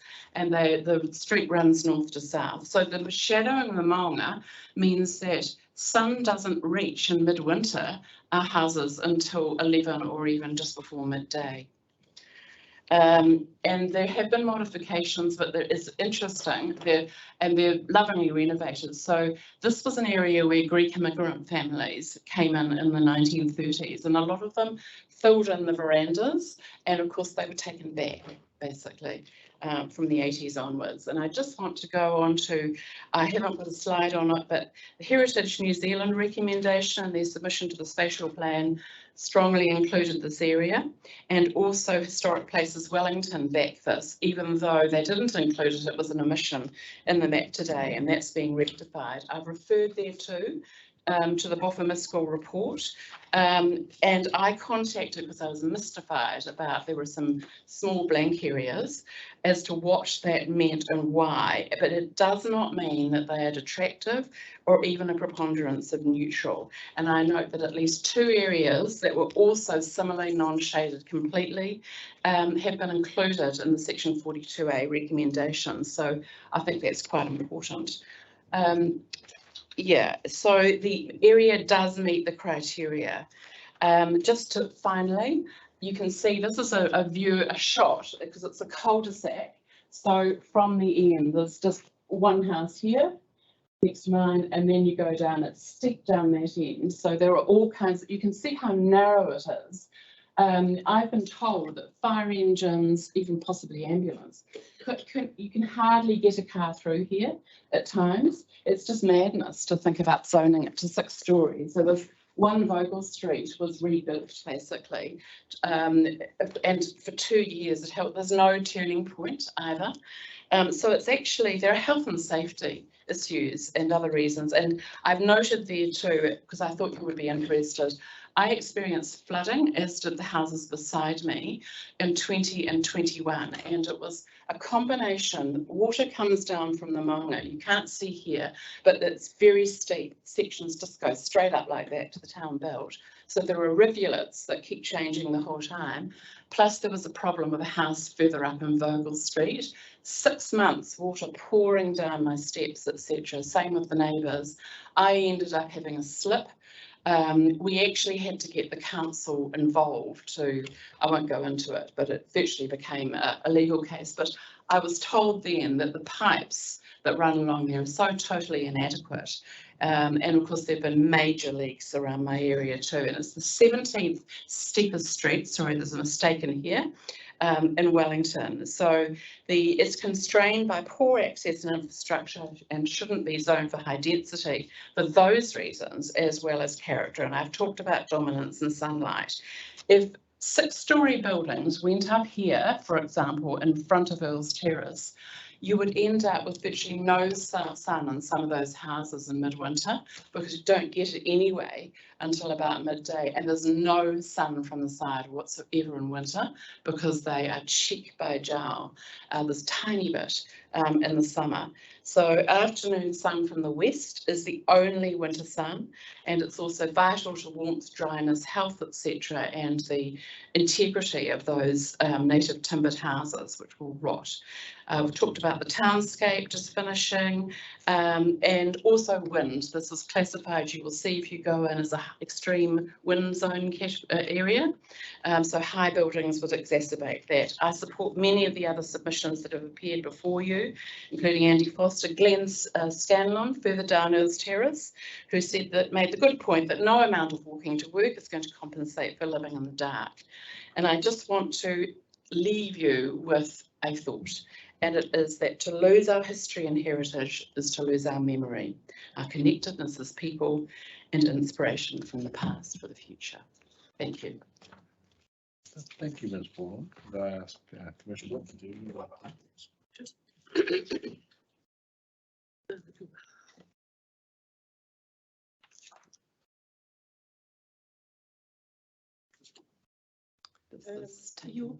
in your paragraph 6, you were referring to that the NPSUD was largely aimed at densifying Auckland and Christchurch. Where does that knowledge come from? Well, I'm a Wellingtonian and live and work around government, so it has actually come from discussions, but I'm not at liberty to, reveal the sources. But there was an expectation that councils would use the qualifying matters, and particularly Wellington, to a greater extent than they have.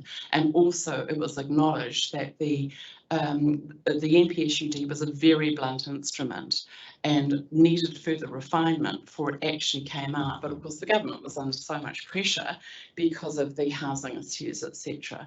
And I could go on forever, but the zoning is not the issue with the shortage, of affordable housing. So it's really from discussions with policy advisors. Okay. Yes. Yeah, right. Thank you. Yeah. Yes, and the topography. For instance, there was an expectation that other qualifying matters would be used, including topography, for Wellington City Council, because those cities don't have those issues within walkable catchments. Yeah. Thank you.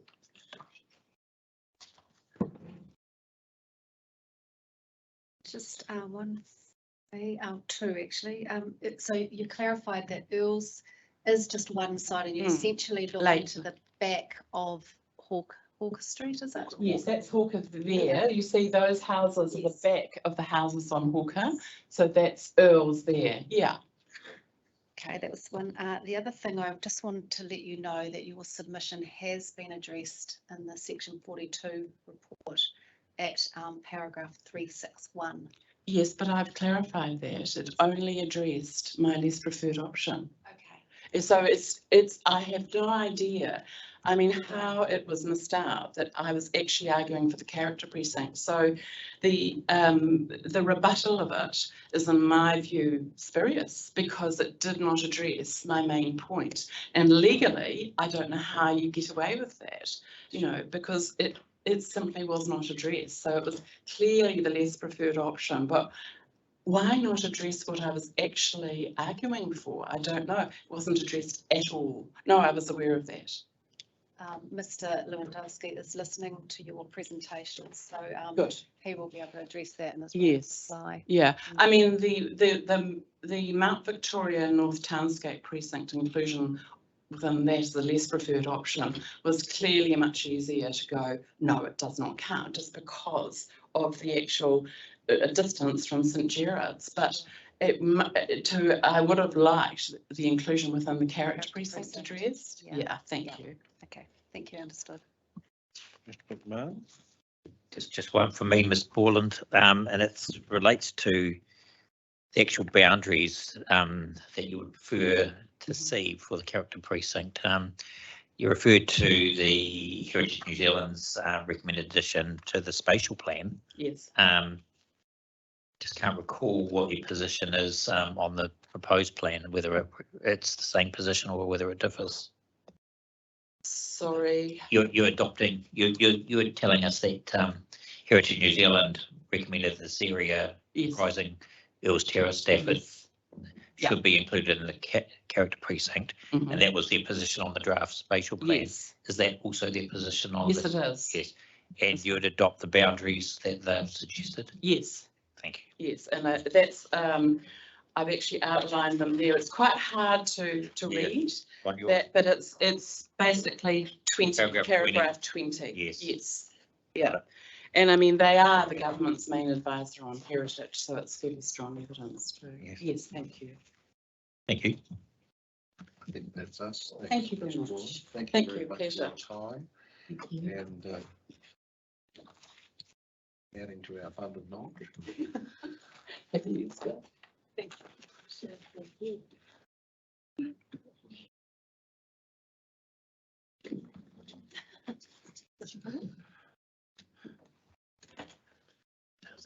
Cool, thank you. Mr. Jones. I'm Mr. Lones. It's like Jones, but with an L.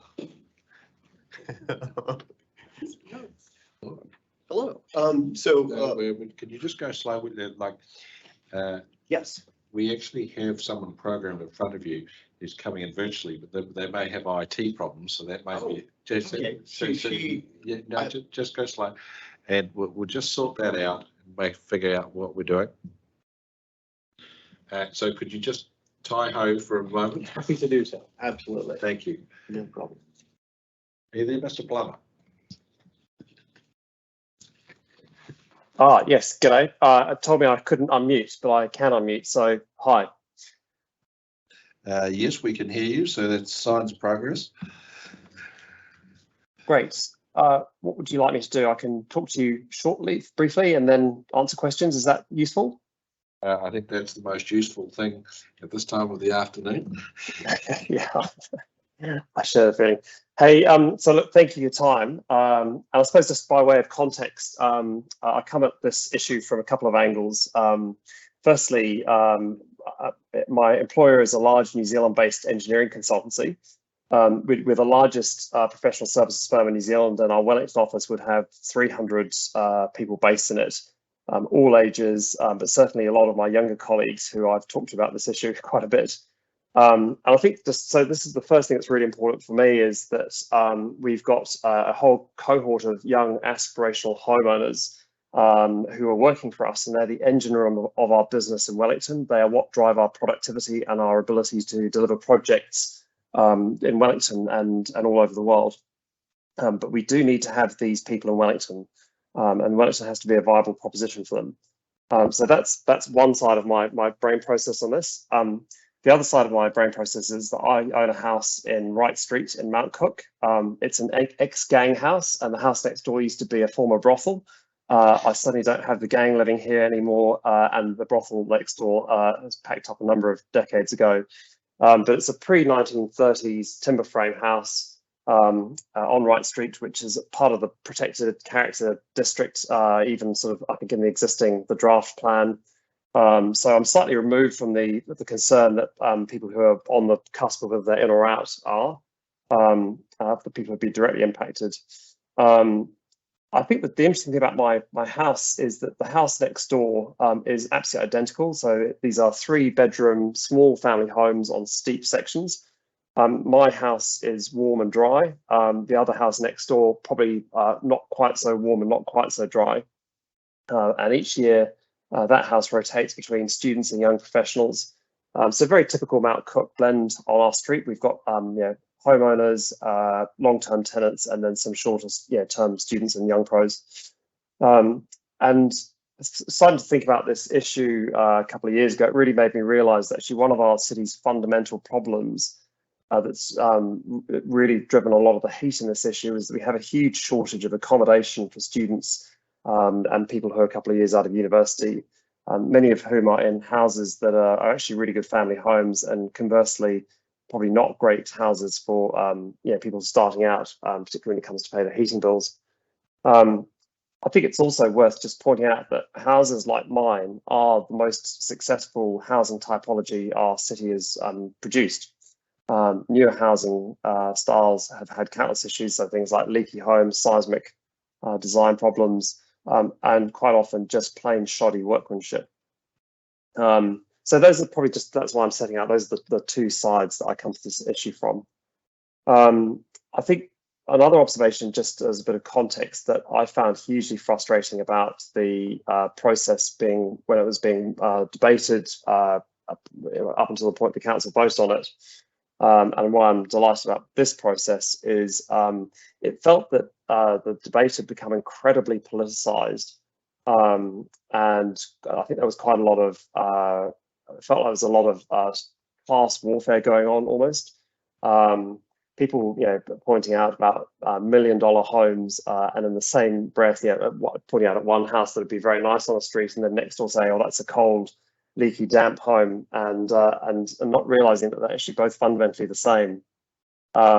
So I found that a really frustrating process. And when I was explaining to my younger colleagues that I was in favour of maintaining the character of precincts, they'd say, "Well, we want to buy houses like this." And I did point out to them that this is my second purchase, and I'd saved hellishly hard to buy it, and certainly hadn't been doing much on the branch circuit. But also that there was a unit, a house, a section just down the road, one of the few flat sections in Mount Cook, where they'd put 4 townhouses on it was a very dilapidated old house that was very much end of life, because it hadn't been maintained in decades, and they put 4 townhouses on it.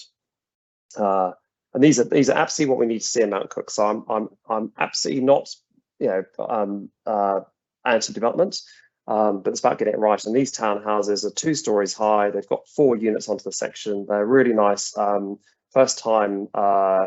first time home purchases. But each one of them was on the market for, I think, about 1.2 million 18 months ago. So they've probably come back a little bit, probably around the $1 million mark. But these are not cheap homes. And the nature of developing in the city centre and the proximity and the sort of quality that you're going to have to build to make the development stack up is not going to provide cheap housing.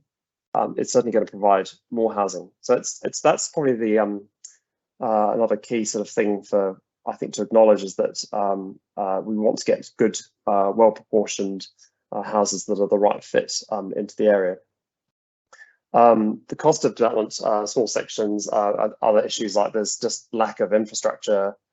Even on Taranaki Street, there are changes in use that are seeing large buildings having to empty their waste into septic tanks to be pumped out because the city infrastructure doesn't have the capacity.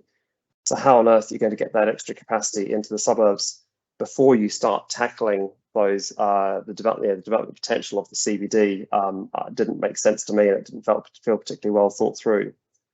I think my slightly cynical hat was, or cynical view was, if it went ahead as the council proposed, I wasn't actually too worried about it because I was pretty confident that the development costs were not going to stack up, in that there was going to be very little demolition of character housing to make way for new stuff.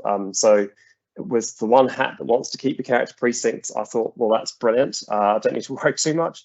But the other hat, which is about actually having Wellington being a viable, attractive place to come and build a career, I thought that was just absolutely disgraceful. And that's one of the reasons why I'm here today, is to help give my contribution and help you navigate a way between the two. There's also, it's not like there's a lack of free land to develop in our city centre. Not knowing where you're all from, but assuming you've had a reasonable amount of time to see the city centre, there is a lot of vacant and poorly used land around. And every day when I walk my dog, I look out over the back end of Mount Cook. So if you've seen the Newtown countdown, that whole area there, there is a huge amount of land that's currently, crummy parking spaces, really poor, big, old industrial units that have been repurposed for dance studios and stuff like that. People can do with their land what they want, but if you're trying to point at all the character houses and say those have got to go, and not have a really robust plan for intensifying the use of those spaces at the back of Mount Cook and Adelaide Road, Kent and Cambridge Terrace, and actually there are quite a few spots of empty land around the CBD. It just feels that you're not making the most of the potential of the city. Fundamentally, this process is about imagining what kind of city do we want to live in. I want to see a city that is compact, walkable, people can bike around, get to work, have jobs in the CBD. But that is, for me, it needs us to have a much more intensive land use along Kent and Cambridge, Adelaide Road, etc. Those should be new suburbs. You could comfortably get 25,000 people living along Adelaide Road if the council stepped in to put in the infrastructure, create the mini parks. That's when you start justifying being able to have really high spec public transport. At the moment, it feels that there is not a robust enough pointing at that space and saying, actually, the city I want to live in is not going to have car yards and 6-storey housing on the best ground in Wellington. Adelaide Road is absolutely the place where you should be doing tall buildings. It's not on reclaimed land. It is on a public transport spine. And to me, that all of it points to a lack of imagination where our city is going in terms of what the housing zoning should be, but also points to the fact that there are broader issues in Wellington than just how you zone the land. Things like cost of materials, availability of labour force, and so on. So that's really how I sort of see this issue, and I'm hopeful that that there will be a move to make a development in the character areas more sympathetic to the scale of the character precincts, and protect the housing that has been really successful in Wellington, but also to look at why is it difficult to develop on a place like Adelaide Road, Kent and Cambridge Terrace, and throughout the CBD, and be really requiring developers to be much more to be going higher. And building good quality housing there that's attractive to people looking to buy their first home, and have a high quality of compact living in the city. That's it. There you go. I hope that was useful. Well, thank you, Mr. Plummer. I'll ask my colleagues if they have any questions. No, that's a no on my left. David? Afraid I don't. No, I think that we understand where you're coming from. Thank you for, as you say, wearing multiple hats and proving, I wouldn't say schizophrenic, but certainly looking Balanced.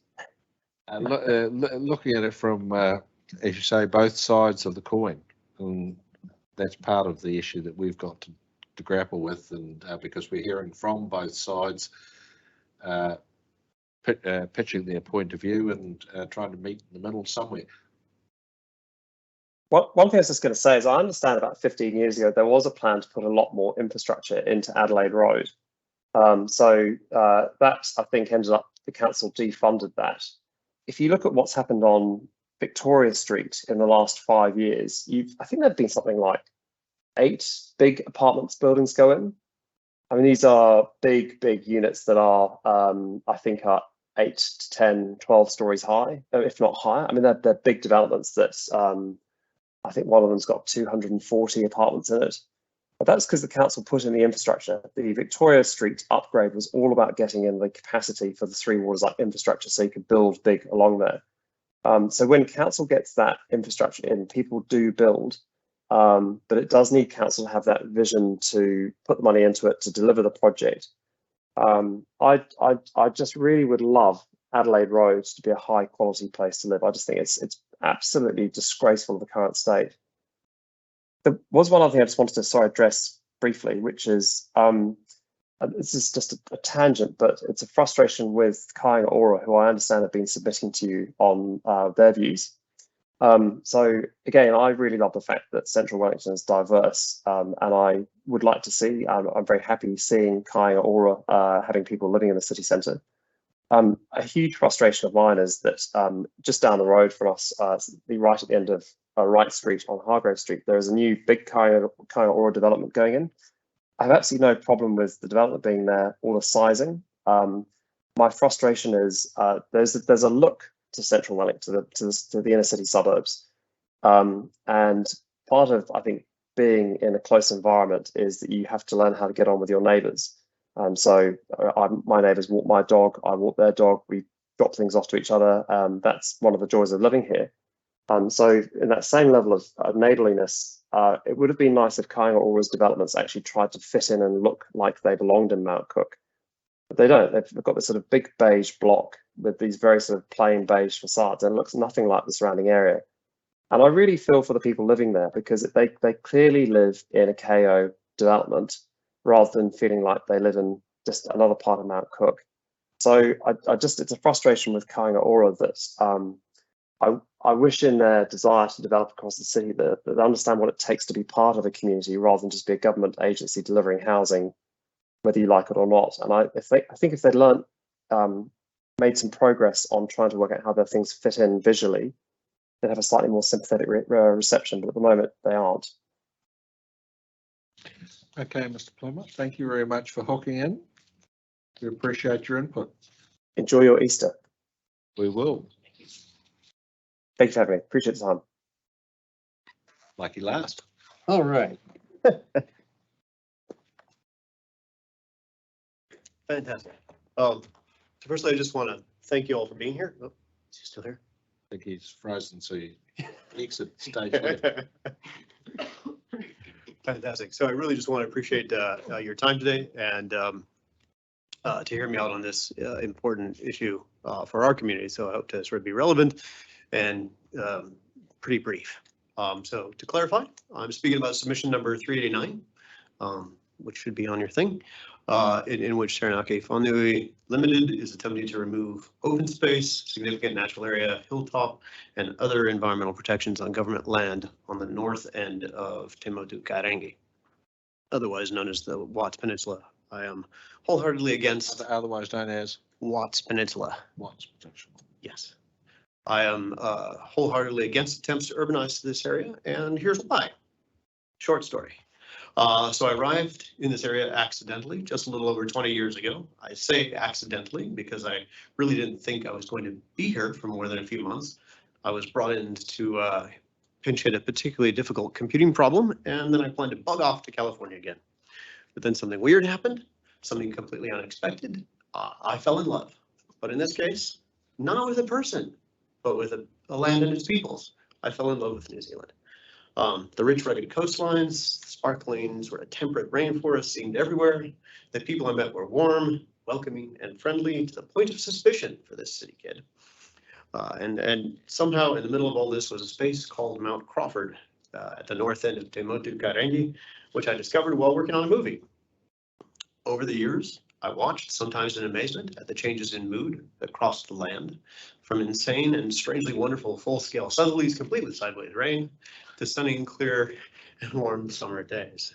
And then there were the birds. This one was a surprise. In retrospect, it shouldn't have been, given the work to eradicate possums, which happened in 2006 for the Miramar area, and then to the great and amazing work, all volunteer work, I might add, of predator-free Miramar, which now sees the entire Miramar Peninsula free of stoats, and from what I understand, rats are nearly gone as well. When I first arrived, I wasn't aware of these initiatives. They're amazing examples of long-term care that can be given by thoughtful people. Birds started returning. First, I noticed where the pewaka-wakas, which would flit around you as you walked through the fields. Then the tui, who'd sort of delight in zooming through like missiles, crashing through the trees. Other species followed. The karoo are, to me, the most fun in many ways, as they seem to be really bad aviators and sort of crash into trees rather than landing in them. The best return story, in my mind, though, was the kariaria, the New Zealand falcon. This little falcon, which is rarer than the kiwi bird, showed up right at the moment that government contractors were clear-cutting trees on the peninsula. Now, I get the argument about exotic trees, but in the absence of a native canopy, these trees were and are doing the job of a canopy superbly. And apparently the kariaria thought the same thing, because they planted themselves right in the track of the clear-cutting, stopping it dead. These lovely birds were so successful in this place that there are now at least 2 nesting pairs on the peninsula. The Watts Peninsula is also home to kaka, moorpork, native skinks, velvet worms, and of course the infamous weta bug, which are quite scary. It has one of Wellington's healthiest streams, complete with korua, longfin and shortfin eels, as well as giant bush dragonflies, which are also very scary. All of these would be under threat if a large urban development were put at the top of their drainage. Others return as well, but this time it was people. And strangely, in a recovering ecosystem, this was a benefit as well. A community garden was established, which brought more members of the public out into the natural space of Watts Peninsula.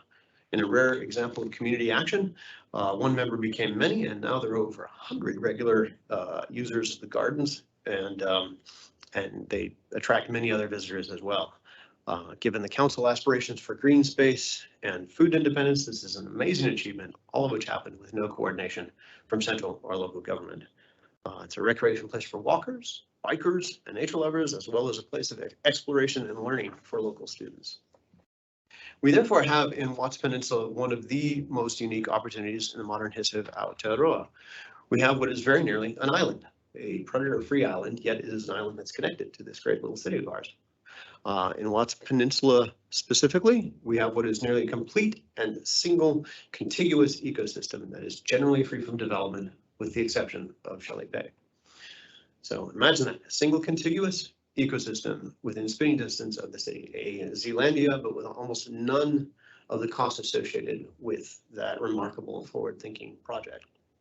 The land at the end of Watts Peninsula is by no means perfect, but a work in progress, a great start. So when I found out about the future establishment of a park, reserve rather, in 2011, I was overjoyed. Finally, a government that could see some distance in the future, one that was thinking to protect what was one of the few remaining open spaces, a significant green area. What I and many others did not know at the time was that there was a significant carve-out for developers. What's worse is that the carve-out is dead center in the middle of this single contiguous space. Think, if you will, what would happen if somebody were to say, try and plant 100 homes right in the middle of Zealandia. What sort of damage would that cause? Then Shelley Bay happened, and with it, the community was cut out of any say in the larger development that mattered to the community in a sensitive area close to the ocean and with significant ecological issues and impacts. Shelley Bay was a clear cost of socializing the costs and privatizing the profits, as I've seen, and worse, it all ended up in the hands of one developer, with the iwi apparently cut out from the larger scale economic gain. Unfortunately, submission number 389 is a serious echo of that. In an attempt to cut out the community of any say in the area that has a clear value to the community, the environment, and greater New Zealand. An area that is currently in public ownership. It too is at risk of becoming yet another tragedy of the commons. The fact that the land has been designated open space for over 30 years with no request from the actual landowner to change that is material, as is the obvious public interest in proceeding with both caution, thought, and thoughtfulness in an era of ecological concern. The precious nature of our green space should also be obvious, as once a large development is built, it will never ever be returned to open space. We should be mindful of this. Te Motu Karangi is the Maori name for the Miramar Peninsula and is where Kupe landed when he first discovered Aotearoa. Te Motu Karangi means precious island, and it is just that, a precious island in the middle of our wonderful little city. There was a time in the not too distant past when we as a society would have thought nothing about bulldozing and cementing over paradise in favor of commercial gain. That we would have ignored the unseen costs, the invisible but steady destruction and separation from nature and the long-term damage that can cause to us all and to the wildlife surrounding us who inhabit this great land. I'd like to think that we've learned something in the intervening years, that we can think long-term about what we've done and how to repair it and what that repair can look like. I'd like to think that we don't just go for commercial gain, which transmits value to an ever smaller number of individuals at greater cost to society and the beleaguered wildlife around us. I'd like to think that we could proceed cautiously with collaboration and consideration of all voices over what's really important in the long run, both for us and for the ecosystems that we are borrowing from our children. That is my hope, and I hope that you can see the larger public interest in rejecting these provisions of submission number 389 that attempts to remove the protection over the development over the Watts Peninsula, protection over our precious island of Te Motu Karangi. Thank you. And if you have any questions, I can talk about this all day long if you really want me to. I'll ask my colleagues if they're prepared to challenge that. Excellent. I can seriously talk all day long if you really want me to. I believe you, but I think we have been out to that area. We have been out and had a good drive around. I have to say, we did a little bit of walking in Miramar, but there is certainly, I can see where you're coming from, and yeah, there's no question in that. It's just a recognition of that. You know, I can see your point. Yeah, and again, we're not, you know, we're asking just for the ability to have a community conversation. That's, or at least that's what I'm asking for in particular, because it seems like that has not happened in the past. The community has been cut out and pushed aside, and the very dense developments, which, from what I understand, so the plan is for 700 houses, or at least that's the proposal, and that equates to a density that's higher than central London. So, which seems inconsistent with that area.